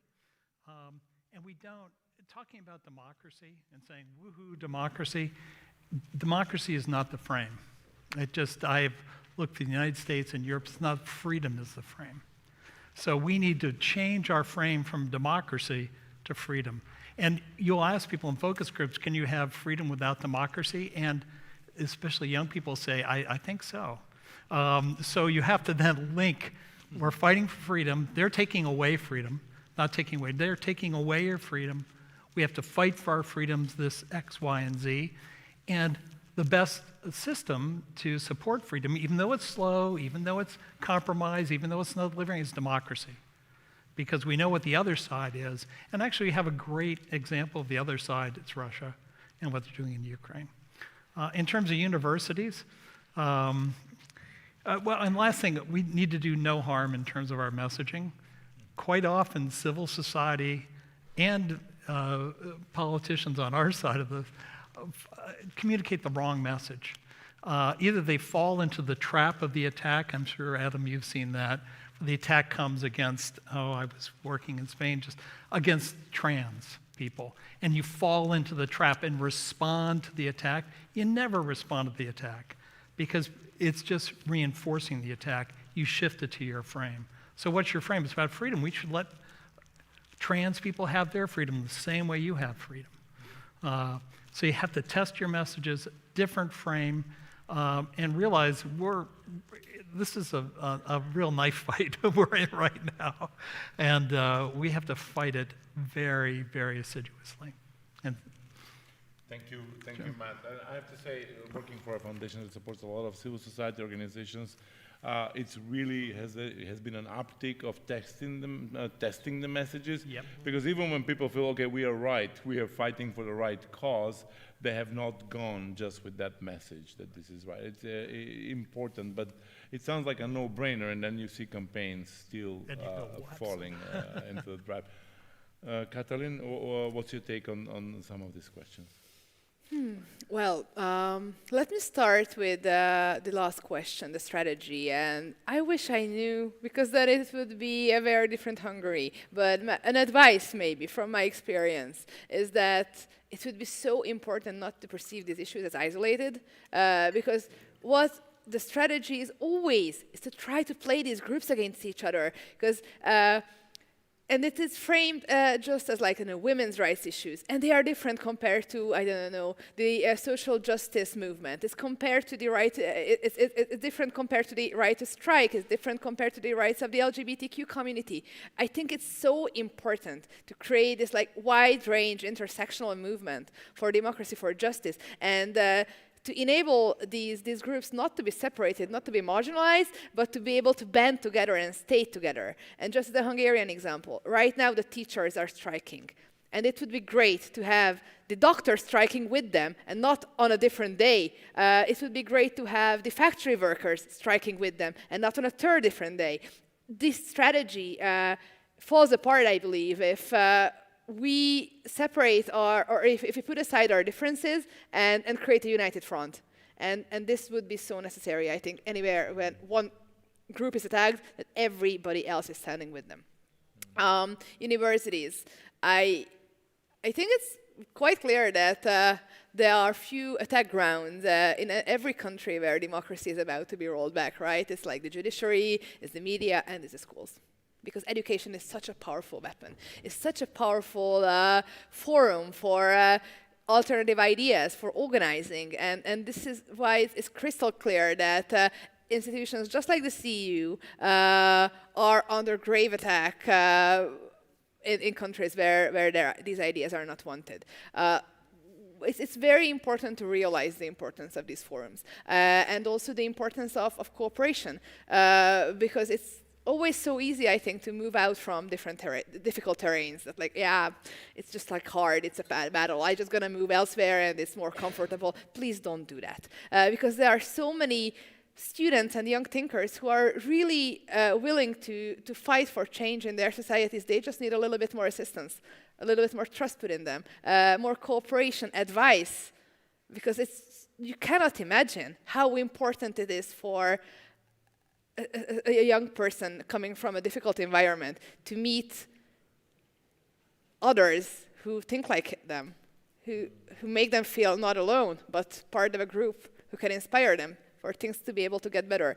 So I think more cooperation is necessary. And another thing, this will be a very Eurocentric part of my response, and I'm sorry for that. But I'm absolutely frustrated how education is perceived as a national competence in Europe. How come the European Commission doesn't have a stronger voice when rights of young people in other European countries are being trampled upon? Now, the rights of Hungarian students are in a huge squeeze, and we just have to find a framing how it fits within like certain like European, I don't know,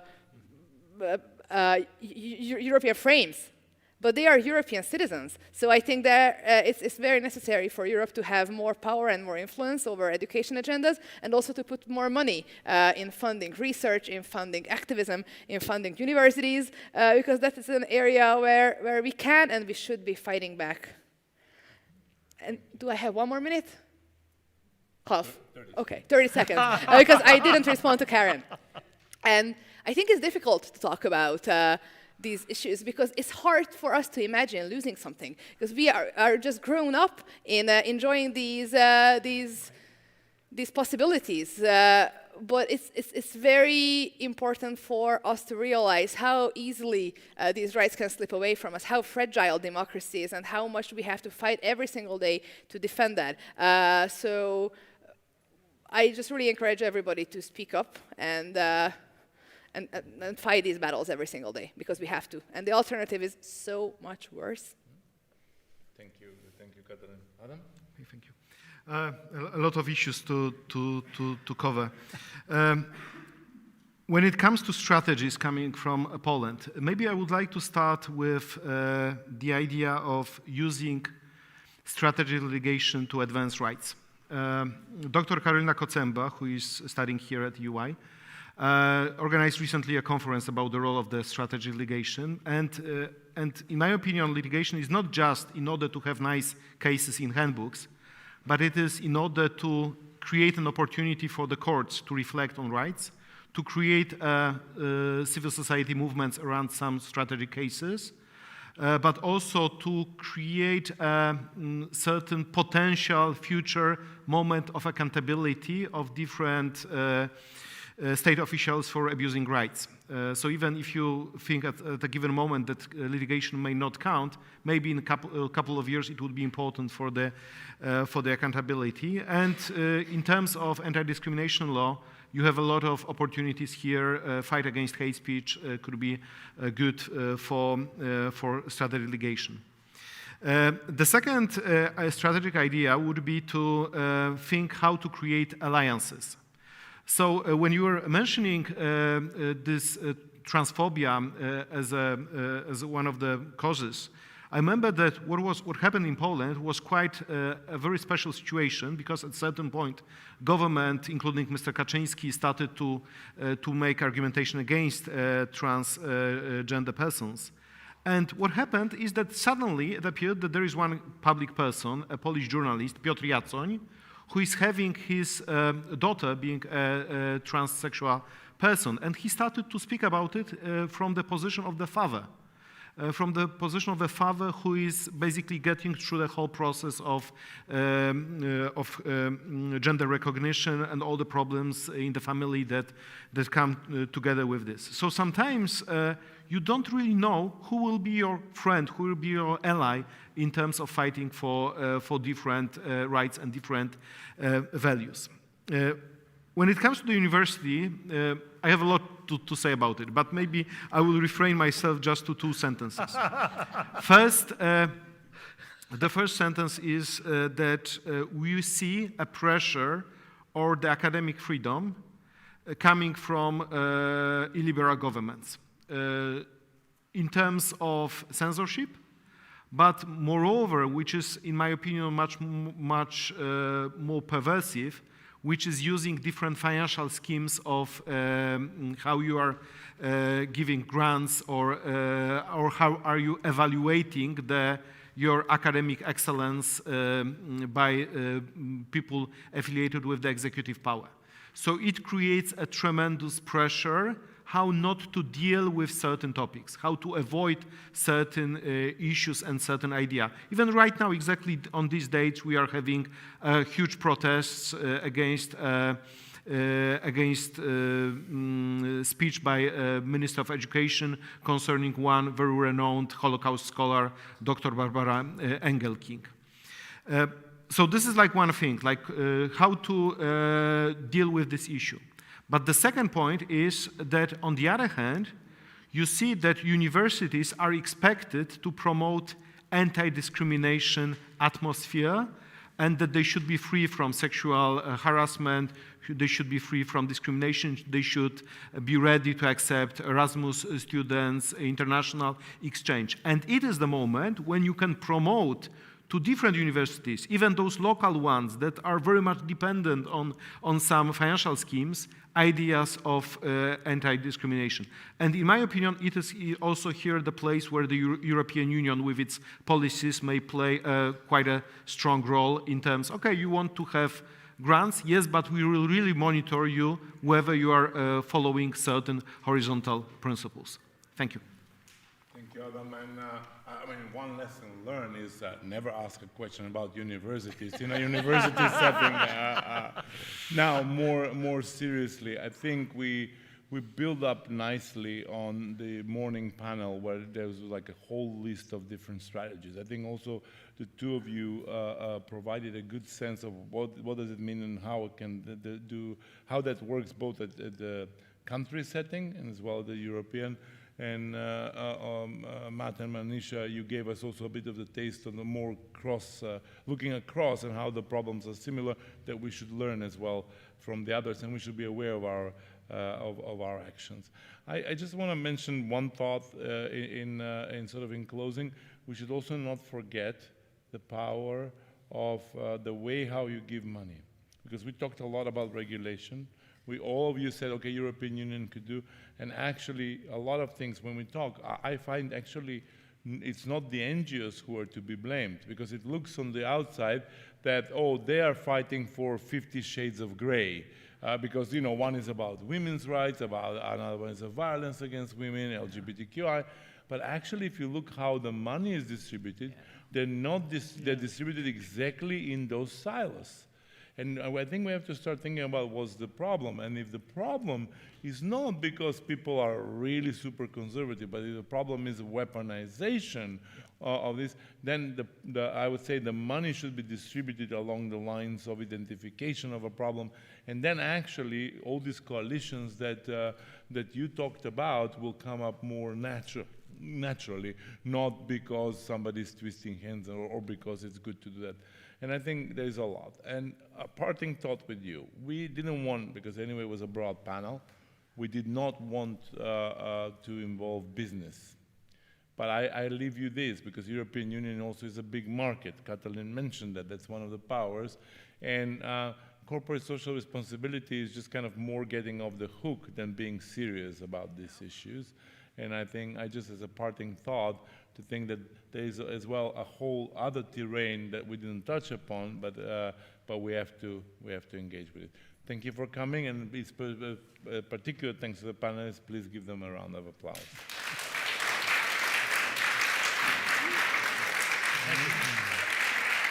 Thank you. Thank you.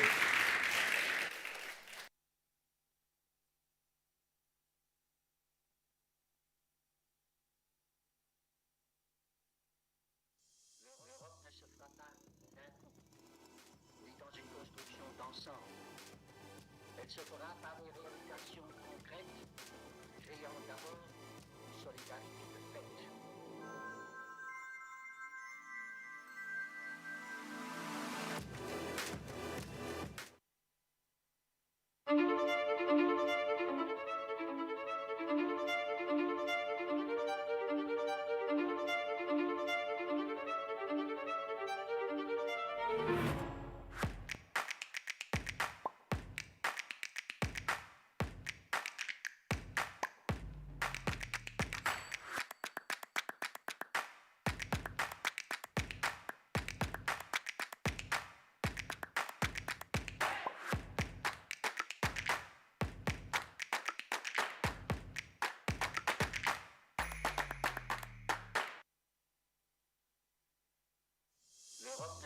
pas d'un coup, ni dans une construction d'ensemble. Elle se fera par des réalisations concrètes, créant d'abord une solidarité de fait.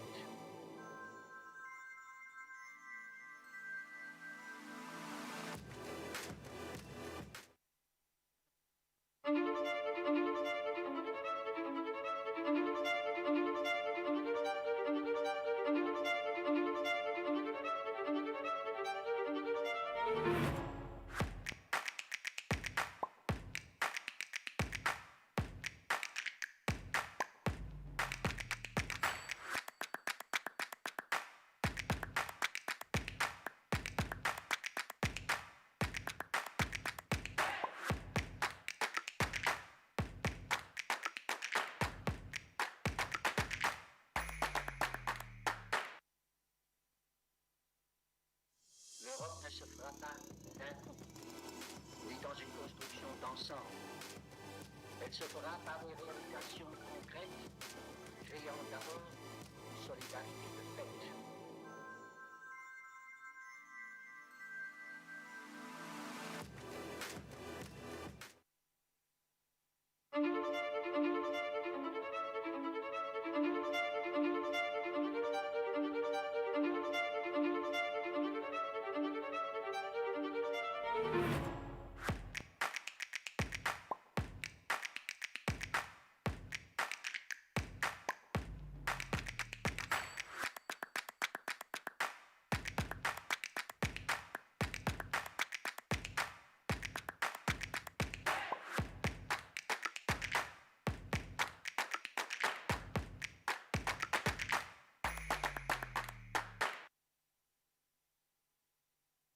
L'Europe ne se fera pas d'un coup, ni dans une construction d'ensemble.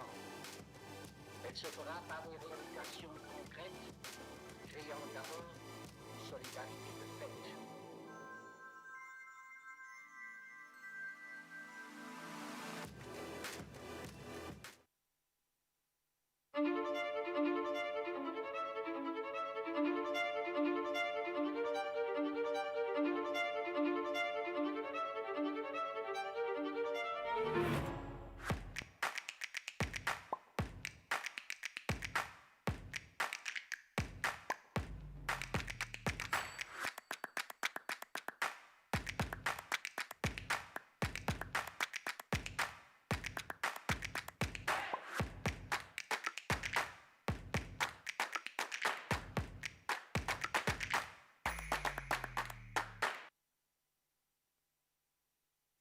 L'Europe ne se fera pas d'un coup, ni dans une construction d'ensemble. Elle se fera par des réalisations concrètes, créant d'abord une solidarité de fait.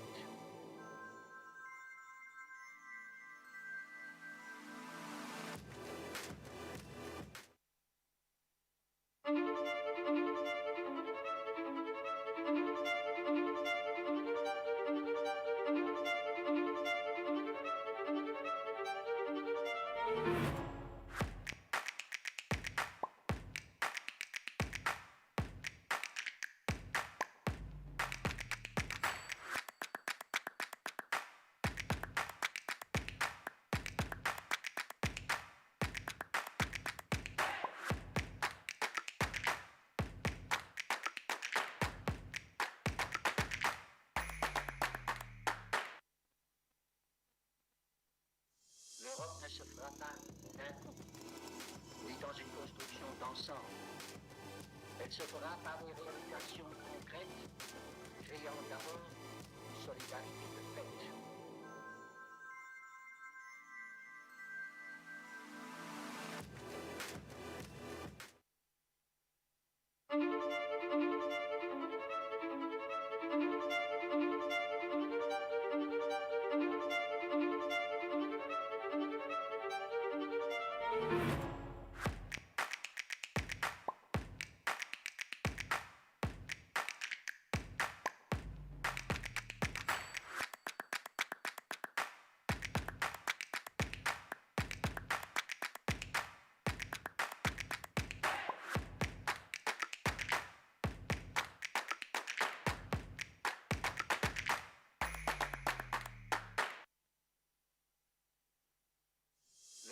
se fera pas d'un coup, ni dans une construction d'ensemble. Elle se fera par des réalisations concrètes, créant d'abord une solidarité de fait.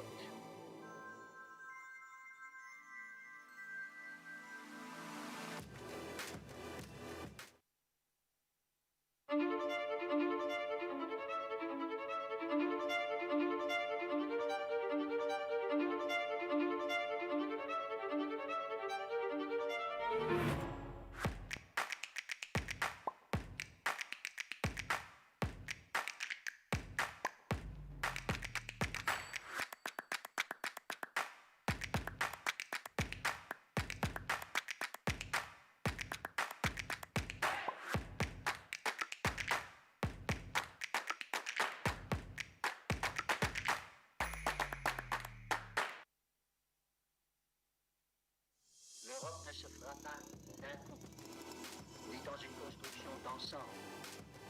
Elle se fera par des réalisations concrètes, créant d'abord une solidarité de fait.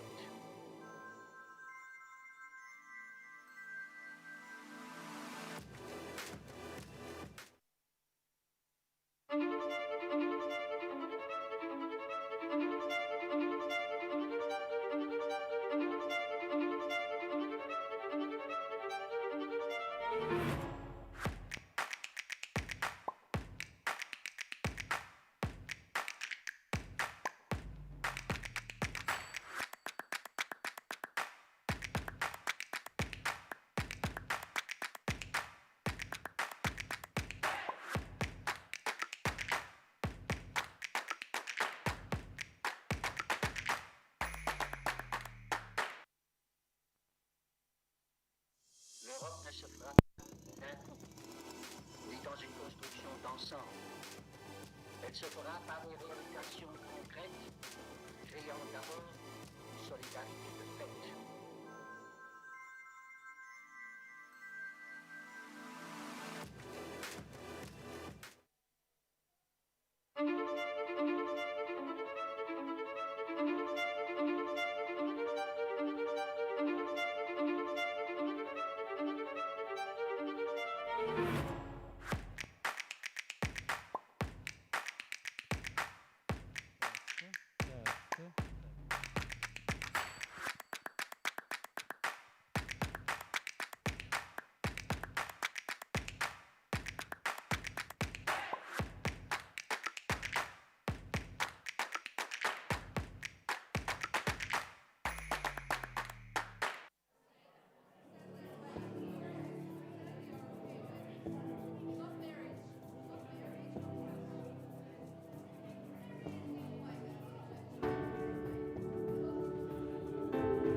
Test, test.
Hello.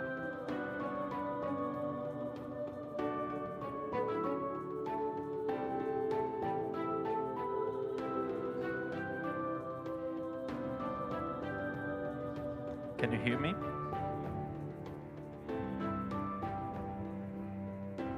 We're gonna start in a few moments. Thank you.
Welcome everybody here in the room and people watching online to this session, the last panel of the Partners Program for today, here in Fiesole. On the EU digital identity, how many bricks in the wallet do we have yet, is the topic of our discussion tonight. My name is Florian Eder, I'm your moderator for the session for the next hour. With me is Lucia Bossuer, who is my co-moderator and will help us gather questions from you, from the audience later on.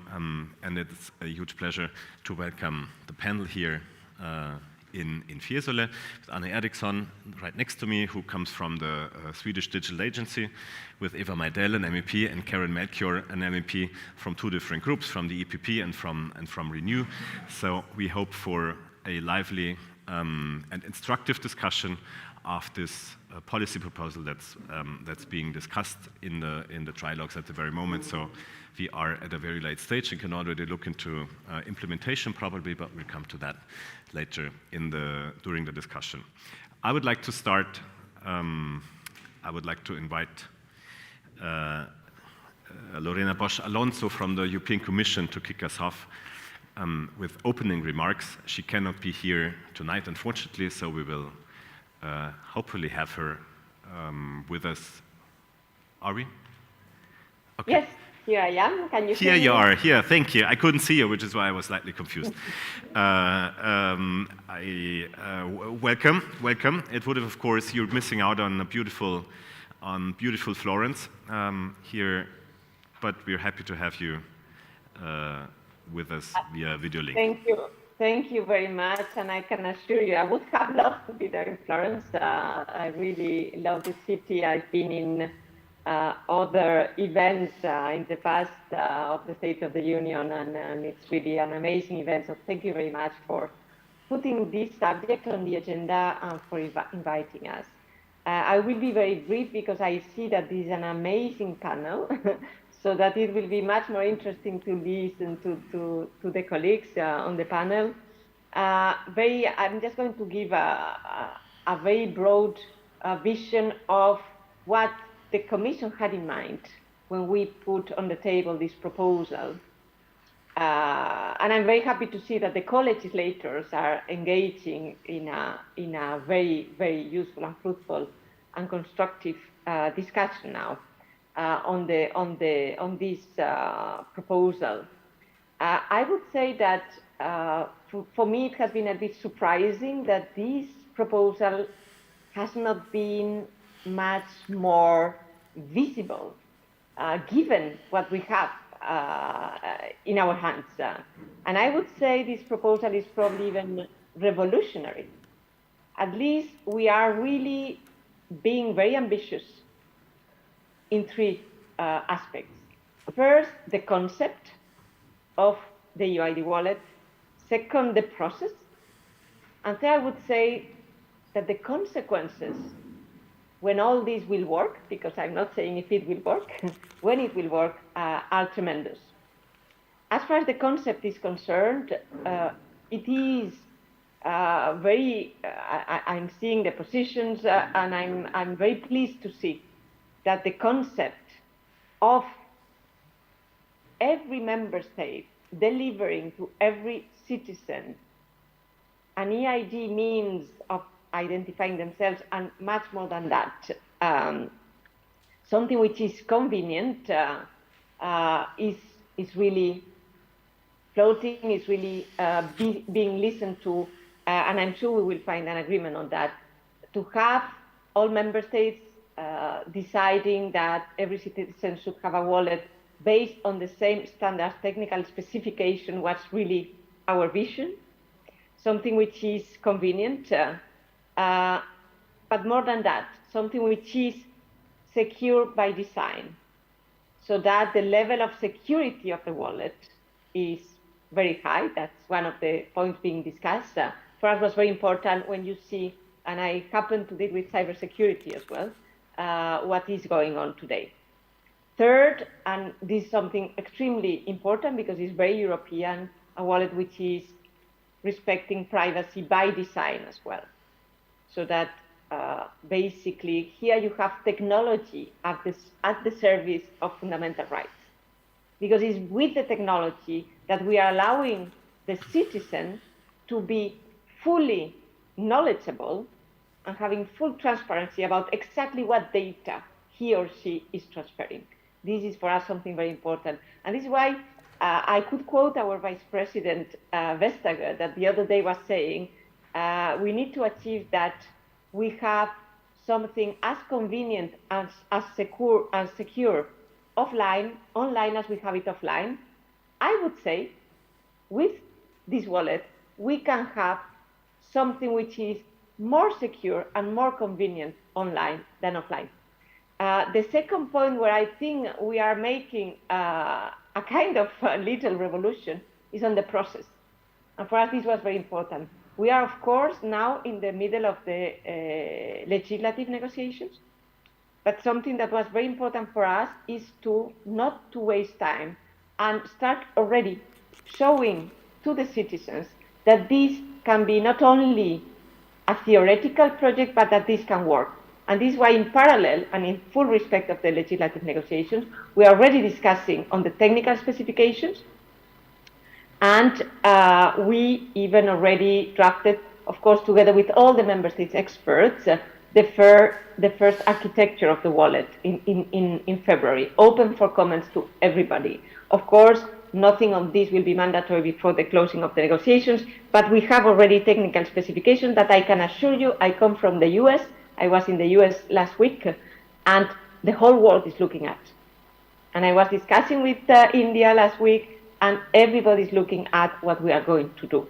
And also to show to the world that this can be manageable, we have launched a number of pilots to test the use cases, whether with including identification, signatures, mobile driving license, and we have today 25 member states and more than 190 companies that have joined these pilots to show that all this is feasible. So let me just conclude that what I think is going to be revolutionary also is the consequences. When all this will be in place, the savings for public administrations, the convenience, the safety for consumers, but also let me simply say something that last week when I was in the US, we were listening to some lessons learned from the experience in Ukraine. And one of the lessons learned that we were listening from the Ukrainian authorities was how important it is being for them to have an EID wallet. They have a wallet which is called Dia, and which they were saying this has been extremely useful to have our citizens in continuous contact with the administration and being still able to do plenty of things that if they did not have this, they would not be it would not be possible for them to have. So just to see how far-reaching can be the consequences for our citizens. And I'm going to leave it there, and we'll be very happy to listen to this very interesting panel. Thank you very much. Thank you very much, Lorena, for kicking us off with more than an outline of what the Commission has proposed, and much more than that, actually an outline of how it will look like and what perfect a proposal it is. I'm sure we'll have voices on that later on. Before we start the panel discussion here, I would like three gentlemen who were just mentioned as, for example, one of the companies that deals with this proposal and is responsible for one of the pilots here, to give us some introductory remarks. But we'll start, please, with Alessio Buttedian, the Secretary for the Council of Ministers of the Government of Italy, and responsible for digital things, who I think is first. Please. Is here.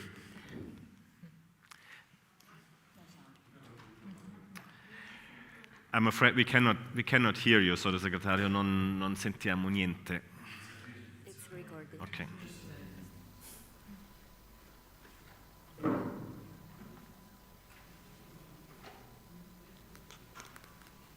Then he won't notice if we don't hear him. Then he won't notice if we don't hear him. Yeah.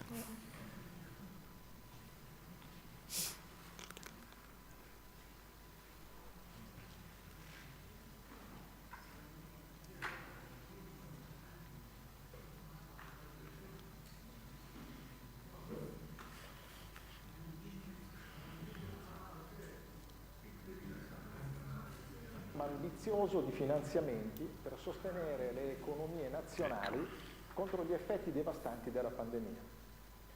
La transizione digitale, che di quel programma è un pilastro fondamentale, è giunta oggi a una fase cruciale. 25 Paesi membri dell'Unione hanno attivato almeno un sistema di identità digitale. In alcuni Paesi, tra questi c'è anche l'Italia, ne esiste più di uno. Complessivamente il 60% dei circa 450 milioni di cittadini dell'Unione dispone di una identità digitale. Questa moltiplicazione di identità digitali, di infrastrutture informatiche e di regole va superata. Non è sostenibile economicamente, non garantisce la sicurezza dei nostri dati e ostacola l'accessibilità ai servizi digitali delle categorie più fragili. In Italia, il Dipartimento per la trasformazione digitale, sotto la mia guida, ha già avviato un percorso di razionalizzazione dell'ecosistema delle identità digitali. Transitiamo verso un sistema unico, pubblico, sicuro e tecnologicamente più avanzato. In questo contesto il wallet digitale diventa il perno per esercitare i diritti di cittadinanza europea. In questo spazio digitale i cittadini potranno custodire in modo sicuro documenti importanti come la patente, come la tessera elettorale e anche quella sanitaria. Il nostro obiettivo è garantire uno Stato digitale accessibile, efficiente, sicuro e trasparente. Grazie per la vostra attenzione. Care amiche e cari amici, buonasera. I think once is enough. Thank you very much. He's not online.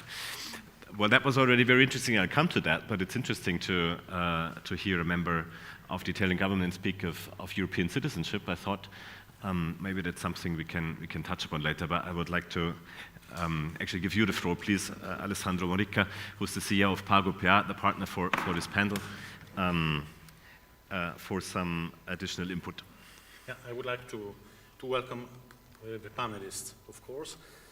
As PagoPA, we are pleased to be a partner of State of the Union for the second year in a row. Our presence here in Florence shows PagoPA commitment to oversee the main topics that are shaping the digital agenda in the international scenario, both at an institutional level and within the digital industry.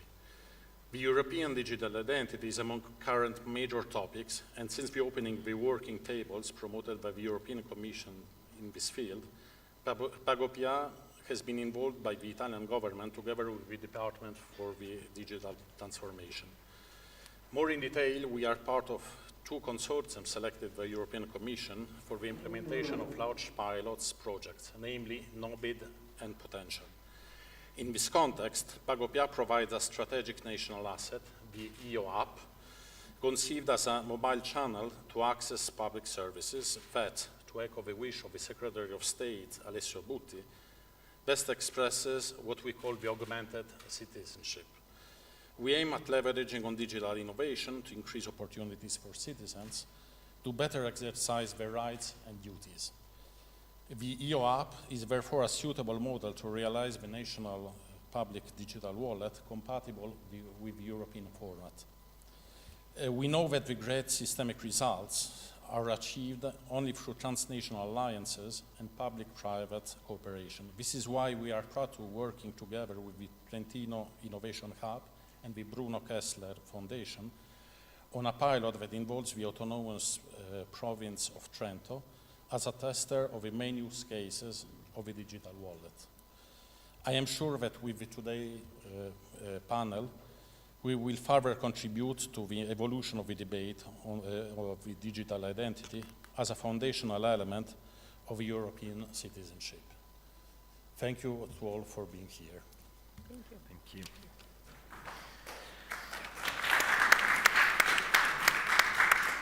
And please, before we can come to discussion, Fabrizio Gentili of the Hub Innovazione Trentino. And welcome in Florence. A special thanks to Lorena, that is not here, but she is contributing to our discussion. First of all, I would like to offer you the greetings and apologize of my president that due to the last minute unexpected impediment has been not able to be here with us, but we will follow us online, I guess. On the second, I would like to thank you, the organizer of the panel, and Pagopia in a specific way for having asked us to be present here. And what is Hub Innovazione Trentino? It is a foundation in the specific, whose founder members are the Autonomous Province of Trento, then the Fondazione Kessler, then the Fondazione MAC, University of Trento, and Trentino Sviluppo. That means all the research and innovation forces in the Trentino region. What is our main mission and goal is to act as a scout and promoter of systemic initiatives for our region, mainly looking at the European pathway and fostering important and strategic agreements and partnership with national and international partners. In this sense, we have to consider the strong partnership that link the Trentino systems with Pagopia, because we start from a common understanding of the European Union activities. We share a common vision of digital society, the European digital society that is based, as you know, clearly on the anthropocentric issue and on the value that is well understandable. These are the European values. And it is in this respect that we acted together in being part as one of the members of the potential project. This is the large-scale project that has been already evocated both by Lorena and Alessandro. And this is in this sense that we are looking forward to hearing the discussion of this panel in order to proceed in our pathway towards the digital wallet that we believe is the real key factor and enabling factor for the digital citizenship in the European level. Thank you very much. Thank you.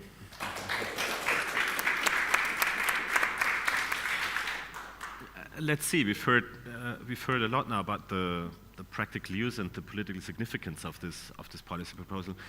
I would like to start with you, Eva, and ask a broader question and a very simple question. What for you is the European value added to that? It is very clear to me that it can be of of very practical use to have all your documents in your phone. But why does it have to be a European solution, actually? Yeah, indeed. I think it goes much broader than being user-friendly and being secure. I very much hope it would tap into the Europeans' hearts and minds, into Europeans getting that extra, mile and step of feeling more European. Because it's one thing to be user-friendly and for you to be able to use a service in your own town, region, or country, and it's another thing to be able to use that once you go abroad, whether you work, you study, you're on a holiday, etc., and so on and so forth.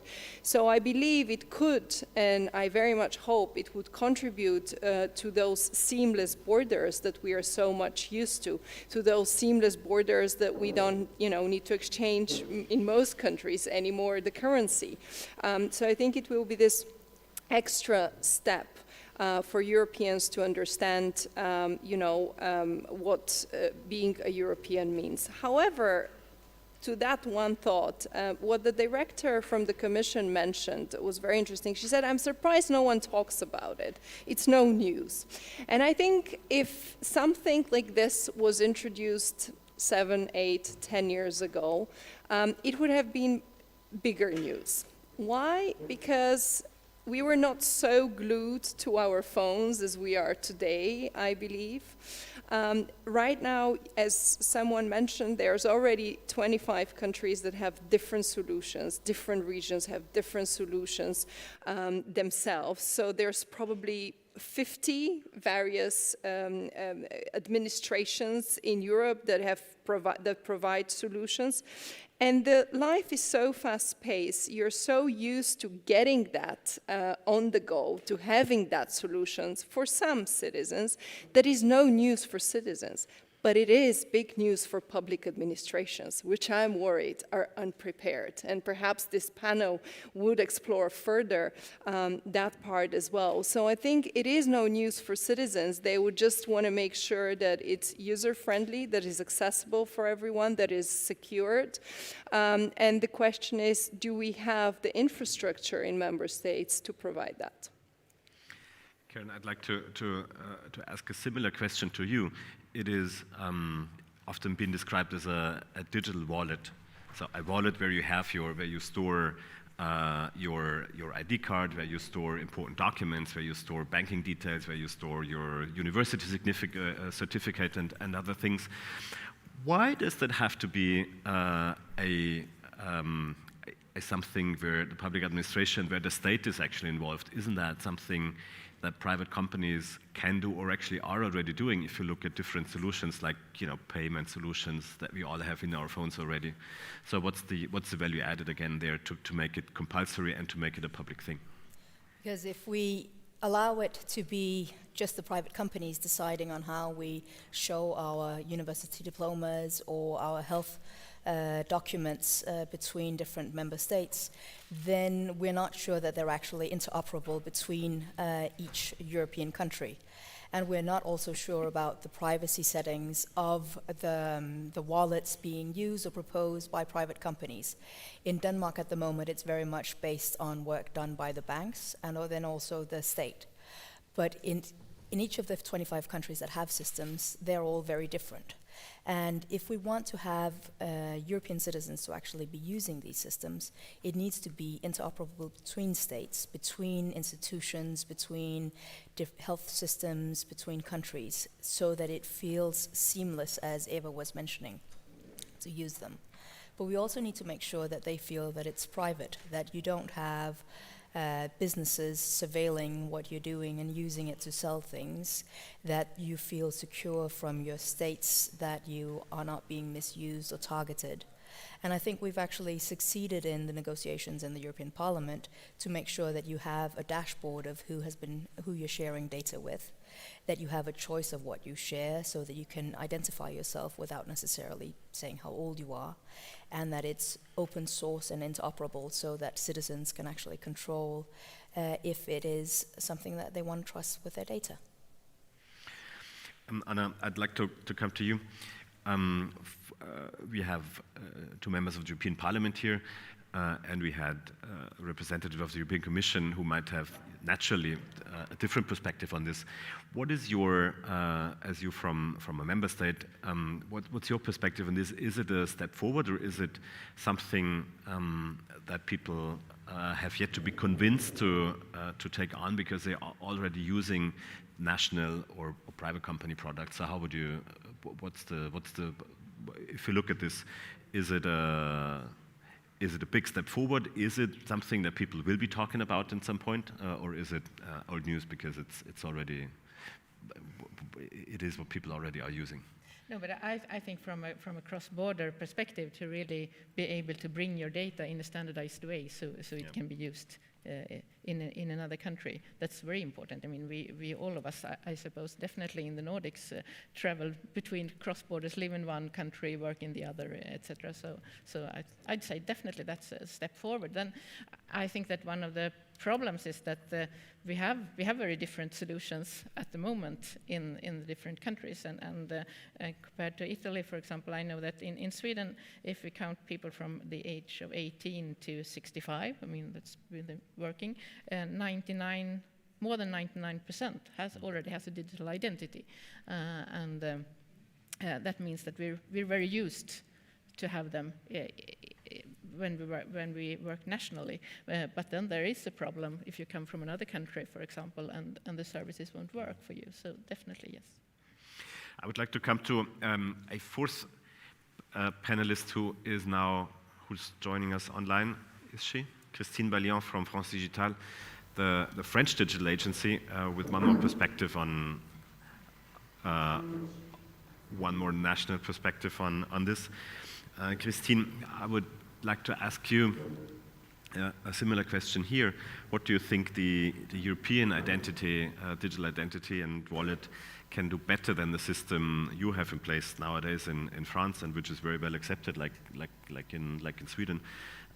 It is already widely used, and what do you think is the big step forward with the EU ID? Here you are. So in France, we have also many EIDs, but not high secured EID like in other countries. So we have more than 42 million of French citizens using EIDs at low level, not secured EID, and we really try to develop and to push this and to leverage the level of security of our EIDs in France for now.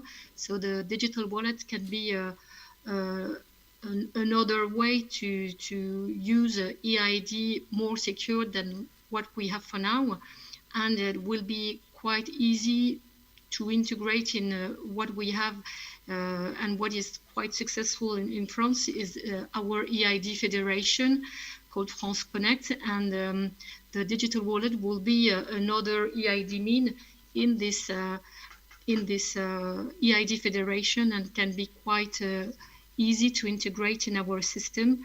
And the problem for us and for French citizens is really to make the effort to create this EID of level substantial or high, so more secure EID. And this is the problem we will have to face to make sure that the user friendliness and the easy part to create this EID will be respected for this digital wallet to be a success in France. You're mentioning an obvious tension in the setup of this, and this is between, we've had it of user friendliness on the one hand and security on the other one. Now, Christine, just one additional question to you. In France, I don't know if everybody could hear it very well, the level of security of the current application in France is slightly lower than the new European EU EID would be. So what do you think it will need to make people upgrade to the new European EID wallet? I think that it will be very important to find the good user cases to have this high security digital wallet, and also to to develop and to find this new user cases to make sure that the French citizens will make the effort to create this EID.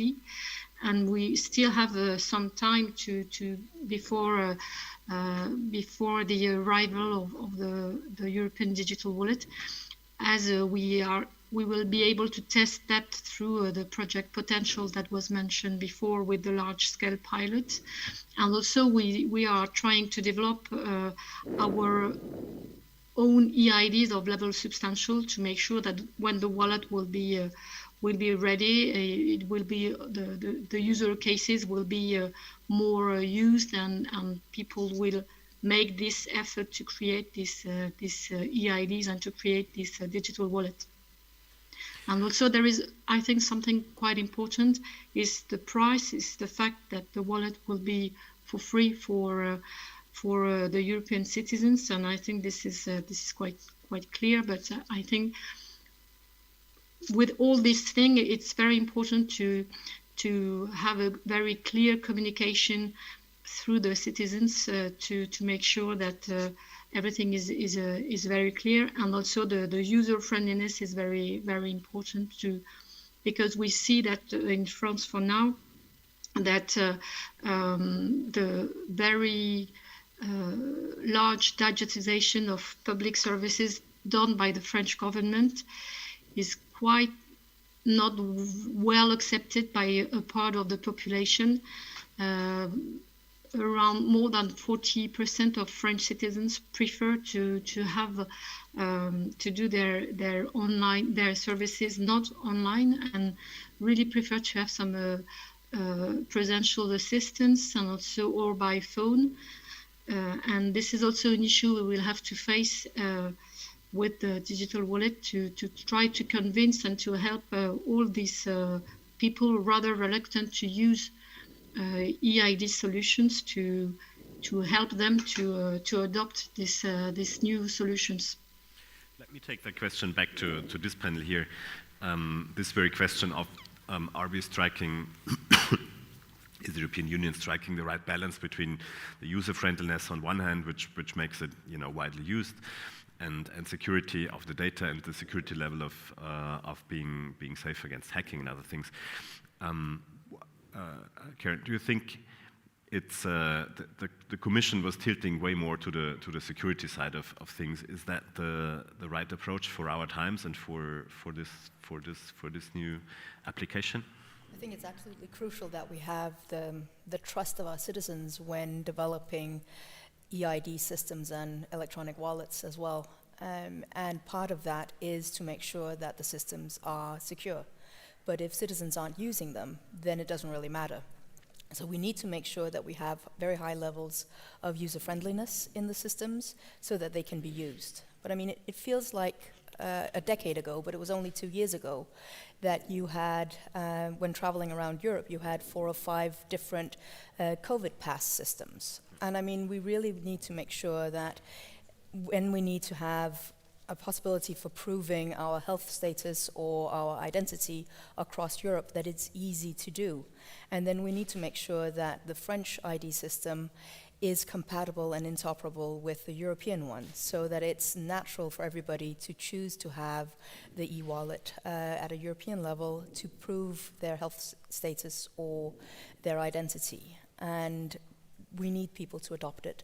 We need people to trust it, and that's why we need to have it user-friendly. It's not one against the other, but they're dependent on each other. It's of course not one against the other. The question is whether people make the effort, will make the effort to it will be a one-time effort probably, and then you're all set. But is there... There we have an obligation both from companies that will also be using this and from public administrations to guide and help our citizens to use it. And we often see elderly people or people on the margins of society having difficulty using electronic digital solutions. And there we need to make sure that we have the investment in helping citizens to adopt these solutions so that we don't leave anybody behind. Eva, the interoperability is of course a concern, and Karen just mentioned it. So, knowing from experience, it will take a while for everybody to including every operator in the public administration to know that there is such thing and that it's a valid thing if somebody comes with a Bulgarian, Italian, French application or QR code to a German control point or something like that. Is that a big risk for you, or do you think this will pass because people will get used to that pretty quickly? Well, I think the way I see it is, I mean, when it comes to I'll go back a little bit to particularly, that specific national administrations. And I think the way I look at the issue is that our aim is everyone to be able, ideally, to have this EU digital identity. And this somehow is the roof of what we are trying to build. But it can only be built and it can only stay there if we have a very strong basis. And that basis is the national administrations. So I think we are going a step ahead by saying, would people be willing to accept and learn that there's such thing as EID? I think this brings us already to the next level of conversation. I'm not entirely sure that the administrations themselves have the necessary capacity to make sure that those solutions are truly user-friendly, because the user-friendly approach is the business-like approach and is the right type of approach, but there are very few apps that are used at the scale we are looking at, apps or other solutions that are used at the scale we are trying to see here, and also the diversity of people that will be using it. Some come from, different regions, age groups, backgrounds, and so on and so forth. So in order to produce an app that is done, or a solution that is done with public money that has to be well uptaken by society, you also need to prepare and have an administration that is willing to deploy that app. So I think first it lies into the national administration and the capacity that is out there before we even think cross-border. And I personally feel that there's still a lot of work to be done there. I would like to pass that question on to you, because it's a very good question, and maybe you can tell us a little bit about about your experiences. I just want to tell people in the room that after the question to Anna, I would like to hand over to Lucia for her to collect questions in the room and to moderate a little bit the debate with you guys here in the room. But first, I'm saying it so you can prepare a question, but first to you, please. Well, I think that there are so many questions in this, and I mean, looking at Sweden, then, for example, we've had this, we're using freedom of choice systems, so we have several private suppliers of EIDs, and one of them is the bank ID, which we've had that for 20 years. And I mean, everyone is so used to that. So I don't think I mean, we also, as we heard from France, we also need an EID on the level high. So that is also something that we suggest that it is a government EID. But I think that it is important that if we have a federation, that we look at the different trust levels, because we don't need an EID on the level high for everything we need to do. And that is also a way of enabling people who perhaps have some disabilities and can't get, for example, a bank ID to use something on the lower level. So I mean that people can use whatever they, I think so. Up to the level they need or they want. Yeah, exactly. And I think that it's very important from a question of getting everyone to be able to use it. And then adding the cross-border functionality is, from a Swedish perspective, I think that's an add-on to what we already have. Mm-hmm. Lucia, please, over to you with your own question, and those of the room, Thank please. You, we have someone with a microphone, but I'll let you moderate this part. Thank you, Florian. I will give you a bit more time to prepare your questions, because I will ask the first question to you three, whoever wants to take it. My concern relates more to timing. The Commission's proposal aims to bring the EU wallet to 80% of the population by 2030, right? And you are mentioning all the challenges that this entails. And you are mentioning that public administrations, in many cases, they are not yet prepared. So what do you think about it? Are we on the right time, and how can we address this time? Yeah. Well, I think we actually need to sort of step up and do the work. I get a little bit worried when cross-border is an add-on and security is an add-on. I think we need to have this included already. I think we need to have 80% of the population using these tools, because otherwise the administrations won't adapt to them, and we won't make sure that they are user-friendly enough for the 80% to actually be able to use them. Thank you. Yeah, maybe from my perspective, because I added that point on the national administrations, and I know there's different level of uptake and the way projects are being implemented. I think that working towards that identity would help national administrations to have a more clear roadmap of an organization and a clear process, so to say, of where we want to get by when. If you ask me about timeline, I would have said, well, ideally by today, where we are aiming in 2030. Why this has not happened, we don't need to discuss that today, but I think it's a point that we need to think for the future of how to try to make our preparedness more agile and more easy to be prepared for the very fast pace with which technology moves.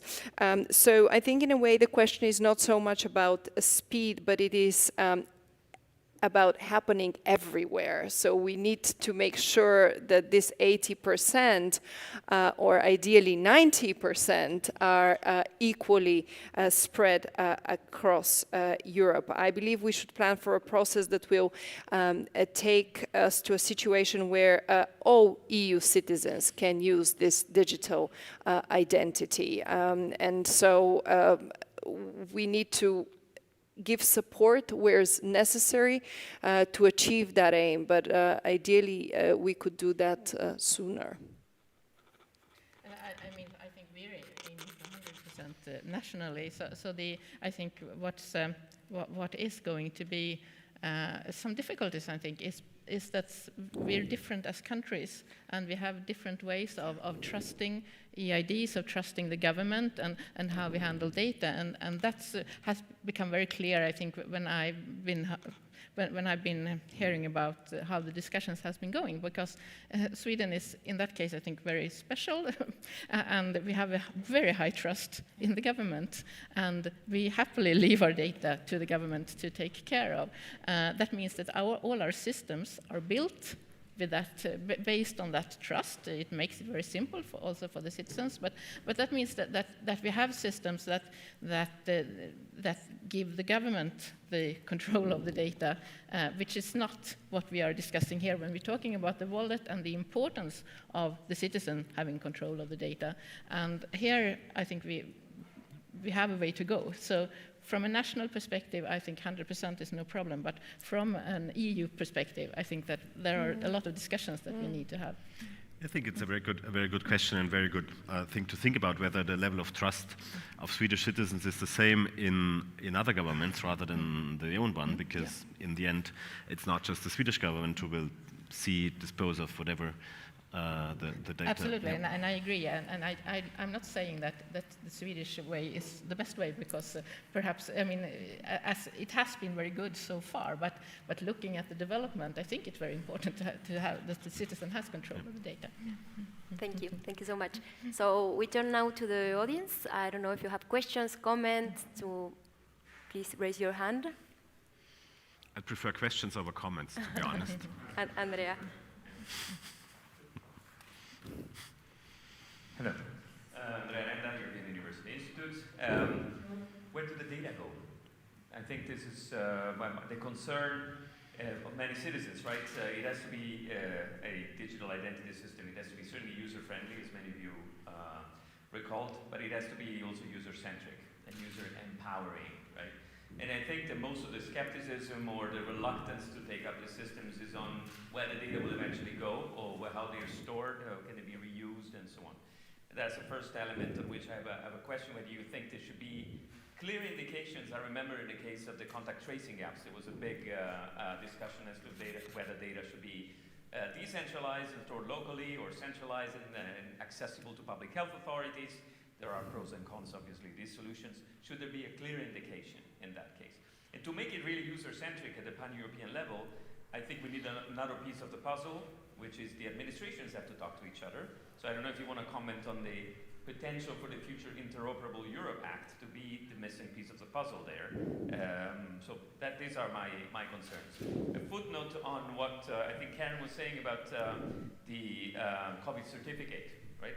Once we finally had a pan-European one, it became much bigger than Europe, right? We have almost 50 countries, I think, that eventually adopted the European COVID certificate. So perhaps it gives us an idea that when it's user-friendly and used cross-border, perhaps it's taken up a little bit more easily. So that's my take. Maybe we take a second question, and then you pick who takes which one.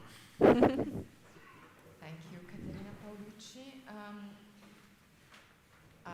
Maybe a technical question. Would the wallet replace the current wallets that we have, or is it just a change that we as users would not see in the member states? So, for instance, I have the EU app that you talked about before, the Pagopa system, etc., where I have everything, my credit cards, where I get information from the taxation system about taxes that I have to pay, my car, circulation, documents, everything. Would this new wallet replace this one and be the same all over Europe, or would it just mean that the current EU, for instance, in the Italian case system, would have to adapt to what the EU decides in terms of safety, security, etc., data protection? And for me, nothing would change, because I think this is essential. My ideal as a European citizen would be to have an app that is the same all over Europe and that also can be identified as an EU app, because I think this would promote EU identity all over the continent. While, of course, keeping our separate apps would not do that. And secondly, I would like to also raise another issue, which is, or question about potential uses of these apps, of these systems for voting purposes, for voting, for instance, in the EU elections, and looking very far in the future, voting for candidates of other countries through this system. Because I would like to vote for a Danish candidate, for instance, at the EP elections, and potentially in the future, I hope to be able to do that. So this is great. What you all are doing is really amazing, and I hope that this goes on to the point that we are an integrated EU political system with an integrated wallet and also integrated elections. Thank you. Very good and practical, citizen-centric questions. How does it look like, and will it be able to do more, and will it help to further integrate the European elections even? Who wants to start? I think ideally we would have all of the national wallet systems that adhere to the standards and criteria of the EU system. When we then look at making it more user-friendly and having the functions that we need, then there might be more of a streamlining between the different systems. But I wouldn't want to require from a European level that you have to replace the national wallet systems just because we want it to be a European system. But I hope that with time, similarities will develop. Regarding where the data should be, then I hope that with a wallet that is encrypted and only accessible to the citizen who owns it, and that we have encrypted data from the client side, then it is less important where it is from a sort of data sovereignty point of view. And I was a great fan of having decentralized data for our tracing system, and I hope that we can have that as continued with the wallet system, because I believe that this is the most secure system that we can have for citizens. Would you add if administrations should talk to each other, maybe Andreas' comment slash question, I think it's extremely important that they talk to each other. But just like citizens have different level of trust in their government or other governments, I believe national administration have different sort of trust in between each other. So the question is, how do you make sure that they start talking to each other while we are streamlining these processes and trying to unify these processes, and that they trust each other? It's always been the question when it comes to security, to cybersecurity. There's always been a different level of exchange of information and worry in between the different administrations, national administrations. So I don't think we have found a way of how to resolve that until now. It depends on the government sometimes, it depends on the person sometimes, it depends on the different projects there are, but still I believe things have advanced once there are European initiatives such as this one to build trust and to also exchange not just information but know-how, what works best and what doesn't work best. So I see over the years that the issue is still there, but things have improved tremendously, thanks to also some of the files that we have worked on, and hopefully the one on interoperability will do so too. Karen, on that, is the question of where the data goes or where it is that the crucial question to increase the trust, to citizens' trust? At least, I mean, you have to be sure that if it's supposed to be only accessible by me, you have to be sure, yes, because otherwise you won't trust it. So yes, absolutely. And I also think that the Interoperable Europe Act is a good way to start getting the trust and the interoperability between the different agencies and different countries, definitely. Anna, is that what you wanted to? Okay. We have to wrap it up already. Again, I notice we've got 5 more minutes, or actually 2 more minutes. But here's one last thing. Yeah, actually, I introduce myself. I'm Mirko Calvaresi. I'm responsible for PagoPA, technical director of PagoPA. I just want to answer a bit of the question of previous question about Appio, because we developed Appio, and the relation between Appio and the coming European digital wallet. We do have already a wallet inside the Appio, probably you referred directly to this. So the question is, should we replace our application? Should be another application, the wallet? And what we're doing at the moment is trying to imagine a process of seamless migration of the application with the new wallet. But obviously, it will take to migrate more than 30 million identities in Europe, in Italy at least, into the new system. And for doing this, we are imagining a sort of good use case to propose to the user and a good user experience to migrate to the new wallet. But what we're doing now, we are creating the wallet inside the application. So the question is, should we replace our application? The answer is no. Would be this easy to migrate your identity to the wallet? There will be an ongoing process that we will see in time. What's the conversion rate? Okay, thank you. That was very practical, a practical takeaway. No. Can I add it's a bit on another theme, but we're talking a lot about public administrations. I'd like to add that it's going to be very important when we're talking about private companies as well. And I got an example last week when I spoke to a former colleague at the Swedish food retailer ICA. He's responsible for the unmanned stores that they have in rural areas. And in those kinds of rural areas, there, in the mountains and so on, about 30% of people buying food are from other countries. So at the moment, they have a difficulty because they can only let people in with the Swedish bank ID. So, already there is the solution of the EIDAS node, but that was something that they didn't know about. So I think that's we mustn't forget about the private companies. Sure. I think this would be my a last round of questions, a very short question to all of you and I'm please asking you to also answer shortly. I would start with Christine, please, who's still with us. I think I would like to know from all of you what you think is the biggest hurdle that the EID has to surpass in the next years to be widely used, to be safe, to be secure, and to be user-friendly, or to be, of widespread use by the time the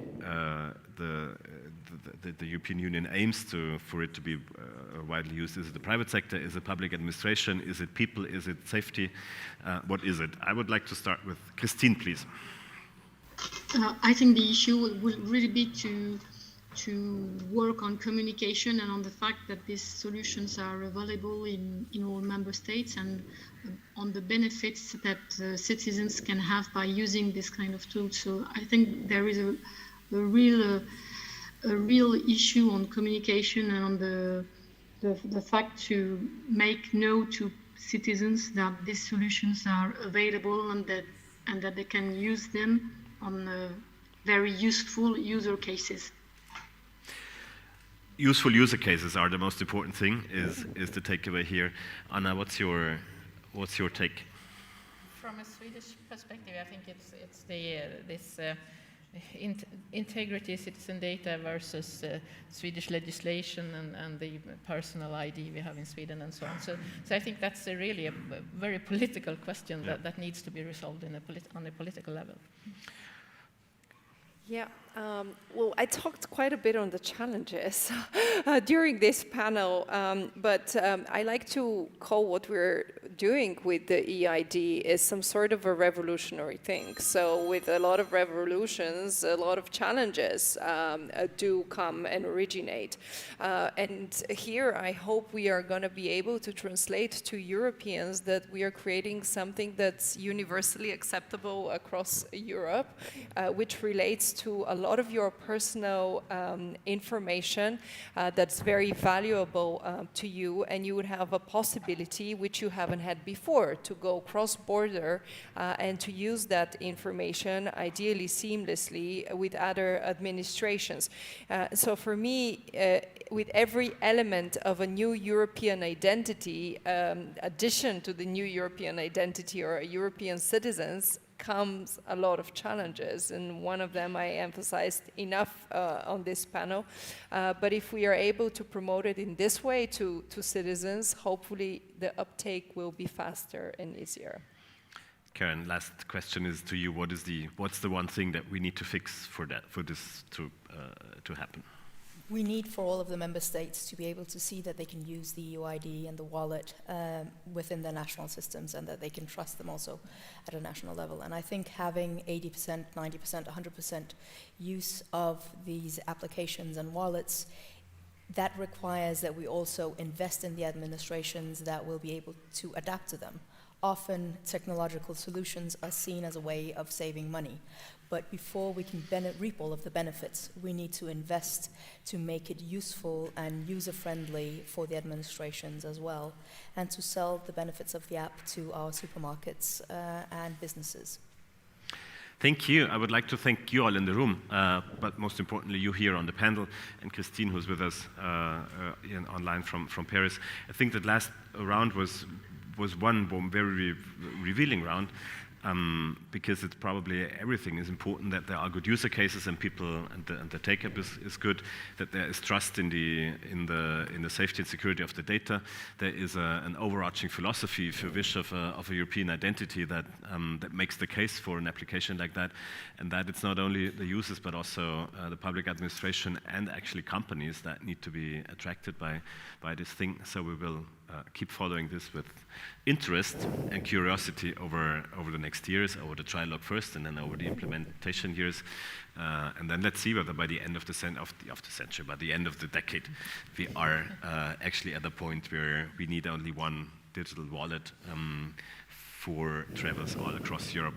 Thank you very much for your interest, for your questions, for taking part in this, for watching online. and have a wonderful State of the Union conference and a wonderful evening here in Fiesole and an intriguing conference day tomorrow. Thank you. Thank you.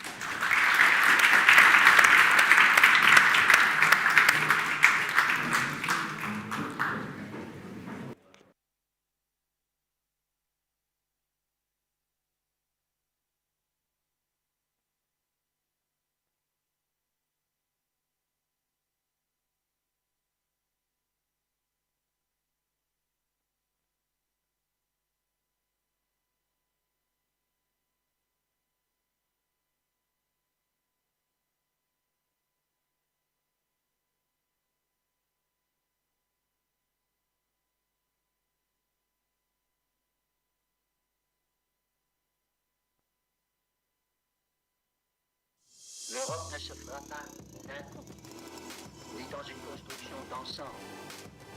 Elle se fera par des réalisations concrètes, créant d'abord une solidarité de fait.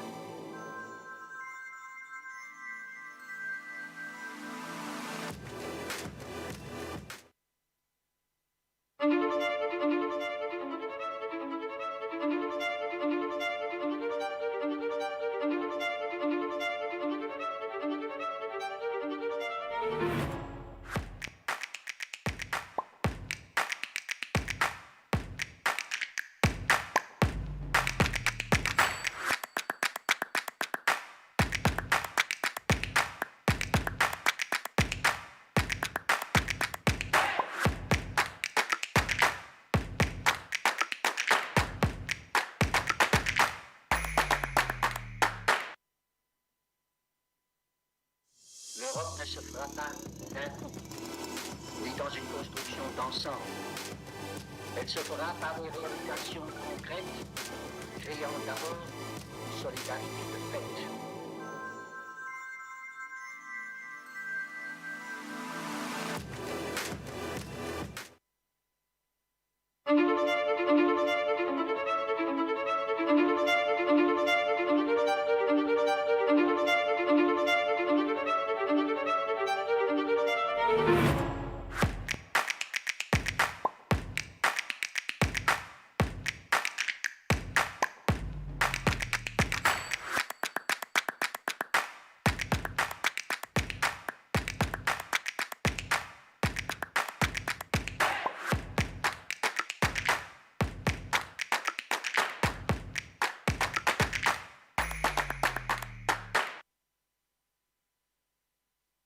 L'Europe ne se fera pas d'un coup, ni dans une construction d'ensemble. Elle se fera par des réalisations concrètes, créant d'abord une solidarité de fait.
Good evening and welcome to the final session of the first day of the State of the Union gathering here in Florence. Hello to those of you joining us remotely and to those of you in this wonderful venue.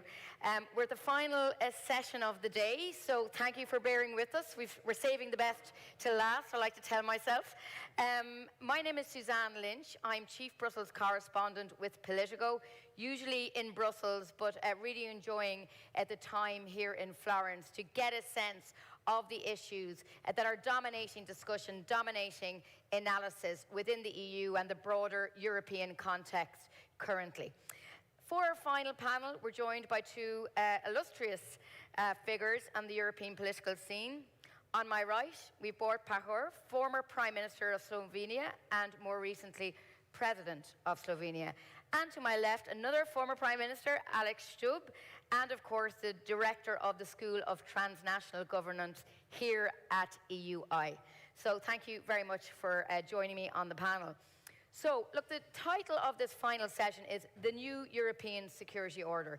When I looked at this, I said to myself, right, that's a big picture kind of topic.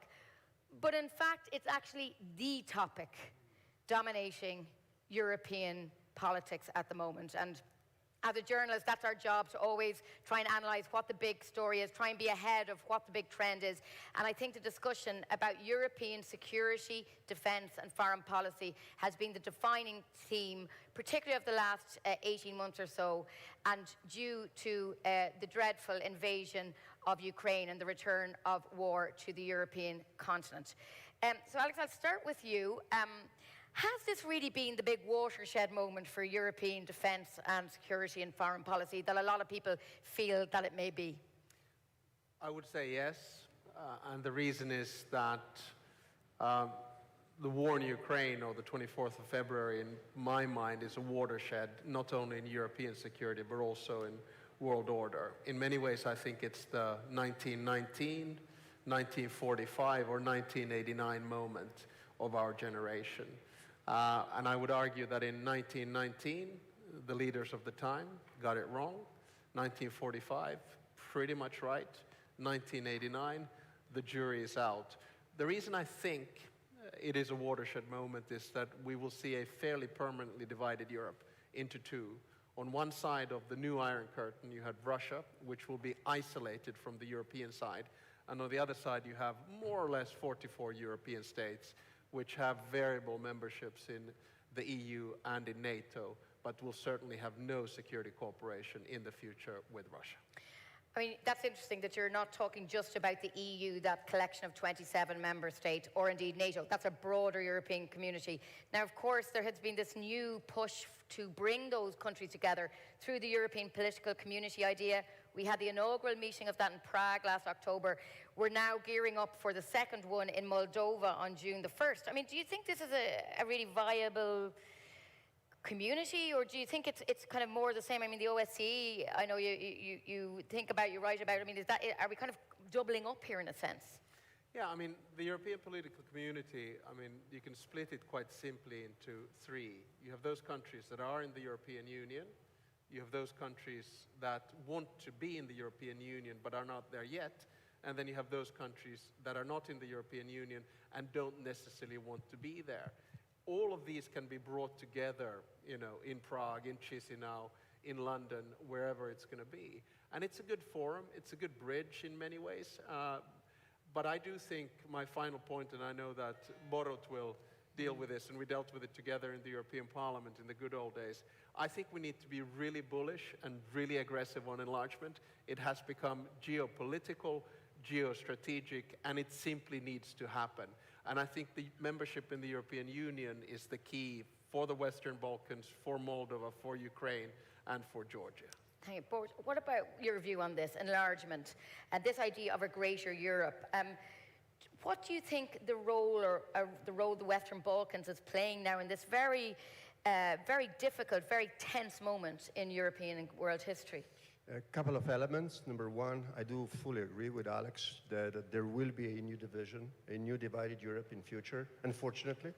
We hoped so very much that after the fall of Berlin Wall, there would be a lasting peace and a renaissance of a new Europe and all that stuff.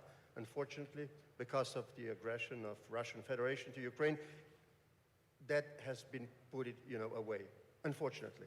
There will be a divided Europe, divided between democratic West and autocratic East, between the European Union and political, maybe, as you said, political community, yes, right, on one side, and Russian Federation and countries of its influence around it.